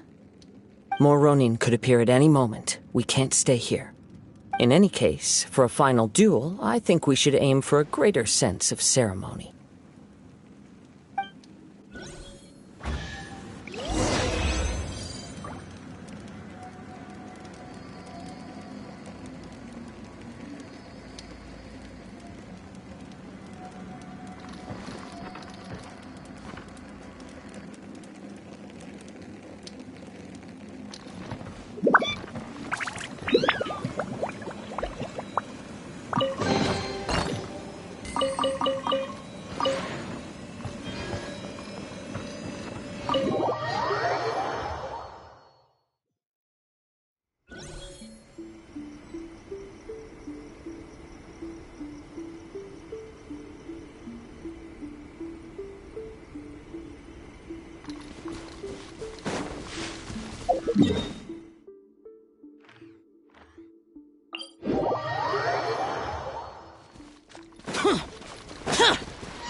This reminds Paimon a bit of the Crux Clash.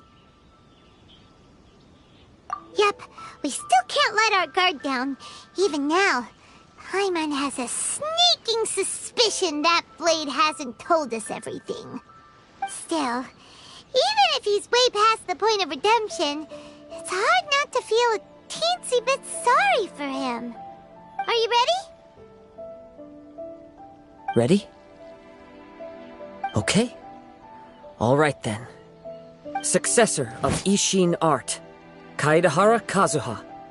Successor of Amenoma Art, Amenome Yuya. Honored to cross blades with you. It is my honor also.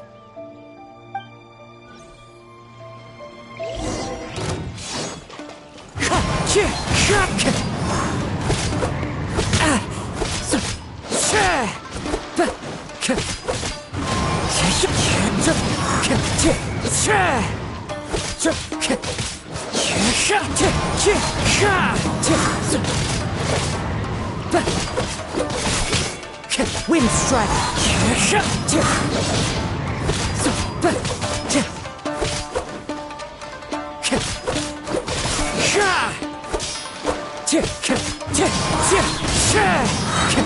Clouds high. The birds call. Wind strike.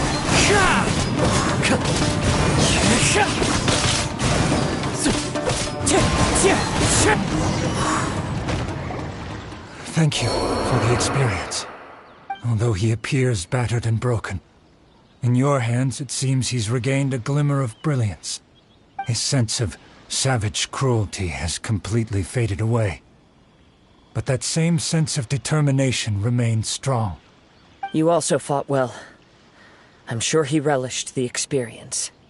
There are a few things that I shall leave him to tell you himself. I must apologize to you for all that has transpired.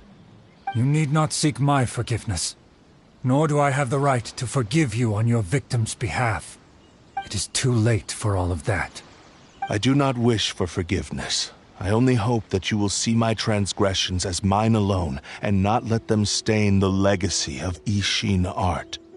I strayed far from the straight and narrow path, but the Ishin art still has a worthy successor in Kaedehara Kazuha. I beseech you, please understand this.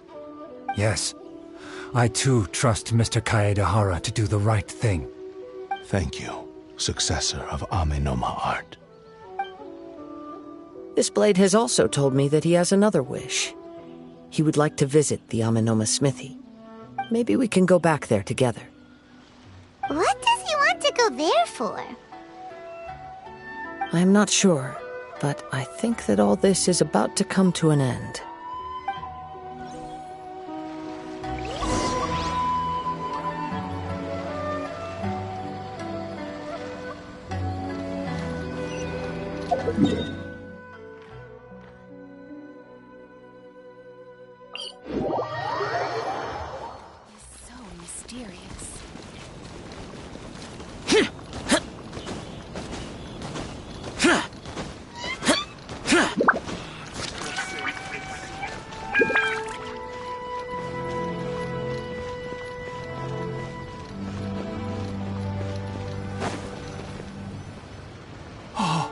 It's Yuya! You have returned! I am sorry to have troubled you. It's all thanks to them that I was able to return safely.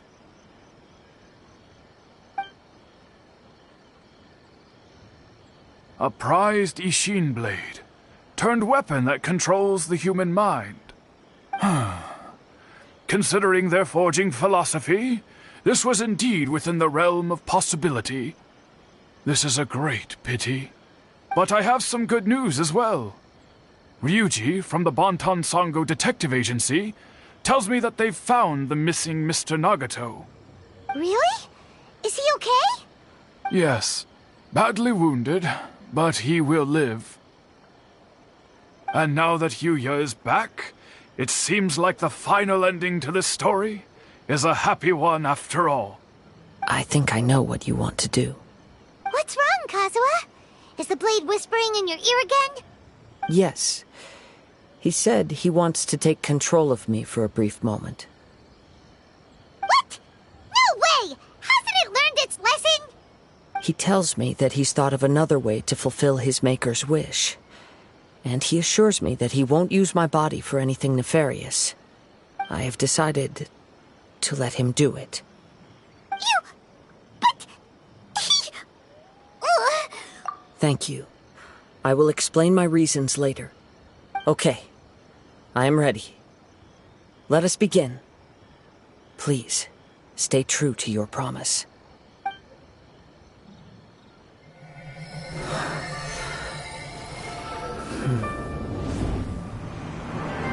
My power is almost spent. Without him, my eventual demise is inevitable. But if I abandon the future to give everything I have in this moment, my physical form can be forged anew. Everything? You mean... Yes. The cost is my entire consciousness.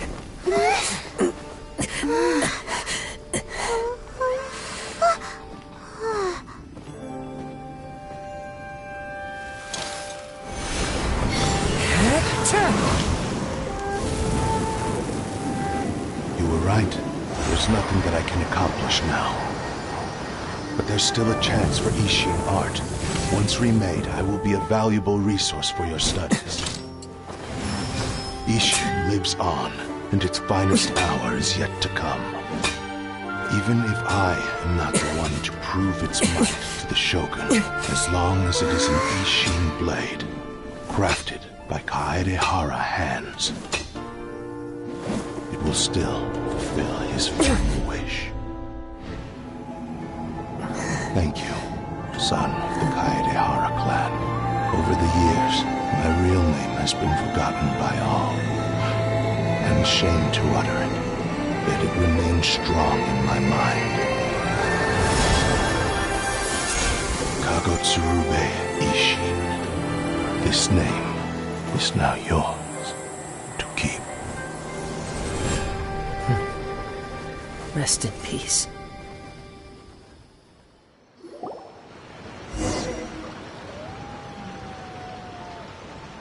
So, that's why he said it had to be done in that order.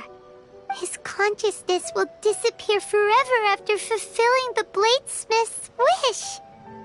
Kagotsurube Ishin. It was the first time I ever heard his name.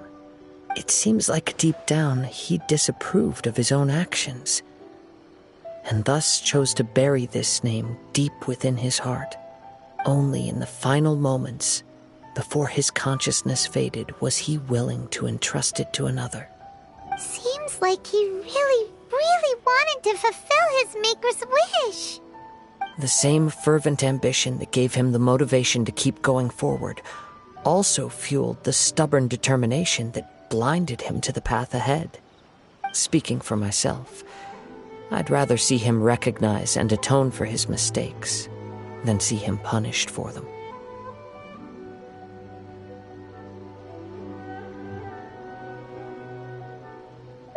I understand. Perhaps this is a flaw in my personality. I've always been captivated by grand aspirations. Hearing his wish to rival the divine light touched something inside of me, just as the sight of those who fought to repeal the Vision Hunt decree did. Your quest to face the gods and trace your sibling inspires me in the same way. After everything I've seen, perhaps these pursuits fascinate me a little more than they should. Oh, Kazuha. I will continue to support you from this point on.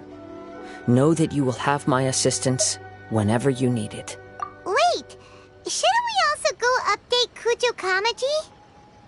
Oh, you're right. We need to tell him about the findings of our investigation. And it's also time to give him a response to the offer he made me.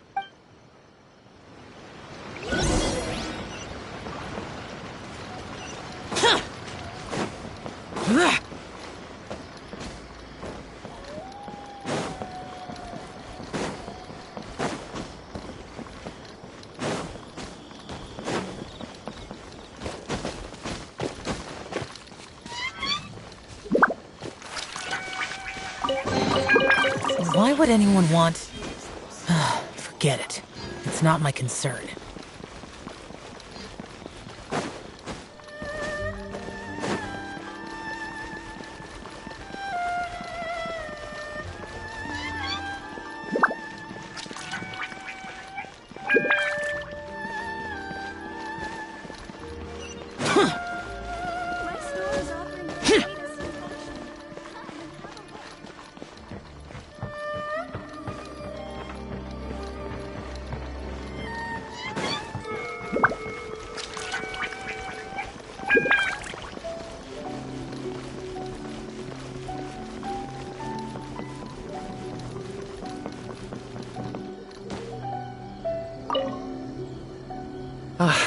You've returned.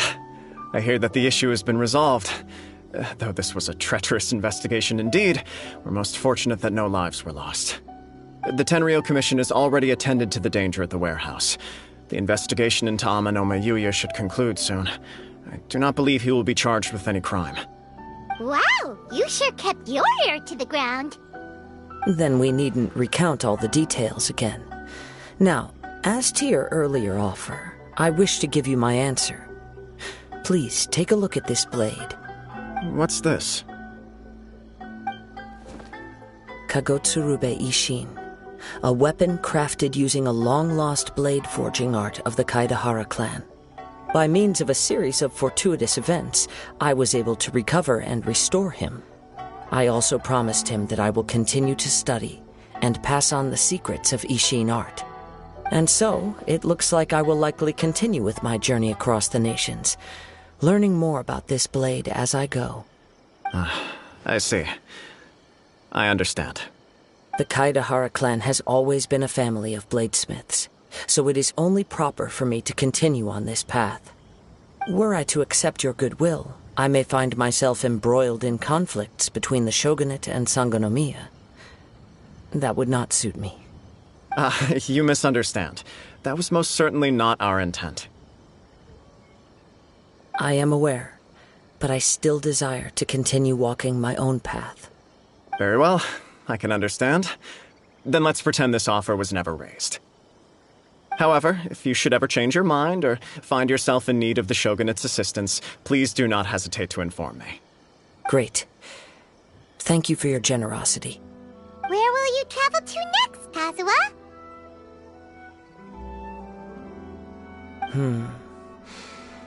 I'll probably take to the seas with Captain Beto again for now.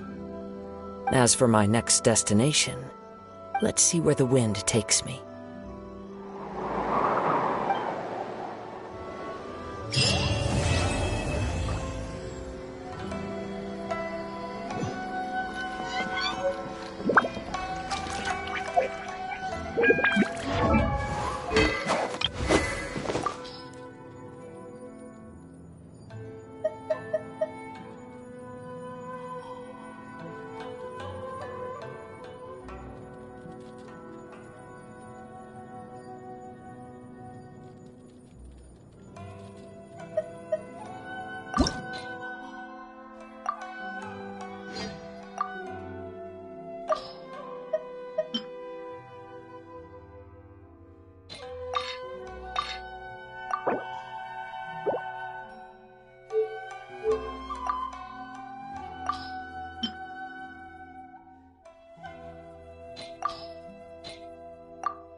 Let me scribe.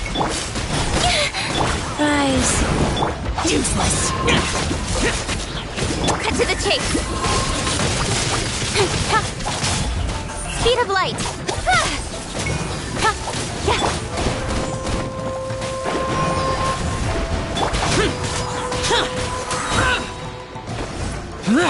Written in the stars. Evil conquering! Worthless! Here! Worthless! Worthless!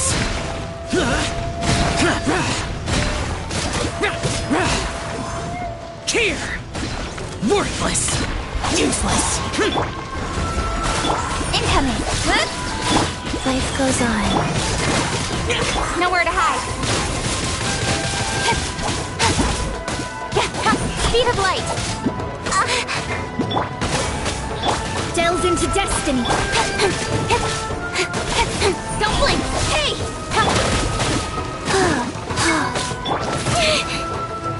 Fate is upon you.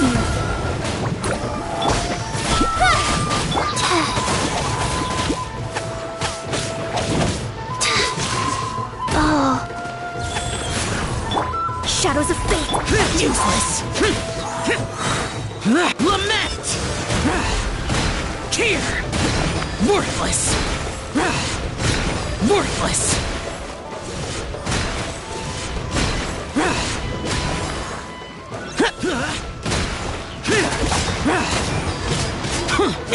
With sword comes shadow.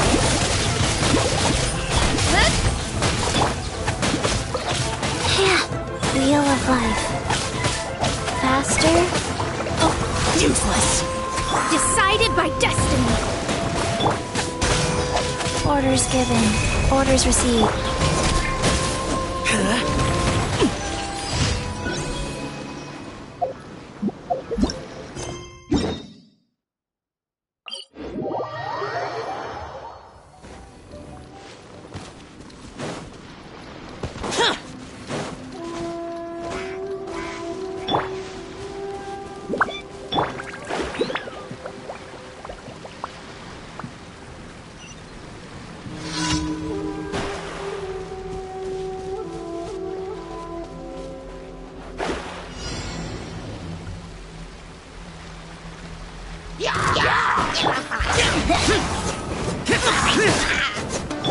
Speed of light.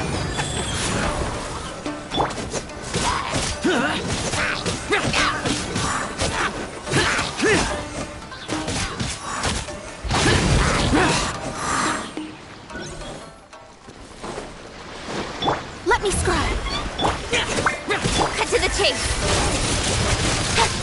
Incoming.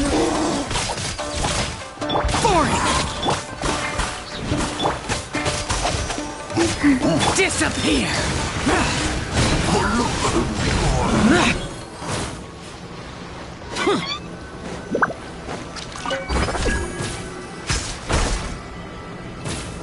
Worthless!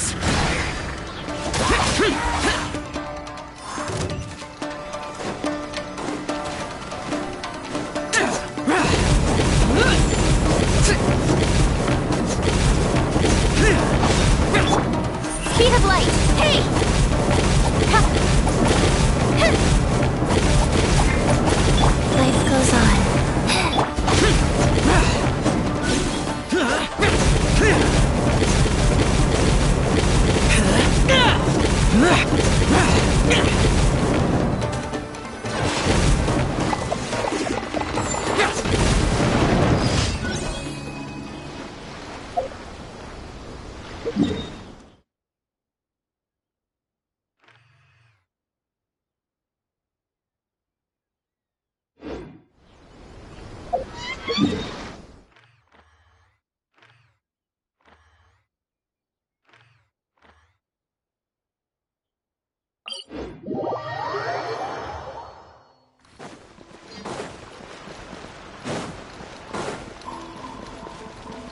Ad Astra Abyssosk. You have already claimed today's reward.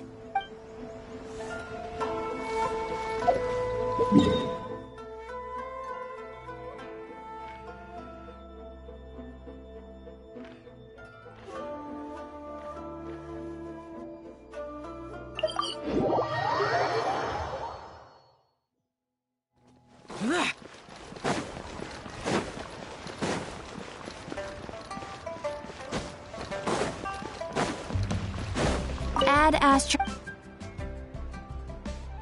You have already claimed today's reward.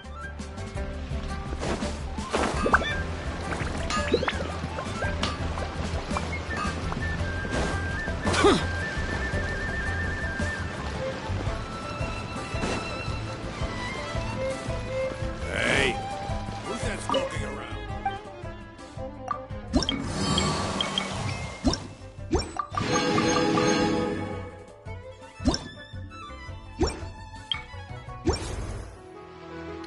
All tasks have been handed out.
Boss was right. These bugs are.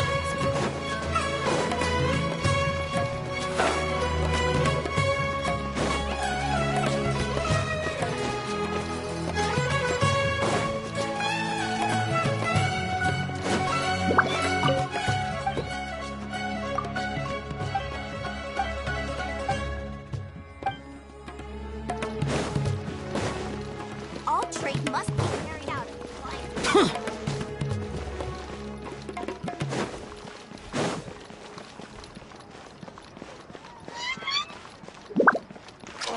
So much work.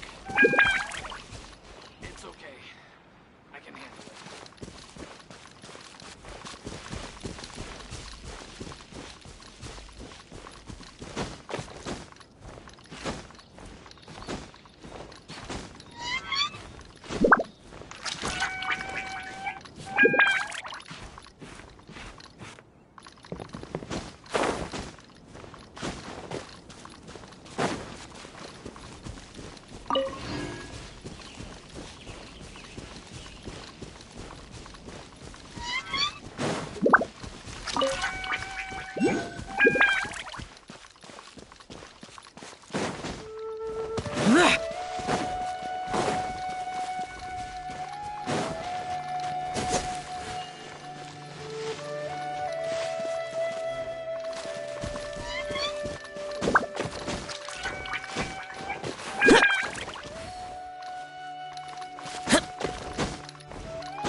Shadows of fate! Incoming! Rise!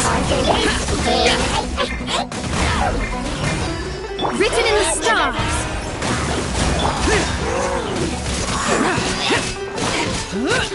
Nowhere to hide!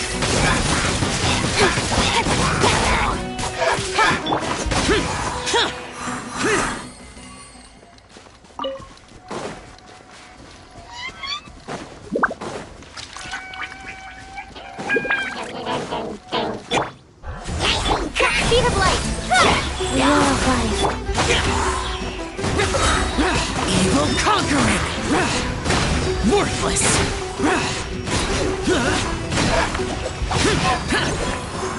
Here! Worthless! Here! Boring!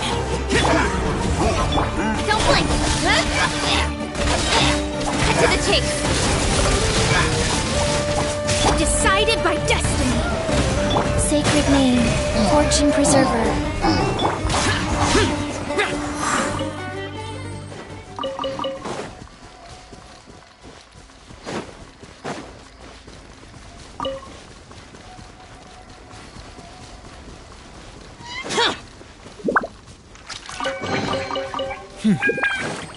There's quality here.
This world is...